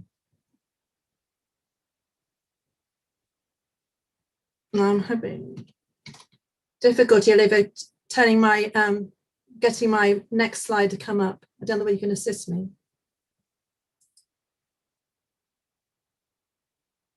I can't change it from here, but maybe, I don't know, Linda, if you can share screen and that way we can change it. Have you tried to press enter or the arrows? Various things, yeah. It's a different system to what I've used before. It doesn't really matter, I can just go on without it if necessary. Okay, well, why don't you go on, and in the meantime, maybe I can ask Linda Jonsson, if you can share the screen, and then with this presentation, and then maybe you can move. Yep. So Nadine, then the best thing is for you to stop sharing screen because we can only have one person at the time. Sorry about that, I don't know what happened. No, that's okay. Don't worry. In terms of the research, we've concentrated on looking at the experience of present Barnahus and also any actor we could come across. We haven't actually engaged much with migration agencies or NGOs, but we are trying to engage further with them. One of our overall findings was that at the moment, the support given to these children is partial as opposed to holistic. And our view was that actually the Barnahus model is a very good model for bringing together a range of people who can assist those children. Now, for people who don't know the Barnahus model, it's one that's been used increasingly. Yeah, if you see it like that, I'll do it, yeah. If you go to the next slide, thanks. The Barnahus model has been used increasingly. Yeah, great. It's been used increasingly throughout not only the Baltic Sea states, but wider level in Europe, particularly for children who've been victims of child sexual abuse and sometimes for physical abuse as well. And it's children who've been identified and will be going into some kind of criminal investigation, criminal prosecution procedure. Now, the interesting thing is in context of what's been talked about today, the Barnahus model already has a lot of methodology for using digital technology for the advantage of the child. We've heard today about how traffickers and abusers are using digital technology to recruit and abuse children. But equally, many of the, particularly the police and prosecutors are becoming much more adept at using digital technology to assist children who are in this system and who are being abused or have been rescued from abuse. Now, the Barnahus model already uses video recorded forensic interviews, which are a very good way of ensuring that the child doesn't have to come into direct contact with their abuser or with the trafficker. They're also a very good way of making sure a child doesn't have to suffer the trauma that comes from having to repeat their history of prosecution and the history of persecution over and over again to different adults and actors. Now, the use of this video recorded technology means that in some countries at least, the children don't have to attend court to be abused, to be further abused by having to be asked questions by their abuser or their trafficker who's sitting there in court with them. Now, that's not universally the case. It really depends on what legal jurisdiction the country has. For instance, in the UK, that's very difficult, although it is now happening, because we have an adversarial system, and therefore there's an expectation by a defendant that they can not only cross-examine, but confront in court the person making accusations against them, i.e. the child. In other countries like France, like I heard at the Council of Europe conference earlier this week, but in France, which has a different system, civil system, it works well not to have the child there during the preliminary hearing, where the judge is in charge of what's happening, and there's only really the people making the allegations in court. But when he presides over the actual full hearing, he found he tended to be less sympathetic towards the child because he was worried about showing bias towards the accuser as opposed to the person on trial. So, of course, these various technologies may not be so useful in your own particular country. I'm actually on the previous, I'm still on the previous slide, Olivia. Now, in terms of the Barnahus as a function on optimum level, and of course the Barnahus are a model, but they do vary across countries. The whole idea about having a children's house is that it's a place of safety for the child, and the child will go there, and that's be their safe space, and all actors will come there to interview them, to offer them some therapy, to conduct medical examinations. So the idea is a child feels quite safe there. They have trusted adults, they might have a guardian, they certainly will have social workers there. And the Barnahus will be staffed by people who are child protection experts. And so the questions they're asking will be coloured by the fact they put the child's best interests first. The other important aspect of the Barnahus is that over the years, because there are multi-agency systems in place, the police officers, the therapists, the social workers will learn from each other. They will pick up enhanced expertise from other people's training. And even if they don't have cross-jurisdictional training, they will certainly have the experience of understanding what's needed by a therapist or a police officer or a prosecutor. And therefore the Barnahus itself is a training place for cross-jurisdictional work. And that's particularly important, in my view, in terms of trafficked children, because it's likely that these children will have been abused by traffickers in a number of different locations, either within the same country or internationally. And therefore, the more cogent the evidence obtained and the use of forensic interviews which were recorded will be of great help, not only to people in one country, but also potentially to people in other countries. The next slide, please. One of the problems we found at the moment in terms of the Barnahus, and we were perhaps expecting slightly more engagement on child trafficking than we found, because the Promise Network had done a survey, and 4 of the 6 states that we're talking about had reported that they had had some contact with victims, child victims of violence, where there was a trafficking element. But we soon found out that actually very few of those traces or elements had become a substantial case. So the actual use of Barnahus for trafficked children at the moment is extremely low in the 6 countries we looked at. But the model itself was potentially very useful because the target groups for the Barnahus, whether it's in legislation or in policy, are fairly broad. And they really, in most countries, include any child who's suffered violence. And of course, the child trafficking inherently involves physical, mental, or psychological violence. It's potentially part of the Barnahus mission. There were some places where it's likely to be easier to move into a Barnahus that dealt with child trafficking. For instance, in Iceland, any unaccompanied child or child who claims asylum is automatically referred to their Barnahus for a forensic interview. Therefore, it would be not such a difficult step to move into them also investigating trafficking.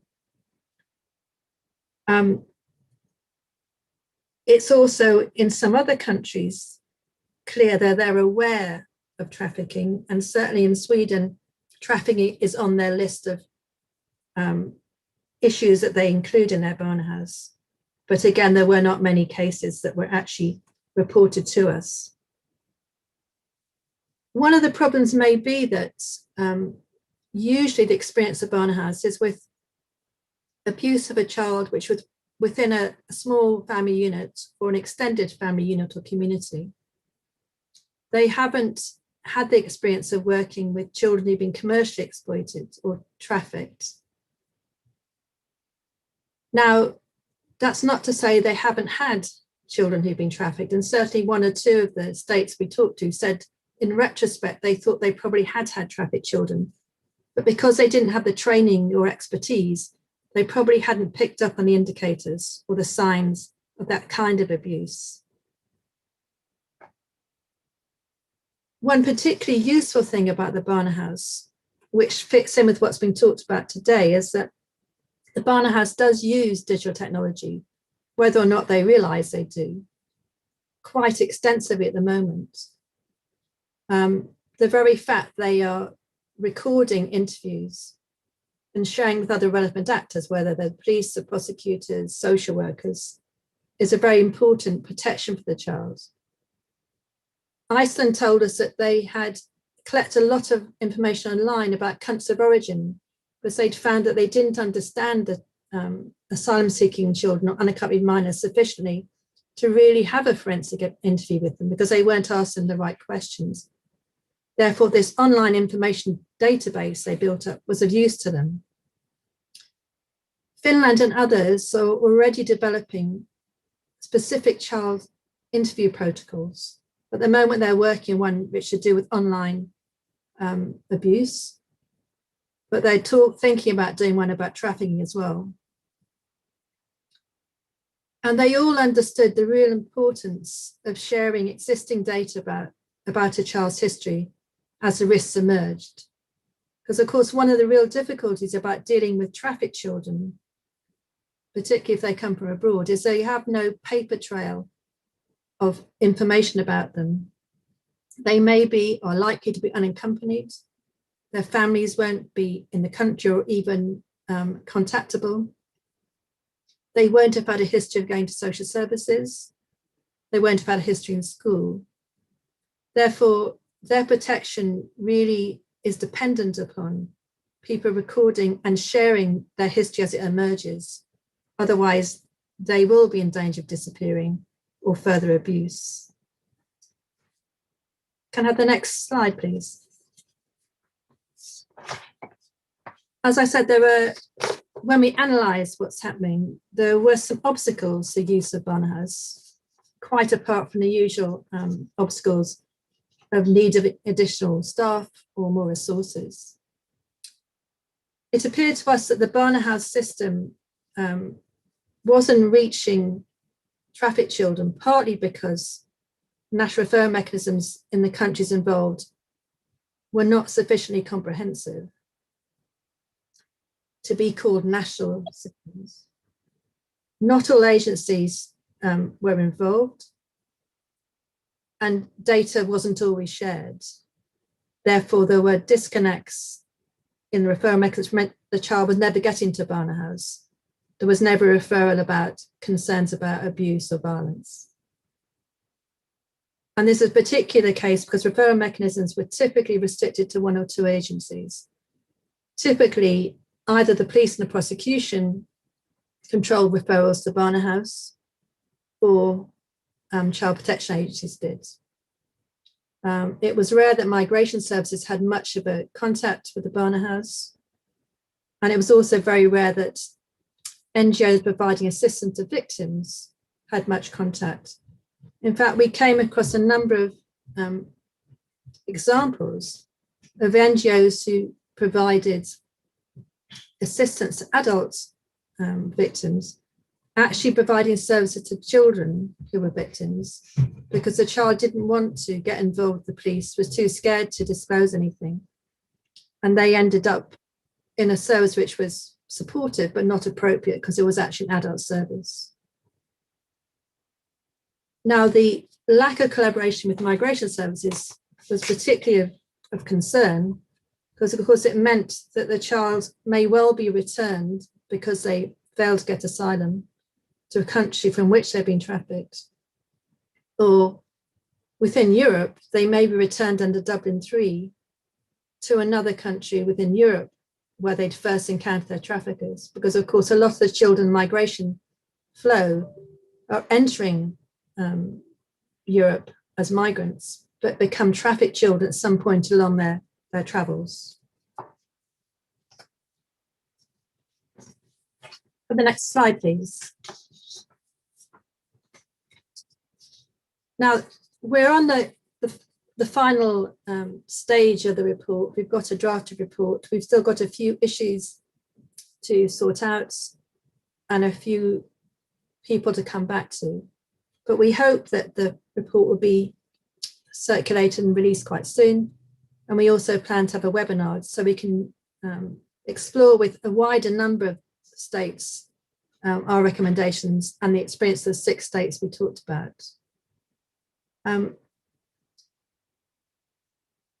Our main headline recommendation really is the need for multidisciplinary approach, child protection, criminal justice, migration, and also civil society to make sure that protection is wrapped around the child and the child doesn't have to give his or her story to different people at different times.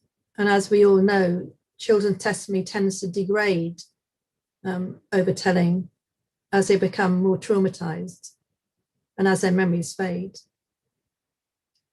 We also thought that the use of digital technology was very important, allied with the experience that Barnahus had already developed in the use of that technology. The one thing that we feel we will make further recommendation was that the data sharing was very partial. In some states with a strong prosecution police-led system, there was either legislation or policy which required other agencies to share data with the police. But that wasn't universal. And sometimes the sharing of data was only done verbally in a meeting, which of course has potential problems because it means it depends on what notes are taken of that verbal disclosure. And it also means that that data isn't available in the future because the fact that one child is protected from traffickers is obviously a good thing, but that trafficker may well have many other child victims and may be used in very similar modus operandi. And therefore, whatever data is built up has got wider application. There was also a need to embed the Barnahus even more strongly into the wider child protection system. The Barnahus is seen as being part of the child protection system, but in fact, at the moment, it's not functioning like that for many children who've been trafficked or migrant children because all routes aren't leading to Barnahus. only some children are being referred there. Now, it may be that resources will mean that the Barnahus can't be used for all trafficked children immediately, but certainly as is happening in Sweden, exploratory interviews could take place in a trafficking case, even if that was the only part of the Barnahus that the police and prosecutor were using. It's also the case that as people suspect that more children have been trafficked and are being emerging, there could be some systematic screening introduced in all Barnahus just to check the children being referred to haven't been trafficked. And also we'll be recommending, as does the Council of Europe and most of the EU directive and the new strategies for children and for trafficked people. Training is a really essential tool. There is a beginning of training in 2 or 3 of the states we looked at, and they've actually spread that training to all actors, not just police officers and social workers, but to therapists and to interpreters and judges. And of course, it is essential that all people that come into contact with trafficked children have the same end case in mind and the same broad expertise, so that they come together to recognize those children and provide them with support. So the 2 kind of takeaway recommendations we have, maybe 3, is one that the multidisciplinary range of expertise has to be highlighted and extended. So the Barnahus becomes the center of this new enhanced system, because therefore it is a means of ensuring that child-specific child protection is central to the system, and also that the expertise is shared right across this region and beyond, because trafficking and trafficked children certainly don't just arrive in a country. It's very likely they've been trafficked elsewhere, or maybe trafficked elsewhere in the future. Therefore, the widest possible protection network has to be established. Thanks, Olivia. Thank you so much, Nadine, and thank you for those recommendations. And we will work together to take those forward. And as Nadine mentioned, there will be a webinar that will look into this more closely. I also want to highlight a comment from Maria Rossi in the chat about how protocols can be adapted for both victims of child sexual abuse and child trafficking. And I think one of the key takeaways from this is that we want to place more efforts into assuring that if not all, more routes lead to Barnahus, and that there is competence to address the complex needs of all children who are referred to Barnahus. So I just want to mention that I do see that there is a raised hand, and we will come back to you in our question and answer session, which will follow on our last speakers in this session. So I would like to welcome Lolita Plančiūnaitė-Vaičiulienė, who is a chief investigator at the Lithuanian Criminal Police Bureau. And she will share some of her observations of how cyberspace has become an environment where children risk becoming victims of sexual exploitation and trafficking. The floor is yours. Thank you, Olivia. I know that the pronunciation of my surname was really challenging. It was well done. Thank you so much. And thank you really for such actual and informative conference and the opportunity to share insights and my experience. If you let me to share my screen.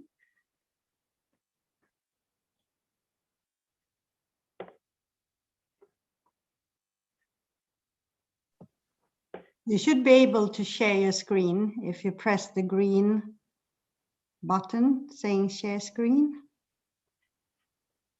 Just a moment. I don't see it. It's next to the chat icon. Yep, I see. Yeah. Okay, already. Yeah. And don't press the little arrow behind. Press the green one. Yeah. Big green. I see. Is it okay now? No, we can't see your screen. You can or you can't? We can't. We can't. Cannot.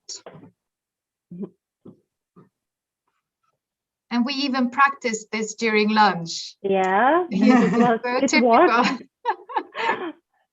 Some technical issues as always. Let me try again.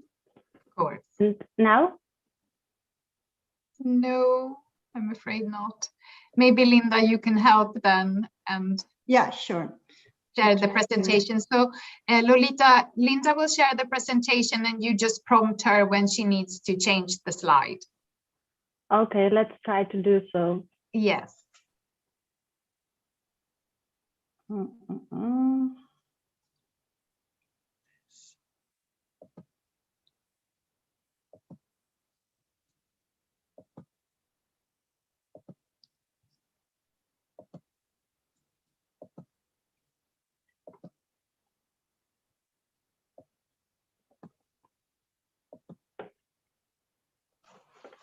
Okay, so you can start whenever. Okay. Well, if you will let me, please, next slide. Yes. I would like to briefly present the situation in Lithuania, and the trends in Lithuania coincide with the global trends indicated in the reports of institutions such as Interpol. During the quarantine months, the volume of prohibited information such as child sexual abuse images is growing significantly online on the internet. As a large part of society, both adults and children, spends a lot of time in the digital space, there are particularly favorable conditions for malicious activity. Thus, the joint efforts of all institutions, internet service providers, and society to ensure a cleaner digital space are more important than ever. As both children and adults engage in an increasing number of cyberspace activities, it becomes particularly important to ensure that children are not reached or disseminated by prohibited information that adversely affects them online, to curb digital bullying and to maximize their safety in cyberspace. The joint effort is aimed at eliminating or restricting as soon as possible access to information, including sexually explicit images found prohibited or adversely affecting minors. Also, in Lithuanian 2020, the National Cybersecurity Status Report states that the dual lockdown that started from the spring of last year in 2020, the use of electronic communication services has increased significantly, and the volume of child sexual abuse material in cyberspace increased. In the year of 2020, 78 cases of child sexual abuse were detected in Lithuanian service stations, while in 2019, there were only 44 such cases. It is worrying that already in 2019, the Communication Regulatory Authority of the Republic of Lithuania has received almost 1,000 notifications and almost 1,500 notifications in 2020 on the internet hotline Clean Internet about content prohibited to be disseminated or adversely affecting minors on the internet. However, just in the first quarter in this year, the internet hotline Clean Internet received already more than 2,200 notifications about such content on the internet, of which as many as more than 1,000 was confirmed. It is true, but this figure has already exceeded 5 times in the same period in 2020 the number of messages received. And also, in this quarter alone, action has already been taken on as many as 100 websites that have disseminated information related to the sexual exploitation of the children. Next slide, please. Oh, it's not that's the slide. Okay, it's okay. Yeah, okay. Also, I would like just a minute. Some technical issues. The next slide after. Yeah, it's okay. Okay, thank you. You want the next? Also, I would like to mention that analyzing the statistical data of the year of 2017 and 2020 in Lithuania, it can be seen that in 2020, as many as 52% more crimes of child abuse and 32% of crimes of the child pornography were registered, but no child trafficking crimes were registered at all. Unfortunately, however, I do not think that these figures reflect the real situation. Trafficking in human beings, trafficking in children is no longer what we envisioned in 10 years ago. It is not physical payment for money. Victims of trafficking are no longer locked in basements with clear signs of physical violence.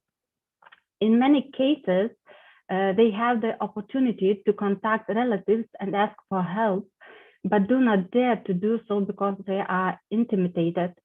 And criminals no longer need to meet them face to face, that a person becomes a hostage to the situation and suffers from traffickers, from human beings.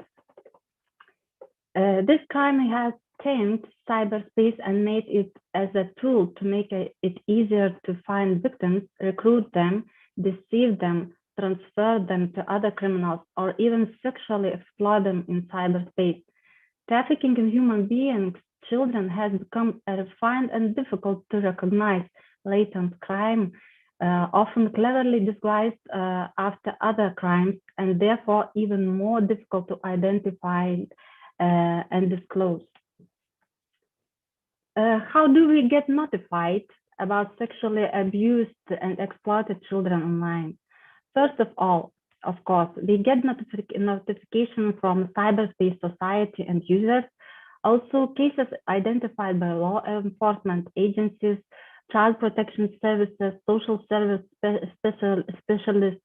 Besides that, every year, Lithuanian Police Jonsson participates in European Union-wide Joint Action Days, events organized by Europol and PACT, the European multidisciplinary platform against crime threats, which address crimes related to trafficking in human beings, including sexual exploitation, in particular of minors and children. In addition, Lithuania has joined the Interpol International Child Sexual Exploitation Database, where examiners images found and taken during investigations to speed up the identification of victims of child sexual abuse and identification of perpetrators. Also, from 2015, we joined the United States Missing and Exploited Children database, which provides direct reports of possible cases of child sexual abuse in Lithuania identified by major social and other electronic communication companies when the offender or victim is using resources of internet service providers registered in Lithuania. Next slide, please. Another one, please. Yes. And step by step, please. In Europe, 1 in 5 children experience one form or another form of sexual violence. How does it happen? I will share an example of my experience. In 2019, police officers in the Tor network, a forum where child sexual abuse material is shared, found a series of 200 photos named Medina Carolina Inessa. From the name of the file, it was understood that the victim was mostly likely from Lithuania, and the photos depicting a naked young girl were probably taken in 2010.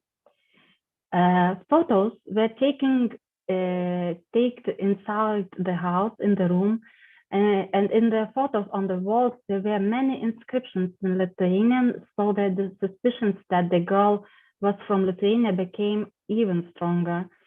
Examining the photo metadata, there was no useful information other than camera model, but one of the photos showed a photo hanging on the wall showing a fragment of a two-floor school with chimneys on the roof, and police officers began searching the internet for a similar photo for a similar school. And after 8 hours, a school was established in one of the Lithuanian cities, and a girl was also identified. It turned out that due to this event, already in 2012, a pretrial investigation has already been conducted, which incidentally was also initiated by getting and following information from United States National Center of Missing and Exploited Children.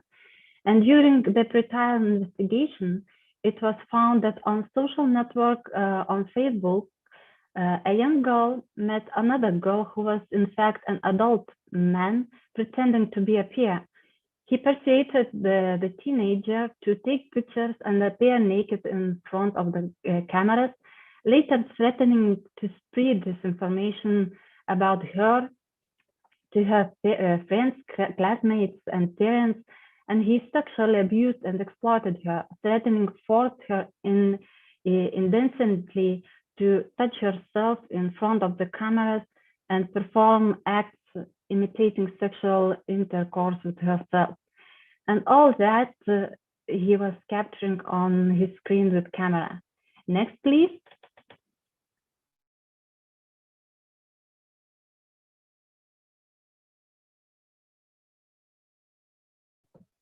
Is this correct, Lolita?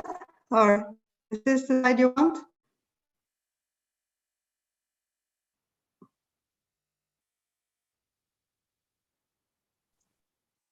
You froze there. Yes, it looks like we might have lost Lolita. We'll give it a second, and if she's not released from her frozen state, then we will unfortunately have to move on. And then maybe we can come back. Yeah, it looks like we lost Lolita, and maybe then what we can do while waiting to see if she can come back is that I will thank all the speakers of this panel for your interventions, and I'm going to hand over to Vineta, who will see if there are questions. Do you want me to stop sharing, Olivia? Or should we I wait? came back. Oh, you came back. Oh, there you are. Okay, very good. Okay, so let's continue.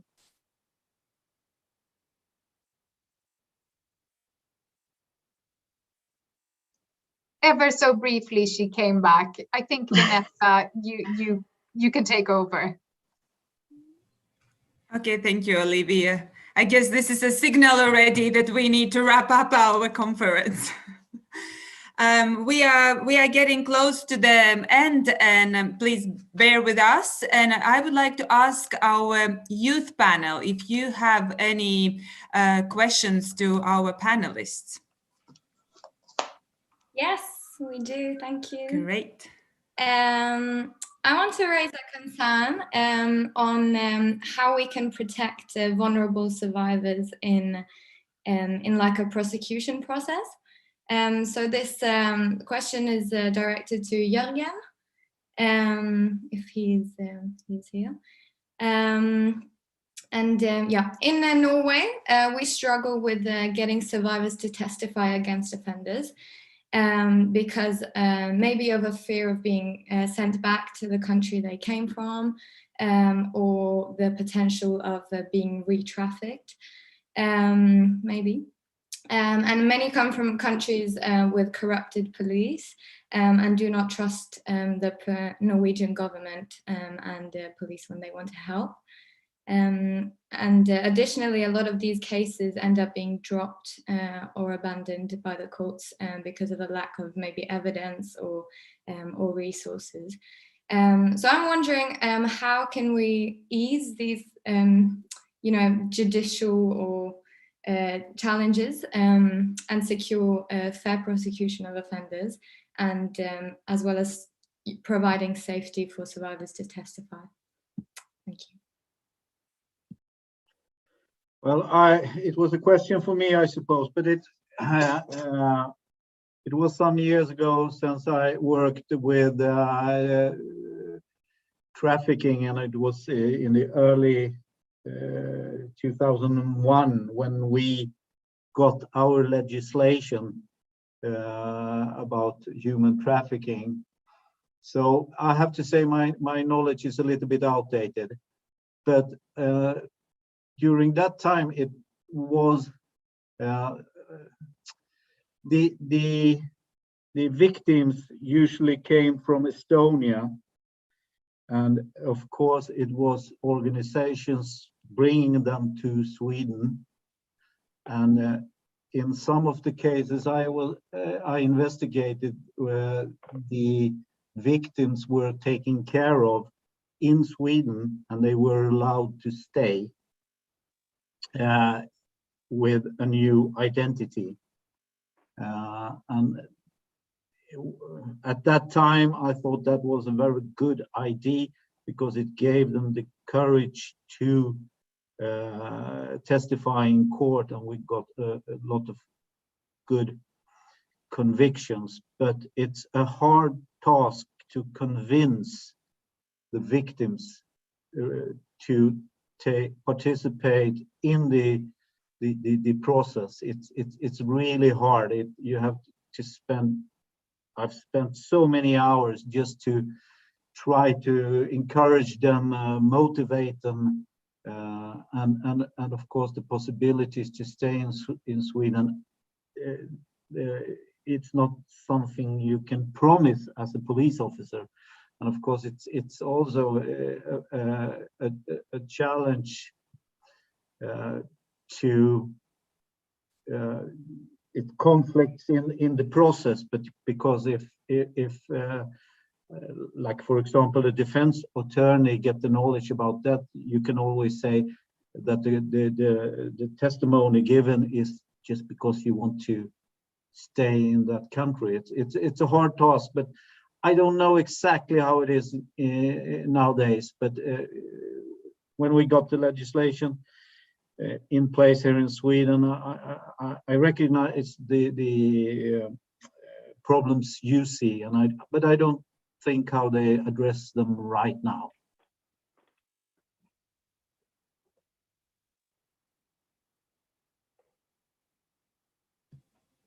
Thank you, Thea. I hope that answers the question. Are there any other questions from youth panel? If not, Lolita, you were cut off. We are very sorry for that. Would you like just to give a final few sentences to wrap up your presentation? That would be great. Sure. Thank you. Well, without PowerPoint slides, then oh, perfect. Okay, it can be. I just don't know at which time I was cut it off, but about that Trilateral investigation I was talking about, I just wanted to say that conducting this Trilateral investigation, we found 4 adults, men, who were sharing data about the victims with each other, and as well another 20 girls aged from 9 to 12 who fell in these traps were identified. And in 2016, after all court instances, these suspects were sentenced to 6 to 7 years in prison. That really makes me happy, if I can say so. But this example shows how important the identification of the victim was. It helped to reveal the truth, identify the victims, bring the perpetrators to justice, but it also illustrates how uncontrolled distribution of images of sexual exploitation around the world can spread. And it is also true that such a modus operandi may involve several crimes in one: trafficking in child, exploitation of a child for pornography purposes, and child abuse. But a successful pretrial investigation rescued children. It's the eternal engine that encourages us to not to give up and always seek light in the darkest crimes. And if you could go to the next slide, if it's possible. I'm trying. It's okay, leave it. No problem. Sorry. No. I just want to tell what can we as police officers, as member of society to do. Prevent, to talk to children and young people, give the knowledge about the threats on internet, learn to listen, trust to them if they are saying that something weird is happening. Also react, stop abuse, provide help and investigate, and cooperate. Concerted actions of institutions, law enforcement agencies, child rights protection services, social service, NGOs, ability to work together, each with their own job, makes it possible not only to prevent new crimes, but also to protect the child from the risk of secondary trauma that plays a huge role in all stages of the process. And also learn to improve skills of the police officers, prosecutors, and judges, to give and share knowledge about new trends and modus operandi of these crimes, best practice how to do, and worst practice what shouldn't be done. Also, I would like to emphasize that police officers are constantly in Lithuania trained that in pretrial investigations involving child victims, we are guided by the principle that the best interests of the child are the highest priority, and we apply a special procedural regime to minimize the risk of secondary trauma. This means that we strive for the child to be questioned if it's really needed only once in a high quality manner before a pretrial judge, and with participation of a psychologist and right child specialist, maintaining all legal procedures, but making every effort to make the child feel as good as it's possible in this unfamiliar process. And what we can learn from that, I appeal to you, youth panel, the young lights of our future. Don't trust strangers online. They may not be who they present themselves to be. Do not share your personal information. Don't do what is unacceptable and unpleasant to you. Stop communicating, block the person, save the evidence, do not delete anything. Tell adults you trust, parents, teachers, trainers, and report to the police. And that's it, that's all. Thank you very much. Last slide. Thank you for your attention and be safe. Thank you. Thank you, Lolita. I think it's perfect to finish with such very concrete suggestions and advice to young people. Before we are moving to the closing panel, closing remarks, I see that one person is raising a hand. Aushra, would you like still to say something?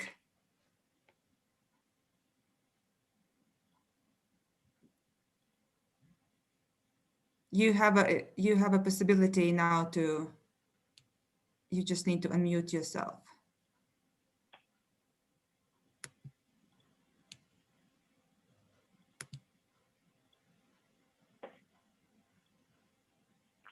I guess either I haven't properly. I think you have. She just took down her hand. Okay. Okay. So then, then seems that we do not have any questions from participants. Then I would like to hand over the floor to our youth panel for their final thoughts, impressions, reflections. Please go ahead. Hello. So I would like to say it was very interesting to hear presentations of experts of different fields, but all of them connected by the same issue. And I must say, listening to some speakers led me to thinking a lot of what are we doing right and wrong, and most likely what are we doing wrong, or in other words, what we could do better. I'd like to note some important aspects I concluded watching presentations. First of all, trafficking of human beings, whether they are adults or underage, always begins before. There are signals that lead, and often those signals starts within our own families. And I think, if not mistaken, just like Ethel mentioned it is very important to have education about sexuality, about abuse. And in addition to that, I would like to say that it is also important to have education about boundaries and self-awareness. It is crucial to children and has to be installed from the very first days. What happens that children end up in the middle of trafficking system, probably many reasons, starting toxic environment, family with unhealthy relationships, and lack of the same education. And I think when we face people who have been exploited and look for those leading reasons, it is important to recognize something. We have two people, a boy and a girl, who most likely both grew up in unloving or uncaring environment with lack of education, healthy attachment, and safety. But one of them ends up being victim and one of them ends up being criminal. And that is the result of historically and systematically developed patriarchy and misogynism all across the world. I recently read Rachel Lloyd's book, Girls Like Us. I don't know if any one of you are familiar with it. And in the book, she shared uncensored reality of girls who are trapped in sex trafficking in the United States. And, reading this book, I started imagining the streets, the neighborhoods of New York where all of that sex trade is happening. And, all of that almost looks like a movie. And we have seen prostitution shown in Hollywood movies, in rap songs, and glamorized as something cool, something like a goal for a man or a boy, or, for a woman today who is considered to be empowered if she enters so-called sex work. And most of us probably well know the famous movie Pretty Woman that is presented, almost like a Cinderella story, where a man is a hero, but a woman is a poor woman trapped in the sex industry. She is vulnerable, weak, she needs to be saved. But women don't need to be saved. Women don't need to be empowered. Women and girls need to regain their fundamental human rights. And that is the thing. I often hear in my own community and my country society that, in Lithuania, it's not happening. What we see on movies, we often imagine that it's only happening somewhere far away, like probably United States. And we recently had this situation in Lithuania where one influencer shared about sexual abuse on Instagram, and the girls, mostly teenager, some of young as 11 years, started sharing their stories of sexual abuse, rape, exploitation that happened in families, among friends, in school, universities, in clubs, and in streets, in early childhood, shocking stories. And the comment section was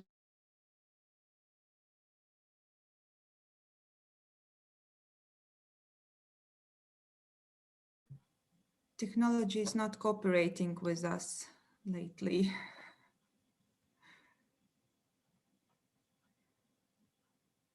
Maybe while we are waiting, if Agnė is coming back, is anybody else from youth panel can speak, yeah, and then we can give word to Ethel when she's back.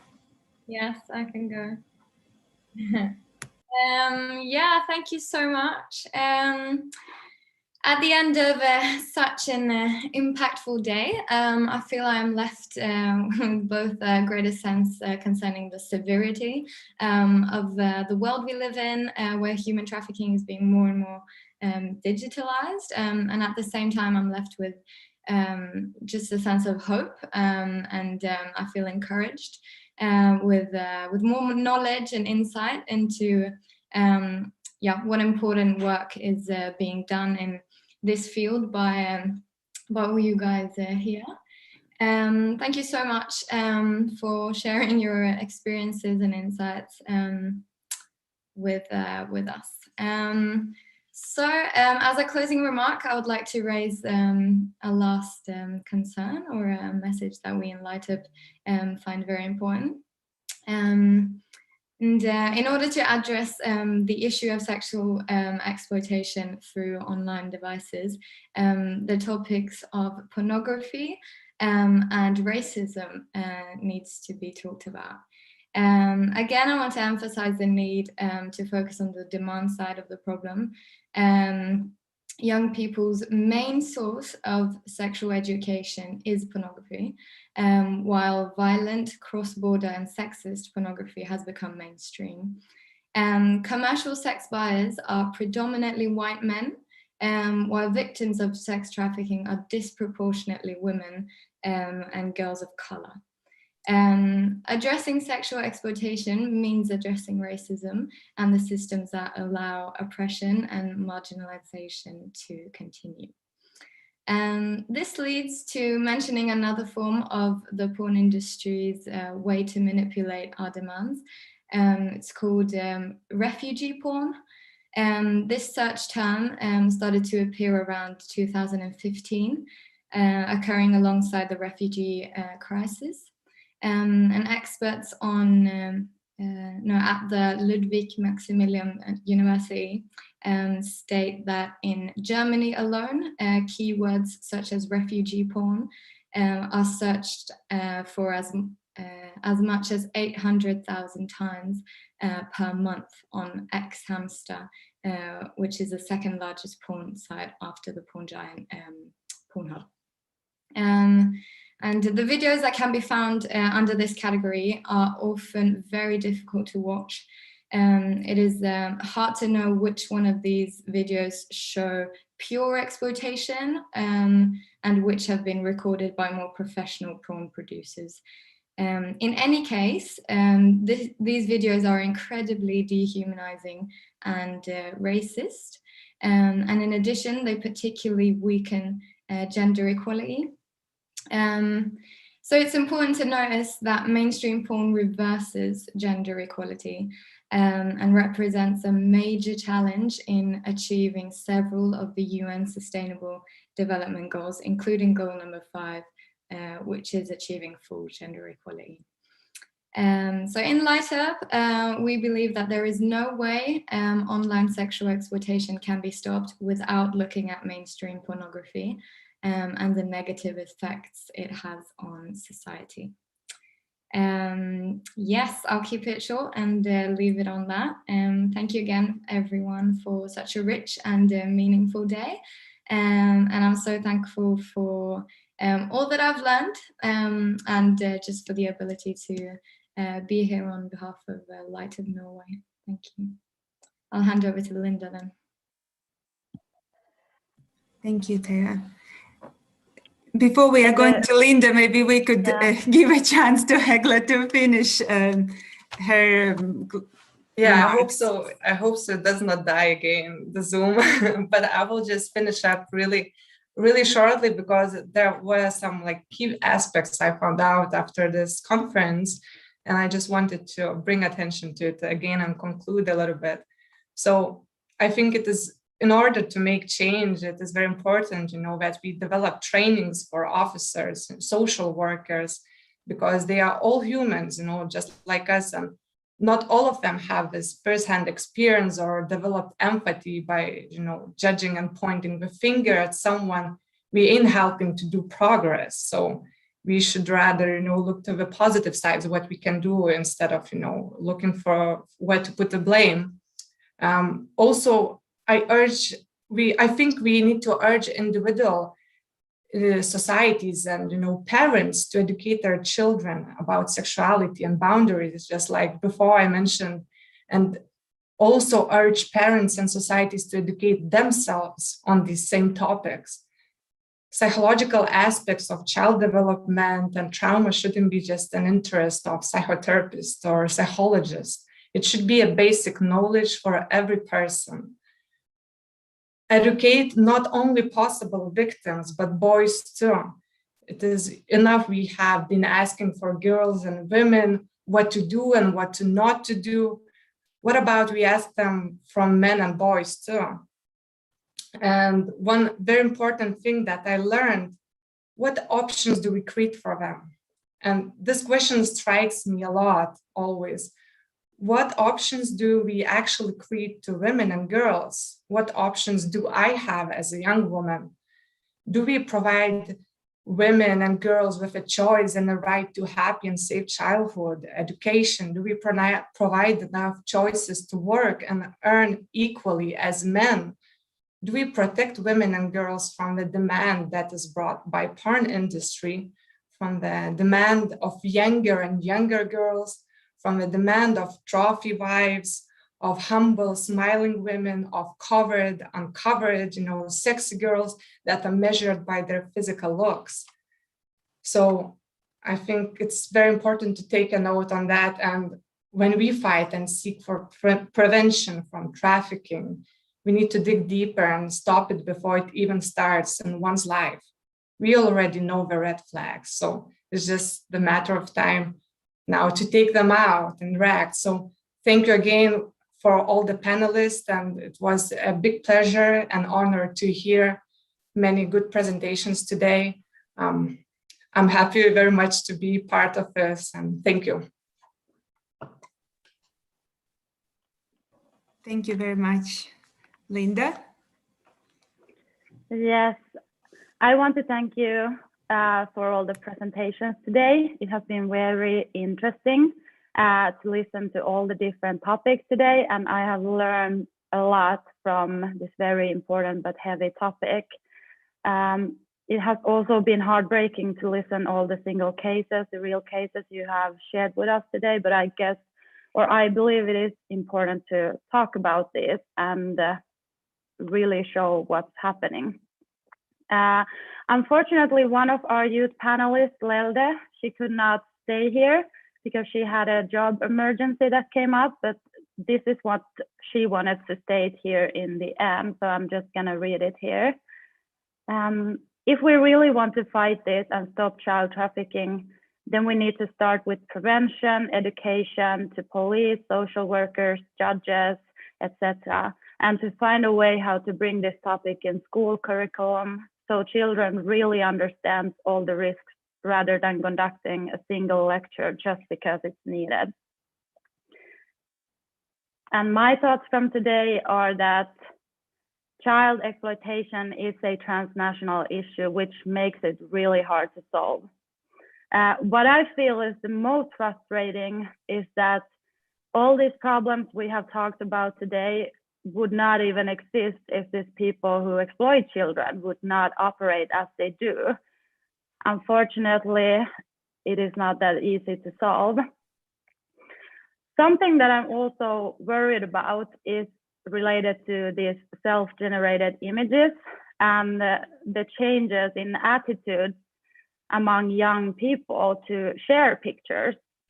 For example, this huge popularity with OnlyFans and influencers, people who have influence on young people promoting these networks as a place to just share pictures and earn money. But what many people doesn't really understand is the consequences about sharing nudes.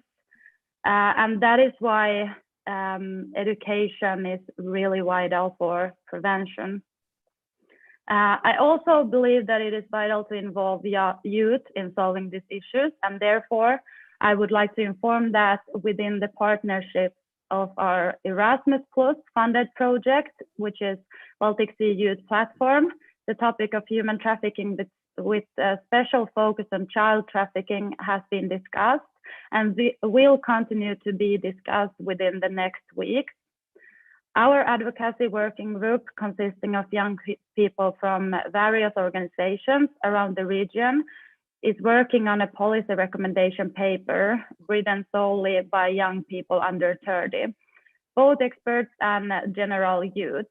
The paper will then be handed to our expert group on children at risk and the task force against trafficking in human beings within the next week. We hope that our contribution will support the fight against child trafficking in the Baltic Sea region and bring in new ideas and recommendations on what could be done by decision makers in our region. Thank you so much for today. Thank you so much, Thea, Egle, Linda, and I must say, listening to such a bright, smart young women today, it just gives a hope, not just to me as a professional working in anti-trafficking field, but also as for mom. You just give hope that everything will be fine with us in the future if we have such young leaders. Thank you so much. And I'm handing over to our Director General, Ambassador Grzegorz Poznański, for his closing remarks and takeaway message. Thank you, Vineta. Thank you, Olivia. Thank you, everyone.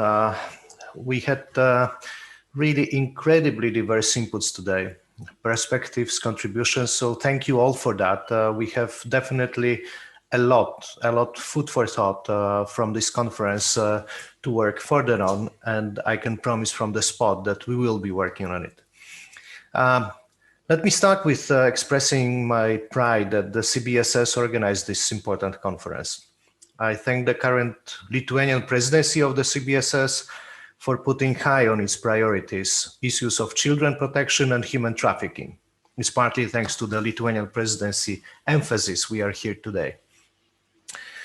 Based on work and experience of the CBSS Children at Risk Unit and Task Force on Trafficking of Human Beings, I guess we are very well suited to build further good practices, international collaboration, and real action. And that is, I think, a predominant message from today's conference, that we need a real action in the Baltic Sea region and beyond. I wish to thank my colleagues in the CBSS for work so far, including organizing today's conference. I'm also very happy that the CBSS focus on youth action and involvement resulted with today's parallel event, youth parallel event, making sure that the youth voice is very well heard. I thank my CBSS colleagues for making the Baltic Sea Youth Platform an important tool in youth action. I wish to thank the youth panel that we just could hear from, especially Thea, Egle, Linda, and Helga. And I want to assure you that we listened very carefully to your messages and statements, and the CBSS commits to spread them via our channels and take into account in our work. As we just have heard from Linda, the Baltic Sea Youth Platform will keep working on that, and we wait very much for your input. The CBSS is focused on building the Baltic Sea region, which is safe and secure, prosperous and sustainable. And to achieve our priorities, we need a strong region and strong system. And we understand well that the system is as strong as safe and protected are the most vulnerable groups. Therefore, we share our vision to make the Baltic Sea region a region where children enjoy their rights as recognized in the UN Convention on the Rights of the Child, including the right to a non-violent childhood. We reaffirm our commitment to end all forms of violence, including trafficking and exploitation, offline and online. Each of us is responsible for protecting our children. These are not only child protection agencies, anti-trafficking actors, or law enforcement authorities. Each of us, as a parent, friend, teacher, neighbor, is responsible for children's safety. Digital environment provides certain invisibility to perpetrators, but we should be able to address effectively suffering of children. We cannot ignore it because, as we've heard today, the consequences of abuse and exploitation are far too grave. We wish to reaffirm the children at risk and trafficking in human beings as CBSS flagship priorities, including further implementation of Barnahus concept. And I think one of the take-ons from today's conference is that the Barnahus should focus even more on digital environment. We note that just this week, the Joint Children at Risk and Task Force on Human Trafficking organized the joint Tour de Table, which focused on the status and action in the member states to prevent and address the child trafficking in the digital area. Allow me to share some elements of the take-home message that the experts are committed to, including commitment to prevent and combat trafficking in children in the digital environment and to assist and support the victims. So the CBSS acknowledges the increasing importance of communication technologies in children's life and the opportunities it presents for children's education, communication, and access to information and entertainment. At the same time, we acknowledge the risk of harm that children may be exposed to online, including trafficking and other forms of exploitation and abuse. The internet has become a mechanism by which children are lured in, recruited for human trafficking, and exploited for various purposes. Effective, swift, and sensitive in the identification of child victims and provision of child-friendly justice, assistance, and safe pathways to recovery require collaborative approaches which involve relevant players in public and private sectors, as well as anti-trafficking and child protection actors at local, national, and international level. Building resilience of children through addressing particular vulnerabilities and enhancing their knowledge about online harms and risk factors should be prioritized. So these are take-ons from the roundtable, and I wish to promise to you that the CBSS, together with our partners in the Baltic Sea region and beyond, including with the European Union, Council of Europe, Organization for Security and Collaboration in Europe, as well as UN system partners, will build upon our work on children protection and human trafficking, as well as on today's take-ons from this conference. I will also make sure that we make utmost of the Baltic Sea region collaboration networks, such as the Baltic Sea region border control cooperation, the Baltic Sea Task Force on Organized Crime, and the Baltic Sea States Network of Prosecutors General. To deal with such a grave problem as child trafficking, we need a real collaboration of all respective institutions and actors. We also need building good understanding, awareness, and guidelines at the sub-regional and local levels, including local authorities and societies. The CBSS will work on that with our local and sub-regional networks and civil society partners. Once again, I wish to thank all the speakers and participants for presentations, contributions, and very good discussions and questions. I thank the youth panel for its work today and important messages on these critical issues. As I said, we'll take them into account in our everyday work. And I wish to declare this very, very important conference come to an end. I do not say goodbye, but rather I see you soon as we have important work to be done together. Thank you very much.